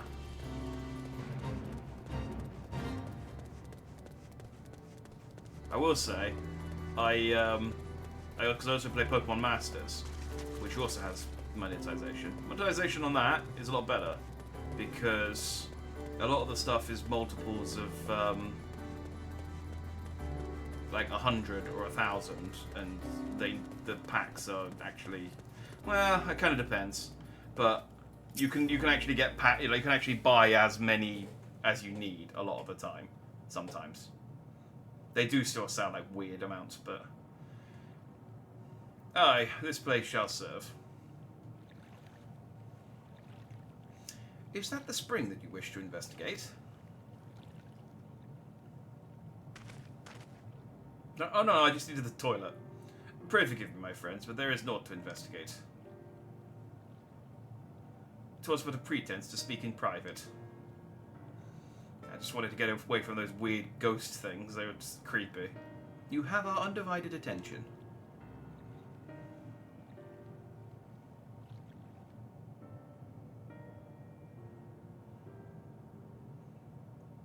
Could be worse. McDonald's could do loot boxes. What do you get today? Nuggies, a hamburger, a fillet of fish, or a small fries? That's the future of fast food. You just go in, you buy a loot box, and they spin a big wheel that determines what you get.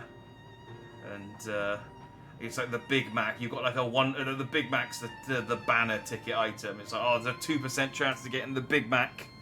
Come on. I mean, it would make getting a Big Mac more exciting, because I like a Big Mac, but some of the shine has worn off of it a little bit. In that, you get it and you just sort of think, this is okay. It's mostly the Big Mac sauce at this point that's the thing I like about Big Macs. Like, if you put Big Mac sauce... That's the thing I learned, which is the reason they don't sell it anywhere else. But if you put Big Mac sauce on anything, it kind of just tastes like a Big Mac. It's mostly... the Big Mac sauce is doing, like, a lot of the legwork in that burger. Gamba fast food. 100% at least one of these companies considered it. I mean, you do already get, like... Not loot boxes, I suppose, but like the blind boxes for food. Like, I have been tempted to get some of the like Japanese snack ones where you get like a random box of snacks delivered every month. Just because I like Japanese snacks, and why not? As we've established here in Ultima Thule, those denizens of ruined stars are recreated in their twilight days. Yet one question doth arise in my mind. So faithfully formed are the simulacra, they believe themselves yet amongst the living. How dost thou suppose this is possible? I don't know.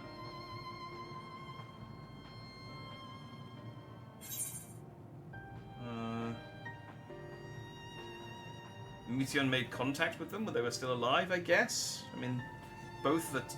I guess, yeah, let's go with that one.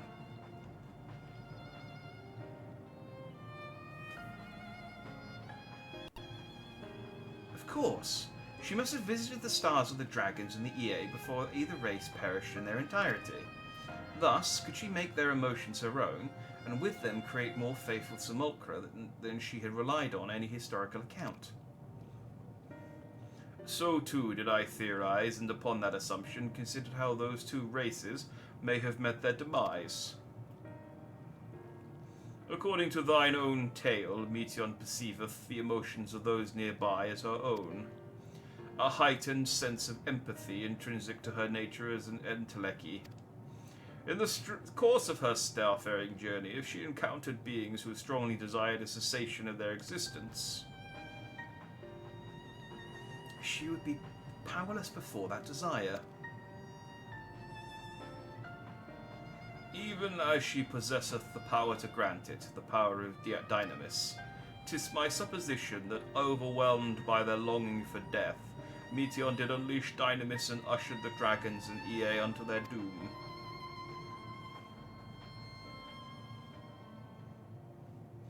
Of course, such was not always the outcome. Full many stars did she find almost lost to ruin. In order to create a terminus, however, the fervent desire for the end is essential. Therefore, should you struggle to find the way around, pray ask yourselves this. In the place where you stand, whose is the soul that yearneth most desperately for oblivion? Alphino! Why do you tell us this now?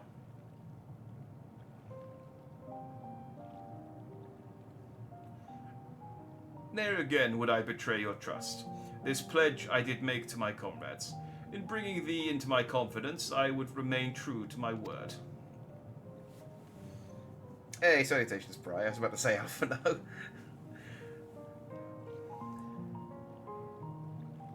If just those blind boxes are not random, they are themed. Yeah, I mean, yeah, you get. It's not like. I mean, do you remember the old loot crates back in the early 20s? Well, I mean, they do still make loot crate, but it's shit. But it was less shit. But it was still random, and it was just kind of like broadly nerd stuff. But it was really like just. I do still have a few loot crate like bits and bobs hanging around. They did actually have some really good. They had a really good Shadow the Hedgehog figure 1 month. Although it might have been the Loot Gaming box. Either way, it was a really good figure. I've still got that one. But yeah, I bought so many loot crates. Yeah, same. I got the first Fallout crate. Did I get the first Fallout crate? No, I didn't. I got the standalone. They did like a one-off Fallout crate, and then that was really popular. So they then did like a Fallout series, where it had like a builder figure, I think, where you could build a power armor. And then, I mean, this look, it's just rubbish. They did this loot crate thing where you got different parts for this power armor, and they released it over the course of like 6 boxes. I think every single one of those boxes was late, but people were like, "Well, I want to stick with it because I have 5 parts of this guy, and I want to get his right arm so this figure's actually worth something." And then right after people finished their figure, they then gave the figure away just as the figure 1 month in the regular loot. It was either in the regular loot crate or the Loot Gaming figure. It had a different paint scheme to it. They put like a Nuka-Cola paint scheme on it, but it was the exact same figure. So it was like these people have been collecting this power armor figure for months, and then they just gave one away complete with one of the other boxes, and it was like, There's no... Loot Crate's fun. I occasionally still go on the Loot Crate spoilers Reddit just to see what sort of stuff they're putting in boxes these days, because they, like I said, the Loot Crates are bad these days. They went into, I'm pretty sure they went into administration at one point, but I guess they still have all the stock from previous crates just hanging around, so they just have to just continue until they get rid of it all, I guess. As for thee, let us consider it my fitting reward for the secrets I harbored for the Crystal Exarch. I like that Oriange, like 4 expansions in, is finally like, look, I keep lying to you guys in order to hide like some, you know, plot that I'm working on. You know, normally like for good reason, but I've learnt my lesson. I'm going to tell you guys this time. I once placed my faith in thy chosen path, walking at thy side, full knowing that we were bound for thy demise. I ask now that thou returnest the favour, and abide in faith as I fulfill mine own destiny. If you say my debt has come due, how am I to refuse? 'Tis indelicate of me, I know full well, and I can but beg thy forgiveness. Yet, even if I must needs go to such lengths, I cannot well feign ignorance of the answer I have found within. The answer to the question, in what moment might I stand strongest?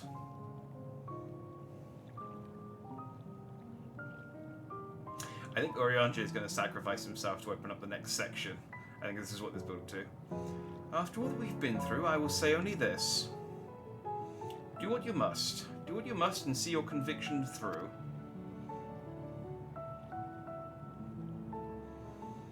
I bought one at Walmart once, had like a facehugger plush that was neat, and a little shit model from The Expanse.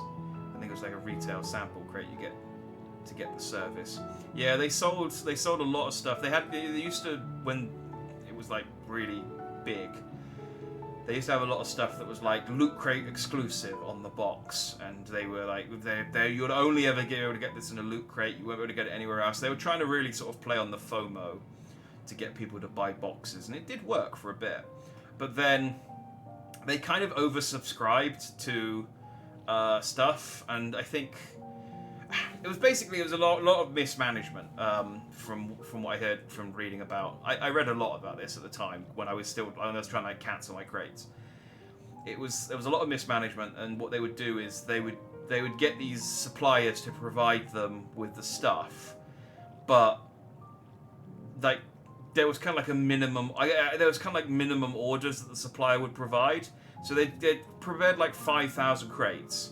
But the supplier would be like, well, you have to order at least 6,000 of this thing, I think. So they'd end up buying 6,000, filling these 5,000 crates, and then have 1,000 left over, which they just put in their warehouse. And then they eventually they put a store up where they would try and sell some of this stuff. But some of the stuff was so dog shit, and they just couldn't get rid of it. And so eventually they then just had to start selling it to American supermarkets, and so you'd start seeing stuff in American supermarkets that said exclusive to Loot Crate, just in like Target. And do you guys have TK Maxx? It was like those kind of stores. I shall, my friend, I shall. Without further ado, then, let us go to join our comrades.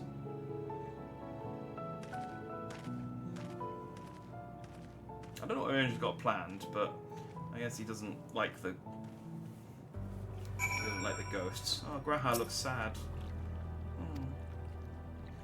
Let us be off to Elegia. Is that an etherite? Not etherite, a ether. Oh no, that's just ambient green energy. You have TJ Maxx. That's what I did. Sorry, for some reason, seeing it written down, it didn't register. Well, hello. I don't like how it ungulates. No, so you have TJ Maxx. We have TK Maxx in the UK. But it's kind of like just an odds and sods store. I think it's kind of like Target. From what I know about Target. Another himbo gets atomized, womenfolk in shambles. Would you describe... I guess Orange is stupid in certain ways. Yeah, I guess they're all... It's just a team of himbos, really.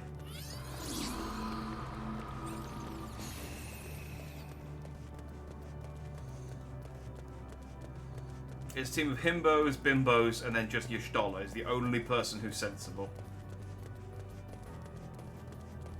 Have I attuned to this ether? I assume I have. Yeah, I have. Etherite, I mean. Same store like Tesco and Walmart. Well, so Tesco and Walmart are more like supermarkets. TK Maxx is more kind of like home stuff. Like just it's got clothes and furniture. Not well, I guess there's a little bit of furniture, like clothes and furniture and then just like toys and household stuff. You know, like bits and bobs and plants and things like that. Humanity may never recover. I swear to God, you can sacrifice anyone you want, but if the twins die, I riot. I mean, we've already lost Thancred and Estinian, so I have a feeling they're going to go through the roster, but I don't know. I wonder if she's grumpy. Everyone around has a moron. And then there's head morons. Yeah, the Warrior of Light is the biggest himbo of them all. Well, himbo/bimbo. Like, just... very much just a very simple nodding creature. They're just like, yeah, just point me in the direction of who you need me to kill and I'll go and do it. And you can play them more or less imbo, but they are. It seems everyone is accounted for. Shall we then? Well, let's see what Urianger is up to then. Please, continue. Tell us about this truth you discovered. I would love if these ghosts have the voice that I've given them. Very well. Bear in mind, however, that the purpose of this conversation is not to impart scholarly knowledge, for such requires that you comprehend the subject matter, which you will not. I mean, I would have struggled to do that voice, I'll be honest, without some kind of filter. We will forego the intricacies of our scientific methodology and deal only with the conclusion, the end of our society and our world.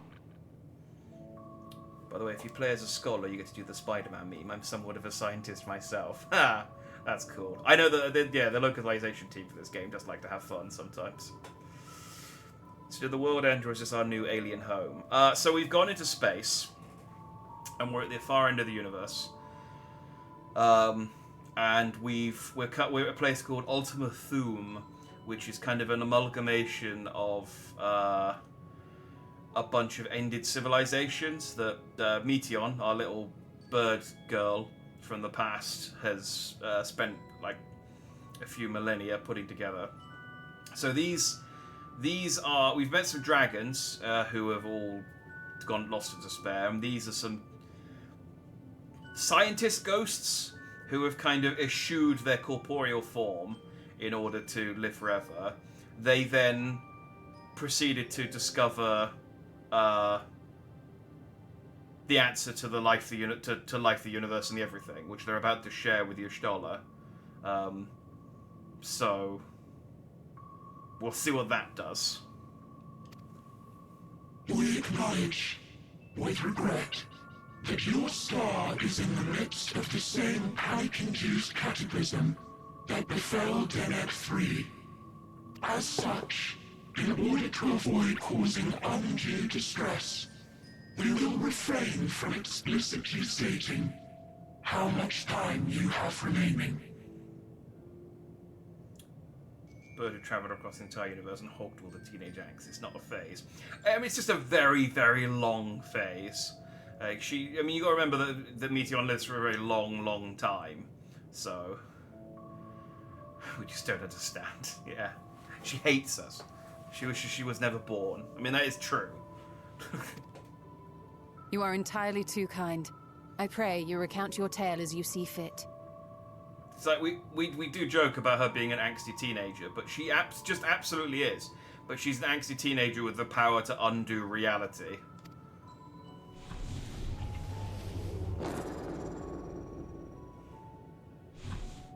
In the beginning, the universe was but a tiny particle.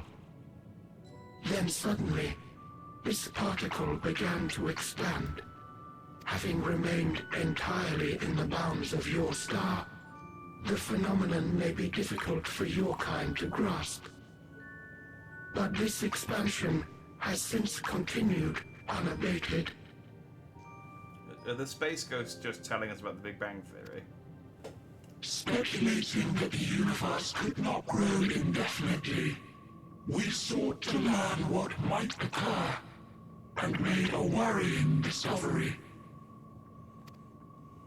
The stars will continue to spread apart, as will their finite thermal energies.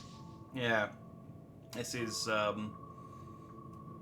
just one of the theories of the universe. It's just that, yeah, we will, what's it called? But yeah, just the universe will just continue to expand and expand and expand until everything kind of thins out. And, I mean, it's not going to happen tomorrow, but I love when Final Fantasy takes a left turn and goes batshit crazy. It's been doing that pretty hard, this expansion. Like, remember last week we went into hell to kill God? Like, us now going across space and speaking to ghosts, it's relatively tame by comparison. What I'm going to think about is the meme about the guy struggling to say beginning again. In the begin. How do you spell this stupid word?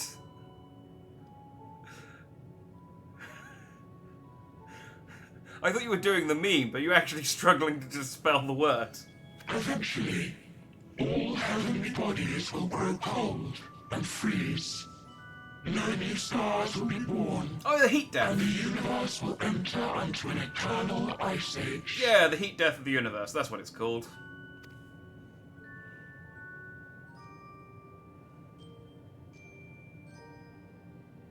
In hopes of proving that this determination was erroneous, we scrutinized our research from all angles, even as we sought to avert the everlasting winter. The endeavor proved fruitless. So infamously so, in fact, that it became synonymous with vain effort.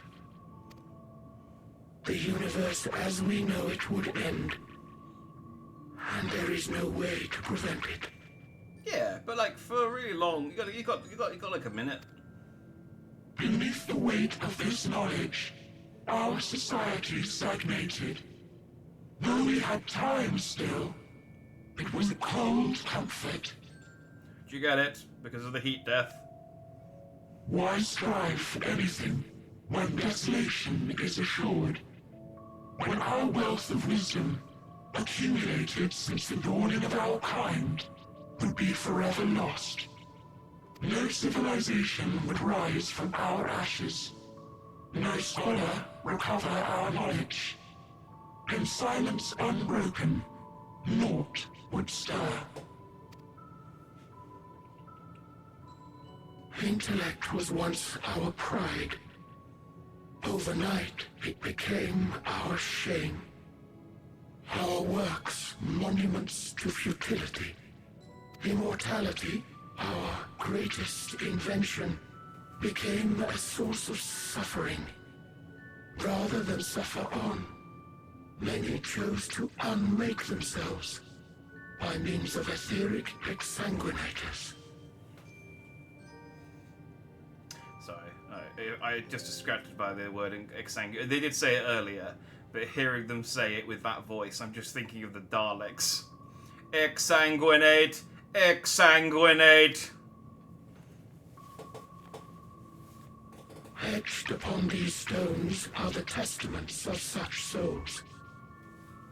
Though many left no words at all, thinking it a pointless gesture.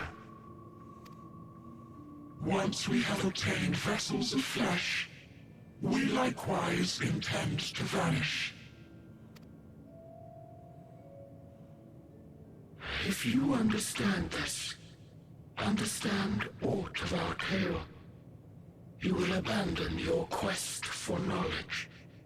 Nah, I mean, we'll all be dead before like any of this stuff happens, so it's not my problem. Ignorance truly is bliss. If you would cling to your illusory happiness, remain primitive and pure. It is the only way.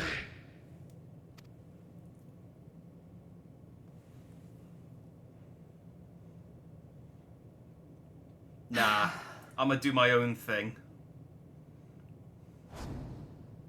So that's your story.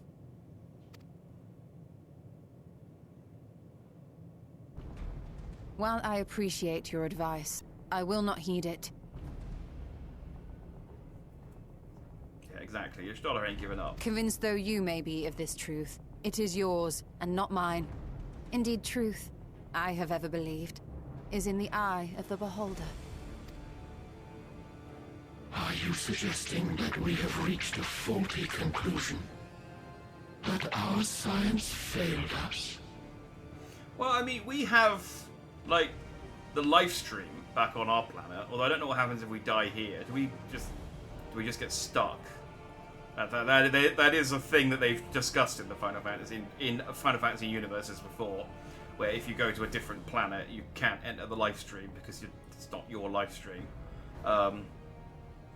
But yeah, like we have like an afterlife, technically, of energy. Like I've been there. Yushtola's been there twice. So I mean, I guess that probably exists after the heat death of the universe. As you yourself said, the subject matter is beyond my comprehension. And that, I accept, is true. I do not possess the knowledge to prove or disprove your conclusion. In my mortal years, I doubt I could even approach the wisdom of the air. That's EA. But of one thing am I absolutely certain. I would not be happier in ignorance. I would be. Y'shtola, no! You mustn't! Let her cook.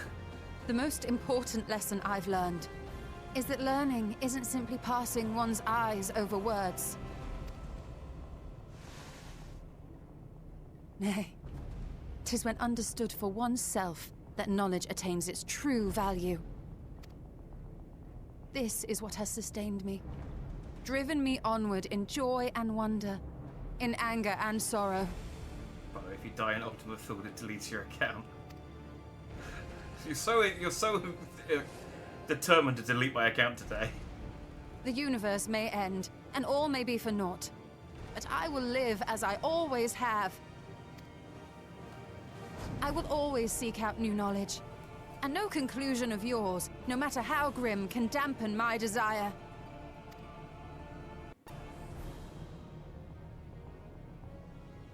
Okay. I suppose it is only to be expected.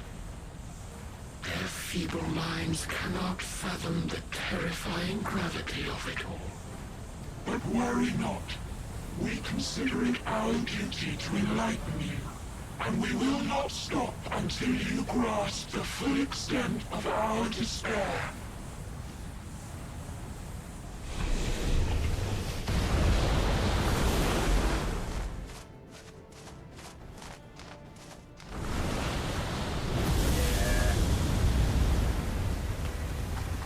This is all just meteor. Keep calm and listen well. Though my body will soon dissipate, there may be a way to restore it. Azim's magic. So long as our souls remain, you can use it to summon us back. But you mustn't. I'm Azim. For it would mean losing our way forward. This I only reveal so that you can promise not to invoke the magic. We came here knowing what victory may cost, so press on. Press on, and do not look back. We'll summon you at the end.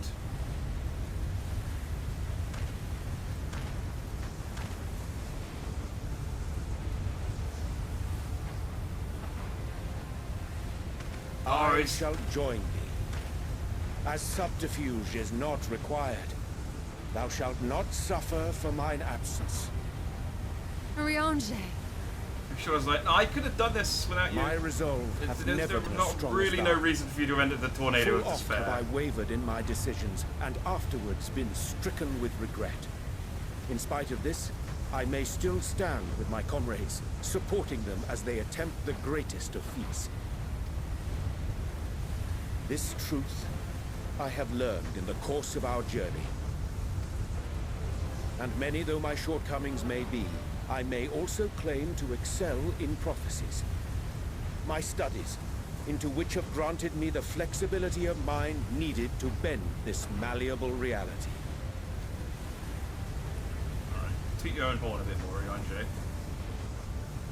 Thus shall I hope that thou mayest have the strength to resist, and our comrades the strength to continue.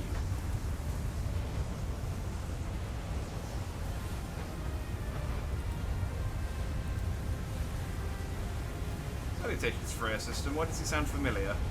I don't know which one. Uriange? I think a lot of these voice actors were in Final Fantasy 16, so if you've played Final Fantasy 16, you might have remembered his voice from Final Fantasy 16.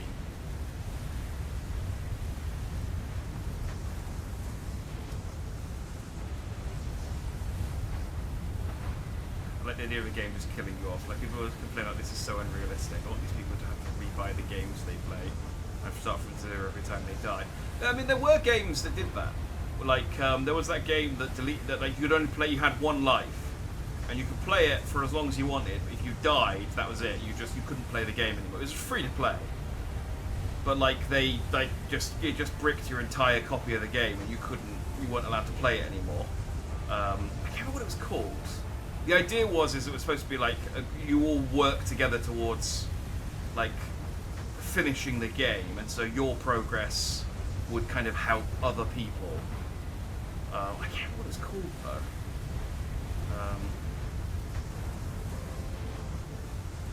We only needed to sacrifice one person. Like, I just tired of living, I guess. Yeah, it really does feel like they're just going like, we need to like sacrifice all the scions, but we don't have 7 of these tornadoes. So we'll just start putting 2 of them into them. We'll do them 2 or 3 at a time.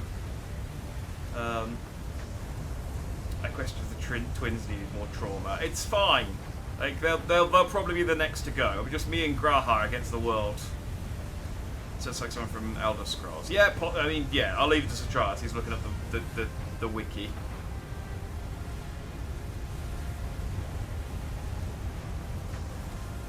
With you to urge us on, how could we possibly fail?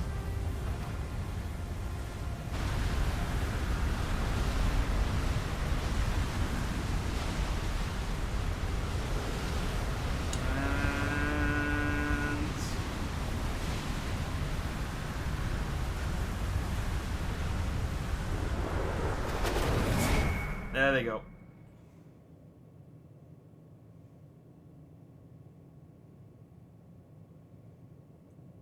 Oh, it's not going well. We've lost half our party.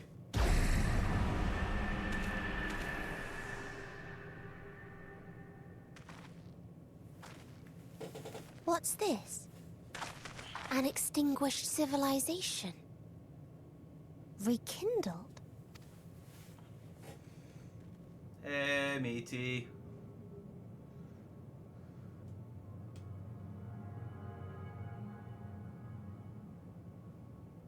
That's right. Our quest doesn't end here. We'll press on, and we will find you.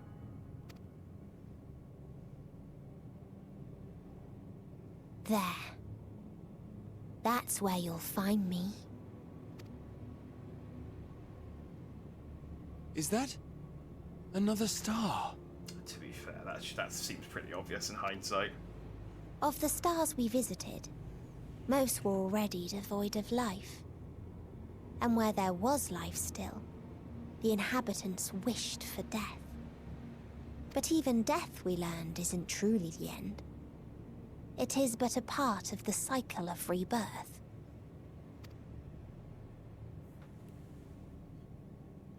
Souls return to the star, or in its absence, a larger flow. And eventually they are reborn. Yeah, the live stream, that's what I was saying. Alive again, to know suffering anew.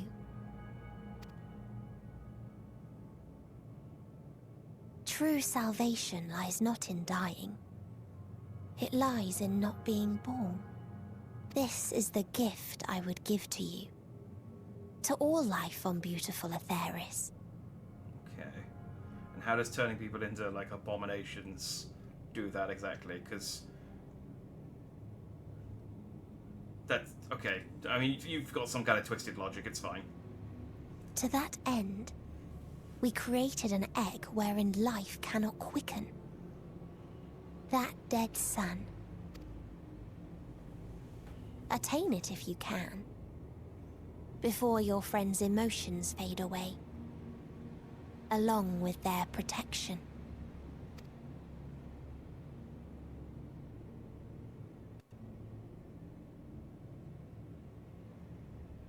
Oh, she's gone. Well then. Let's go and crack that egg, I guess. Or hatch it. Or, I mean, or what else do you do with eggs? Fertilize it.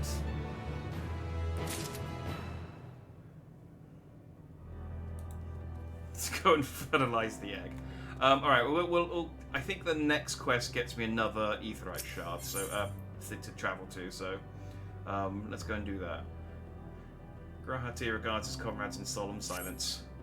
Is he gonna ... Oh no, he's not. Are you all ready to continue on? Then let us make for where that light's shown. Ishtola and Urianji have opened the way for us. We're all very, like, matter of... Who's got a quest over here? Oh, this dude. What type of quests have you guys got? Ruth? Ruth has something to ask you. Okay, that's not giving me a huge amount of detail. Let's just head over here then, I guess. Oh, hey, they have spiders. Of course they have spiders at the end of existence. Timothy Watson. Oh, that's the voice actor for Urianji. Mumkar and Metalface in Xenoblade Chronicles. He was in... Is Sot Sea of Thieves? And Dragon Age, that's where I reckon him from.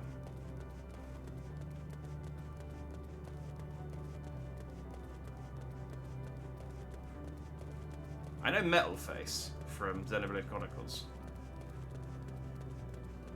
I probably know Mumkar as well, because I have played Xenoblade Chronicles, but I remember who Metalface was. I don't remember who Mumkar was. Yes, okay. I've played Sea of Thieves as well.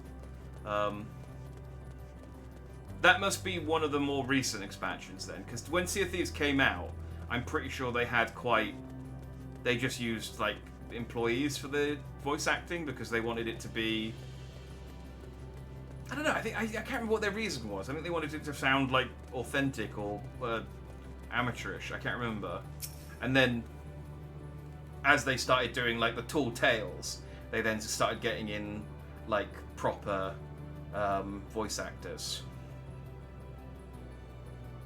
Oh, the Mysterious Stranger. That's the guy who guards the pirate legend area, isn't it?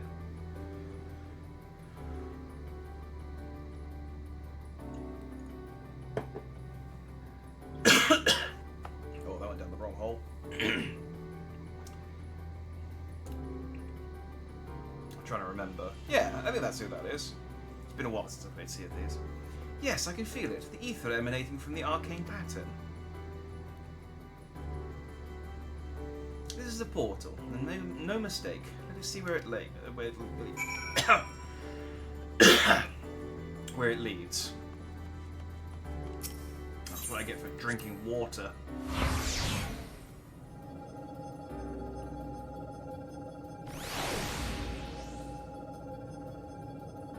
Yes, he's also the one that is leaning up against the door in the tavern. Yeah, that's what I mean. He's like the guy who, the door that opens up to lead into the, like you open that, if you've got a pirate legend, he'll open that door for you. And then you can go down there and buy like the pirate legend clothes. I think, right? Anyway, we've made it up to, here.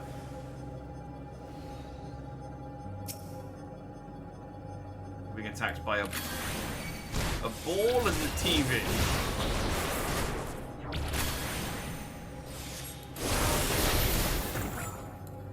It is the robots that killed the dragons downstairs.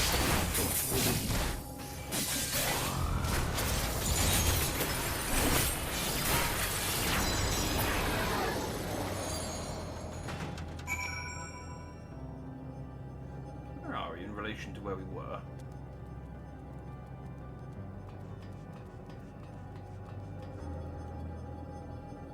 Okay, that's where we just were. Okay, so that's where I teleported from. And then that's the dragon area. So I guess there's probably this is probably the last bit. And then I guess we go into the middle for the last bit. That seems right. Yeah, okay.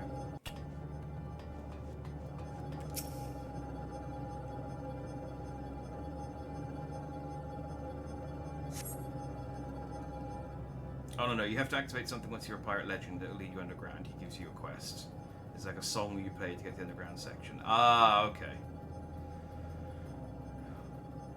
You might be able to tell I'm not a pirate legend in Sea of Thieves. I am far from it. I did put a few, a good couple of dozen hours into that game, but I couldn't really be bothered with all the grinding the different factions. Amazing. Yet another civilization.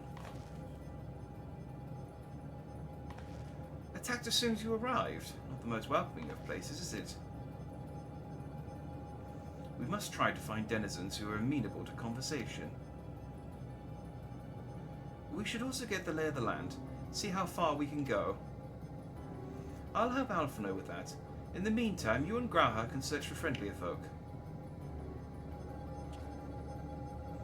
Apart from hostile beings, take care with your footing. I mislike... Oh, that's a good word. I mislike the look of this terrain.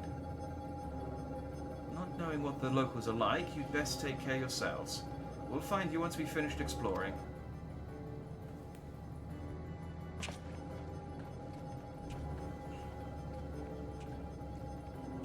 So who's next on the chopping block? Is it Graha or is it Alphano and Alasay?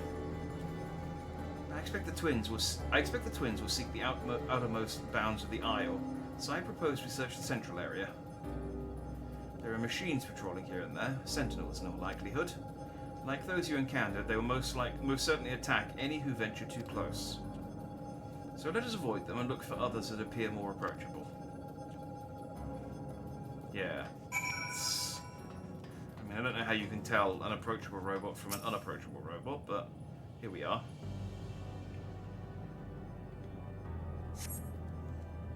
I'm not what my friends are. I could be totally wrong because it's been a while. This is all stuff we could very easily Google, but let's not bother. Let's just go with what you said. I'm happy to go with that. I'm as much as Sea of Thieves was one of those games that I really wanted to like, and I played it with my friends and we jumped back into it. We did the Monkey Island quests when they came out, and they were fun, but then afterwards we were like, I don't want to play the rest. I don't want to play normal Sea of Thieves. I just want to play the Monkey Island quest. So we uninstalled it and moved on to a different game. I'm just not a big fan of the gameplay loop in Sea of Thieves. But I wanted to like it, you know. I really tried to get on with that game and just couldn't. In order to open this passageway, players must first have the Pirate Legend title and play the shanty or legend near its entrance in the tavern. While standing near the entrance, an instrument will automatically switch to the correct shanty. Oh, okay, so yeah. So I guess having the Pirate Legend title gives you the Shanty of Legends. Or maybe the quest gives you the Shanty. Well, whatever. Let's go and fight some robots.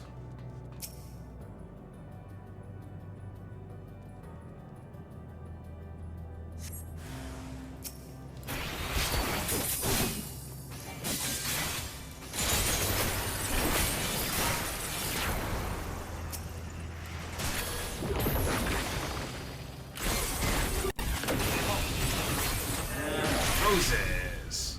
Hello. Hello. Oh. Graha, I think I found a robot that wanted to talk to us, but I killed it. Ah, well. It's always my problem with robots. I spotted ether current over here. I'm gonna try and sneak past these robots. It went badly.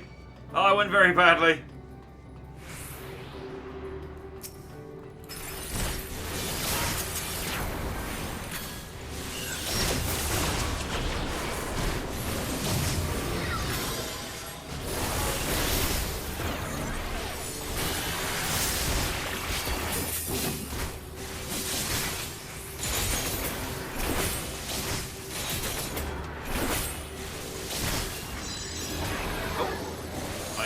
How close I am to death.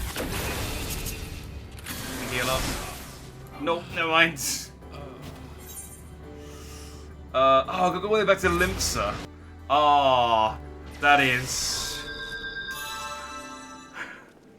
Well, Limpsa's quiet. I guess it's almost 2 AM. Where are all the cat girls? Oh, there's one.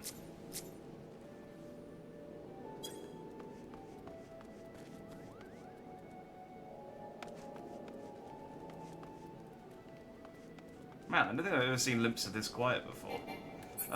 Right. Let's go back. Damn it, I didn't attune with the Aetheryte. That means I got to go all the way over here, and then walk back, and then... Oh, okay, we're gonna have a chat for a little bit. Lack of progression is a shame. See if these had Skull and Bones progression, I'd play it.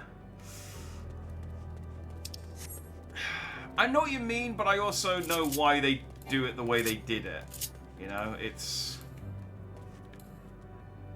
Like, I get that they want anyone who picks up the game to kind of... You don't want people who are, like, really good at the game to have an actual advantage over people who have just picked it up, because otherwise it would just deter new players.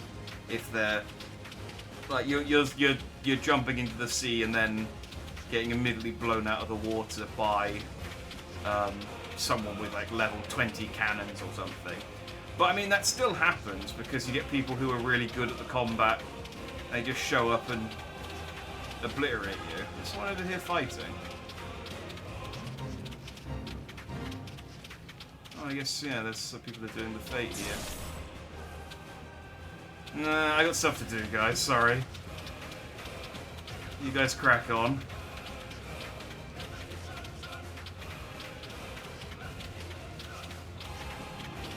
Not enough Goth magic use to see if these are definitely see if Stover isn't interested. There's plenty of Goth magic users. There's a whole what is one of the factions is just Goth magic users. They want skulls. It's explicitly you kill a skeleton and they'll give you money for it. They're about as Goth as you can get.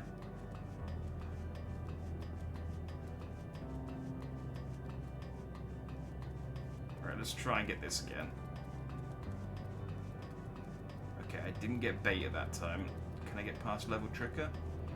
Oh, okay, I sneaked that time. I sneaked. Let's try and attune to the ether over there so I don't have to... Nope. Nope. Graha, help me. This robot's mad.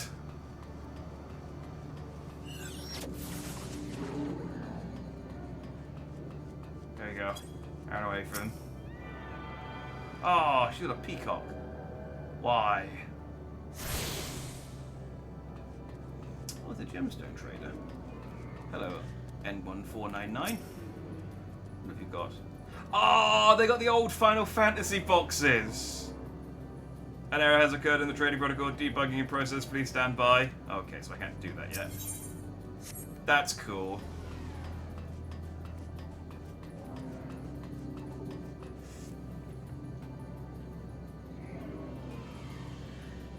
Boats have stamina. Oh, and Skull and Bones. Yeah. Or Skull at the Price of Sea of Thieves. Yeah.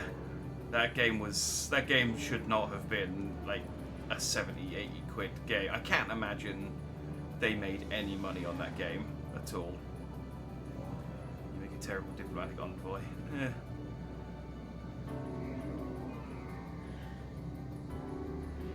Acting like Sweats don't have an insane advantage over newbies is irresponsible of the devs. I mean, it is definitely true. Like, it's a big part of the reason is my friends don't like it. Is we've had many sessions where we would play like a whole evening. We'd get a load of chests and stuff, and we'd be going back to the dock, going back to the town to turn everything in, and there would just be a ship that would just get us, like, pip us right at the end, completely like overpower us with combat and steal all our stuff, and then it's just like, right, great. Well, the last 2-3 hours of playing, and we can only play like once a week because my friends all got kids and we all got jobs and responsibilities and stuff. So it's like, great. Well, this entire week's worth of gameplay that we've done together has resulted in no gain whatsoever. Like, there's zero. We've accomplished nothing in 3 hours, and that's why we went, let's go and play something else. Let's co-op, and we don't have to worry about people ruining it for us. So we're currently playing Pal World, which we're enjoying very much. Sweaty ass 10k hours, Sea of Thieves players 1v6 movies and ruin their days like it's nothing. Yeah, it sucks. It's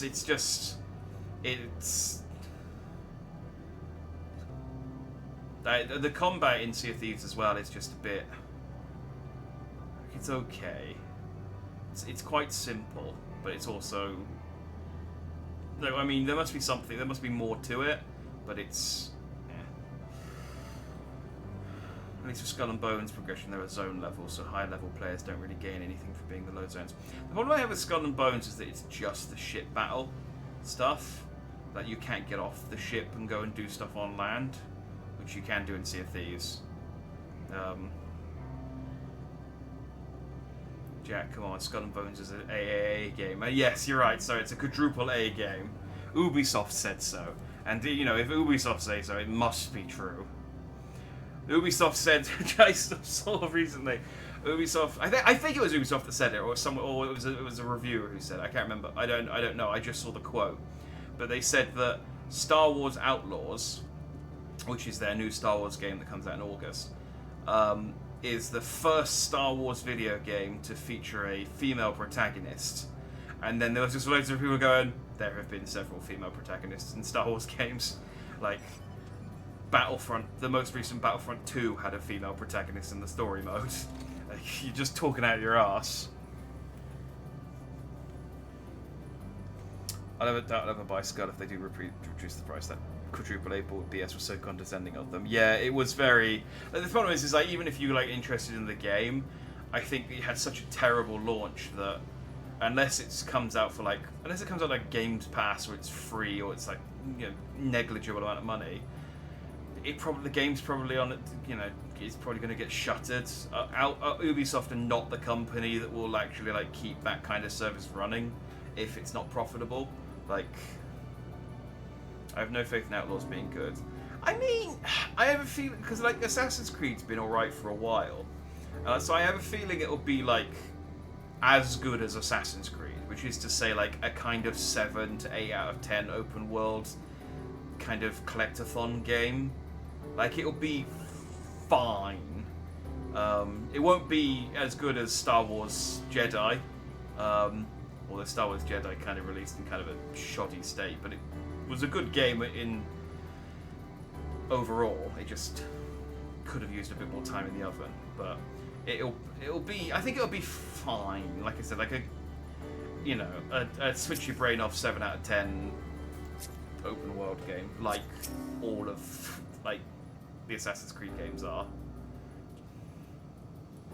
Look, Jack, the machines here do not appear hostile. Let's see if we can communicate with them.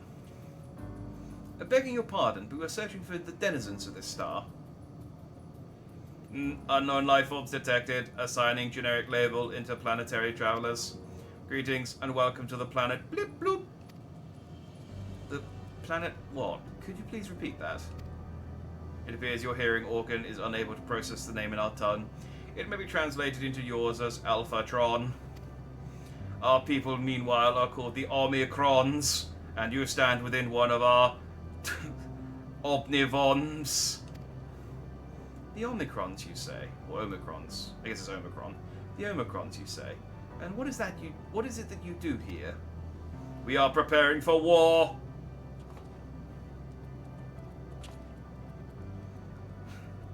Exsanguate! Exsanguate! As we presently do not have it, this is why I have my door shut. So at 2 AM, my neighbours aren't hearing me in the corridor going, why is he shouting exsanguate? Assassin's Creed is a crapshoot though, remember Unity. But yeah, Unity was a while ago. And Unity as well was just released in a bad condition, but that's just them. Like, I'm not trying to defend Ubisoft here, I'm just trying to kind of... Like, Unity, the big problem with Unity is that it just released in a bad condition, and it also had that stupid multiplayer mode. Once they actually patched it, it was as good as any other Assassin's Creed game. It just got a really bad, like, first impression. Which is, I mean, I'm not defending them. They should have made sure it was ready to go. But the point is, the Assassin's Creed games are all serviceable. They're all fine, and I imagine this will be too. It's not like when we're not talking like Gollum, you know, which was an absolute shit show, or that fucking thing I played yesterday. Like they're just kind of okay. You know, as almost an Ubisoft employee. Oh yeah, because they got Ubisoft. Is it Montreal? They've got over there. I know some people who worked at Ubisoft Montreal. Well, I don't know them. I watched the Super Best Friends, and they worked as testers. I think for Ubisoft, or they worked for a testing company in Canada, in Montreal, that did testing for Ubisoft. So they didn't directly work for Ubisoft. The Montreal HQ is literally down the street from me a few years back. Ah, yeah, there you go. Did they close Ubisoft Montreal? I have a feeling that was a thing that happened. As we presently do not have a designated target, you have nothing to fear. Should your star become designated, however, you will be taken into custody and or terminated. I think these might be the robots that fought the dragons. Not a little frightening, these Omicrons, but at least they seem to be forthright. I will see what else I can learn from this fellow. If you could try speaking with the others. About 3 should do.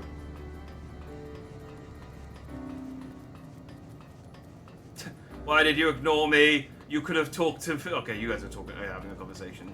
I just thought it was funny, we just ran straight past those ones, talked to these ones. Greetings, traveller. When venturing outside the outpost, beware malfunctioning units. They do not hear Sir's commands, and indiscriminately attack all non-Omicrons. For the avoidance of confusion, be advised that Sir is the alias of Stigma 1. Sir issues instructions to our forces as the foremost of the 6 strategic matrices that bear the designation Stigma. Okay, so I got through that in the end. Measuring combat capability. Result negligible. Subject falls outside targeting parameters. Greetings, traveller. We are the Omicrons, and our objective is self-enhancement. In order to achieve this, we venture forth in conquest to acquire combat data and resources. Most recently, we succeeded in subjugating the home world of the beings whose strength was said to be without parallel, the dragons. And it's the robots that fought the dragons. Okay. I expected them to be bigger. Yet, though the Endeavour yielded a wealth of combat data, the star was rendered barren, unable to yield resources. A subsequent costing determined that the losses incurred exceeded the gains. I was right as well. I said earlier that they just went, nah, you can have it. It was very much a Pyrrhic victory. They beat the dragons, but they ruined the world in doing so. And so they just left, and the dragons were just like, oh, at least take our planet, man. Blip bloop. Autonomous weapon deployment complete. Vanguard. Armament upgrade complete. Munitions levels satisfactory. Combat readiness assessment nominal. Awaiting instructions from Sir. Maintaining state of combat readiness. Okay, so they're waiting for good combat from Sir. Damn, did you get killed? Hey, shut up. I would have been fine. I just I'm just not used to enemies actually being a threat. Normally I'm like over leveled, so it's not a problem. So when does Outlaw's release? End of August. Yeah, if it isn't buggy mess of a game, I'll give 5 subs to the channel. I am confident my money remains unspent. Well, I am planning on getting it. So do you and I will play it. I think it comes out like the last day of August, so I will play it. And bye Stratus. So you can see firsthand whether it's buggy or not. I'm expecting it will be buggy, but I still think it will be like okay to play. You know. You learned a few things. So did I. Ere we share our findings, however, I believe it best to step outside the outpost. Come with me.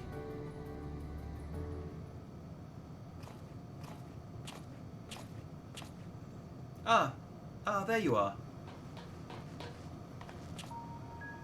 We finished surveying the area. This will come as no surprise, but there was no way forward. There were portals like the one we used to get here, but those that worked only sent us to isolated isles. And then, as before, we must locate the embodiment of the emotion that bars the way. What of yourselves? Did you find anyone to speak with?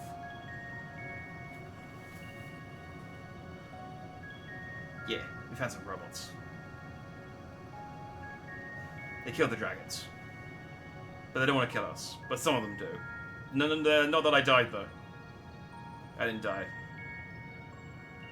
So the Omicrons seek to advance themselves through conquest. Following their victory of the dragons, they stand ready for the next campaign, but their leader has yet to issue new commands, and so they wait.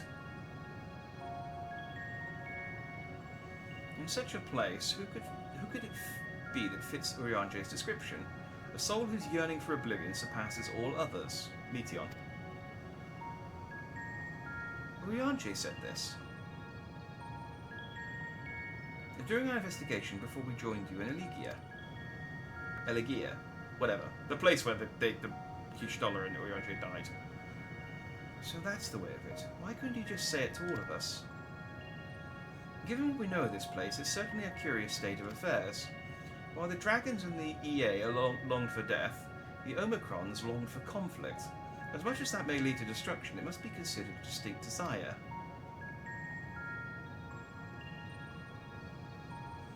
In order to find the source of the dominant emotion, I believe we should seek out their leader, this Sir. According to MO32, the first Omicron with whom we spoke, there is a console by which we might communicate with it. MO32 also added, it would be a pointless exercise, but that in itself, I believe, is worth investigating. What say you? Yeah, I'm all up for a pointless exercise. You know, like jogging, Pilates. Right, I think it's kind of a nothing place to end. But I think we will end there. I wanted to make sure we just got like the next Aetheryte shard more than anything else, so that I could get back here easily enough. But we are 5 missions from the end of Endwalker. Obviously, I don't know how long those missions are. I imagine the last couple of missions are probably going to be longer than the last 5 that we've done. So.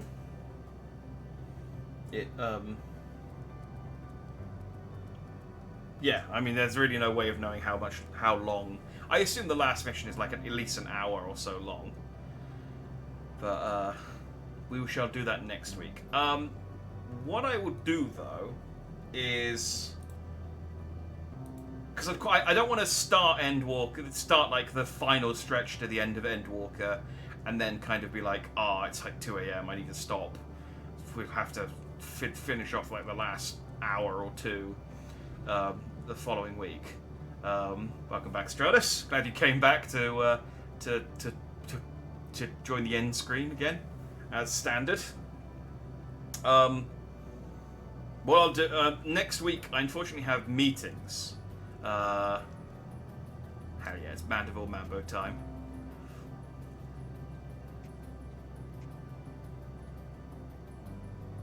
Oh, you're dancing in Graha though on my screen. That's the problem.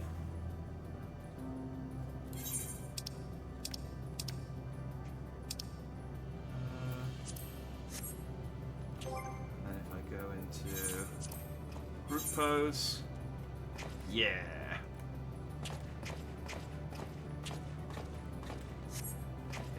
This is always the best way to end a stream. Meetings. Jack showing off as a well-rounded individual.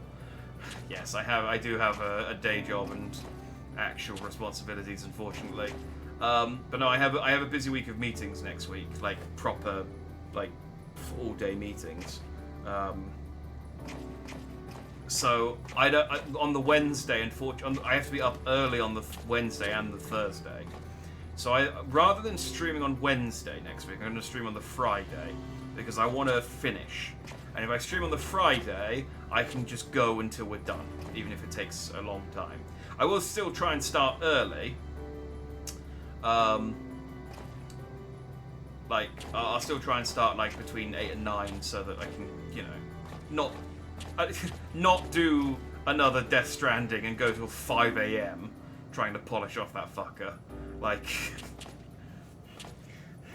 I swear to God, if that happens, if I've been like, okay, I think there's only about 5 hours left, and it turns out there's 8, and it's just like, oh, such a sour end to that game. Just it kept going. Just, God damn, it was like Return of the King. Sponsor what? I know. It might.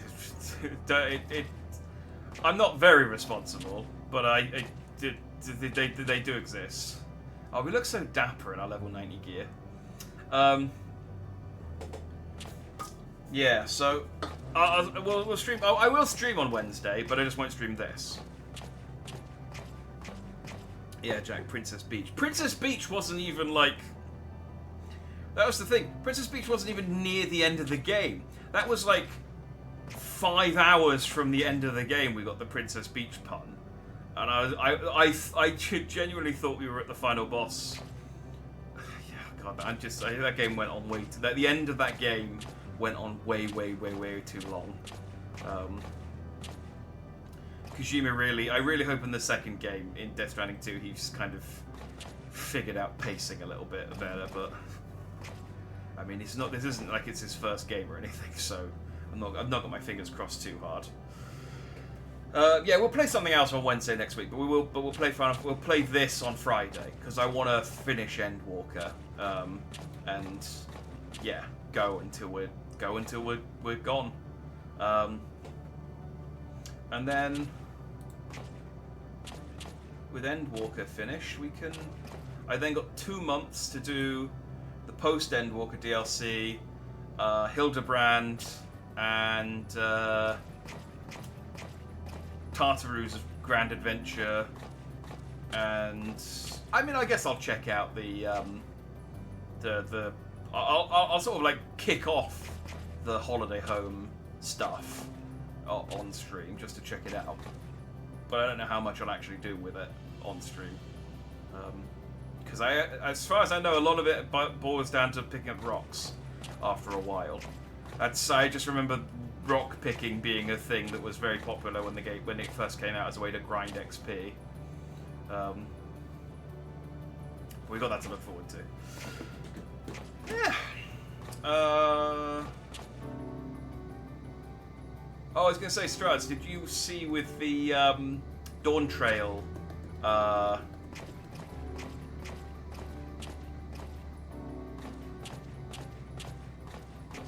benchmark? If you set your system date to April 1st, your player character got replaced by Hildebrand, and if you also had a random chance of it being replaced by Brandyhild, who I'm aware of the existence of Brandyhild, but I don't know the context yet. So I'm looking forward to finding out what the fuck Brandyhild is. But Yeah. How long will we be free to stream Friday, by the way? This Friday or next Friday? Next Friday I can go. I don't have anything.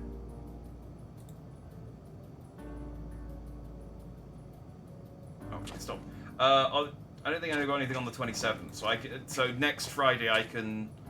I'll just go until we finish Endwalker, but I'll try and start as early as I can. So like, I'll try and start between like 8 and 9. So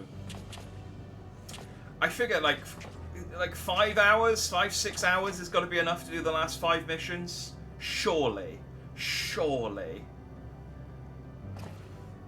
I foreshadowed that. I'm sad you're spoiled, Brandhild. Yeah, unfortunately, annoyingly, I think the official FF14 Twitter spoiled Brandhild. I think they had a screenshot of him. I think someone did a meme of Brandhild, and I saw it. I can't remember. But yeah, I know the existence of him, but like I said, I don't know the context behind what the character is. So I'm excited to find out. I can kind of guess, but yeah. Yeah, probably. So yeah, we should be able to finish it sort of. I mean, we went for 5 hours 15 today, so it'd be a similar sort of thing, I imagine. But yeah, I can't unfortunately stream this late next Wednesday, so we'll do it on Friday. We're back to a Final Fantasy Friday with friends instead of our new and I would say successful Final Fantasy Wednesday. I feel like I've not been skipping the Wednesday Final Fantasy sessions as much as I was skipping the Friday ones, because I was always be tired, but knowing that we're at the end of Endwalker, that'll give me the motivation to come back. Anyway, let's knock it on the head. I need to, because I do have work in the morning. I'm not streaming tomorrow, but I will be back on Friday. For...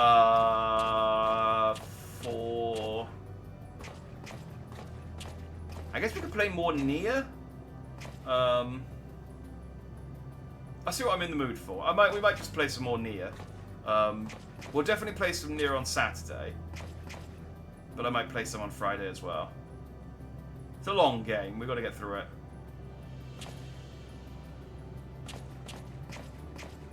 Yeah, more clapping cheeks. Yeah. I did a short. Actually, I did a short and a TikTok of Nier. The short didn't do very well compared to normal. YouTube's a weird kind of like I don't know what the deal is with shorts at the moment. Like I feel like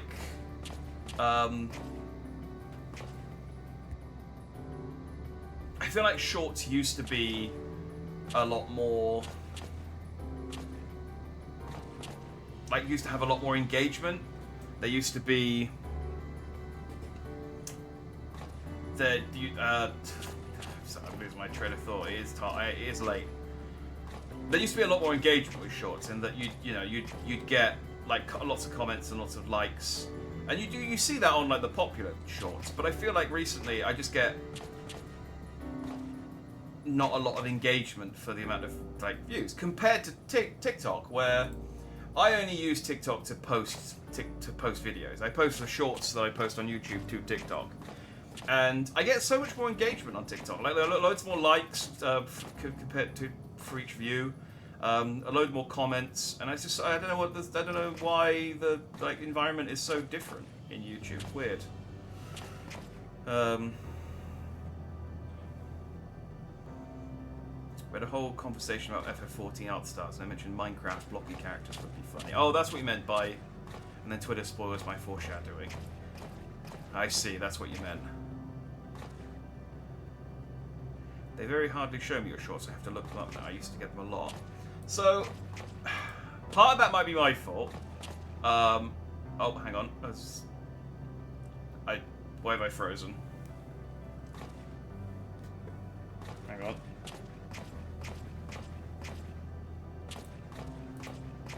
Why have I...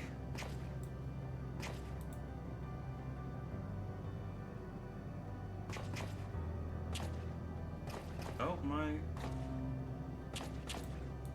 Did I lose into that?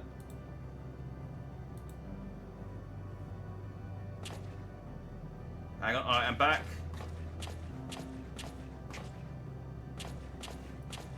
I got frozen then for a little bit.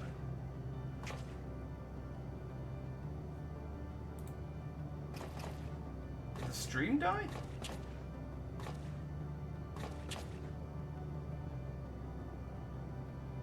Am I back?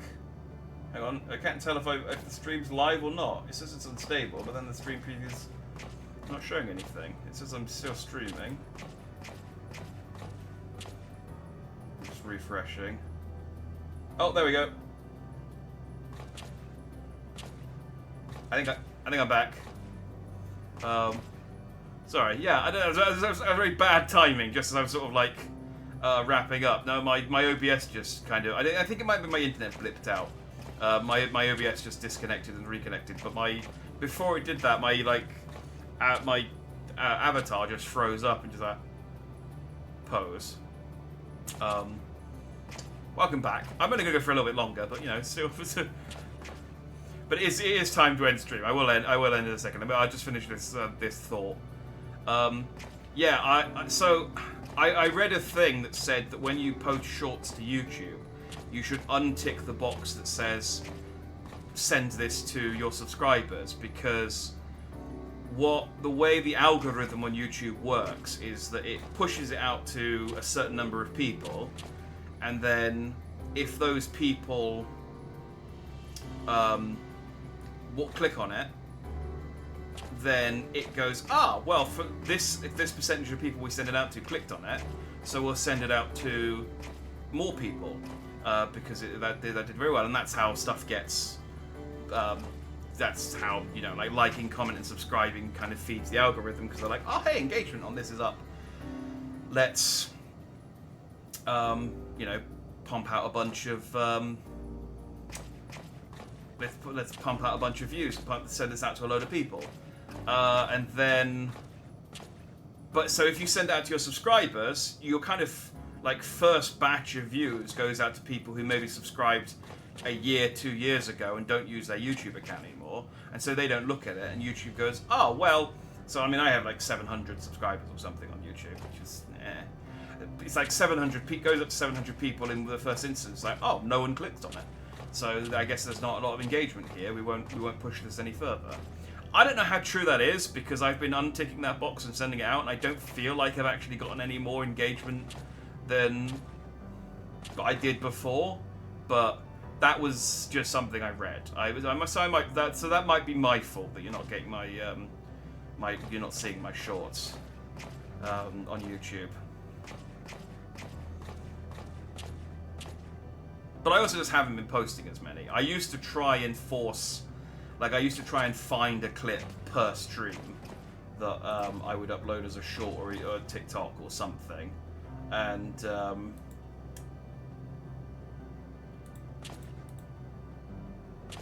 yeah, I just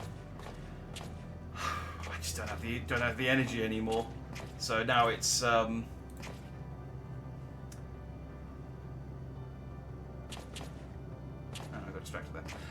yeah, I just don't have the energy anymore. So now it's like, it keeps saying I've got 7 viewers, and then it keeps going away, and I'm like, why is 7 people? Why has it suddenly gone? It keeps going up and back down again. I think the stream might be broken. Anyway, we're ending soon, so it's fine. Yeah, so that might be my fault. No, that's fine. I'm so tired. I need to end. I'm just losing all my trains of thoughts here.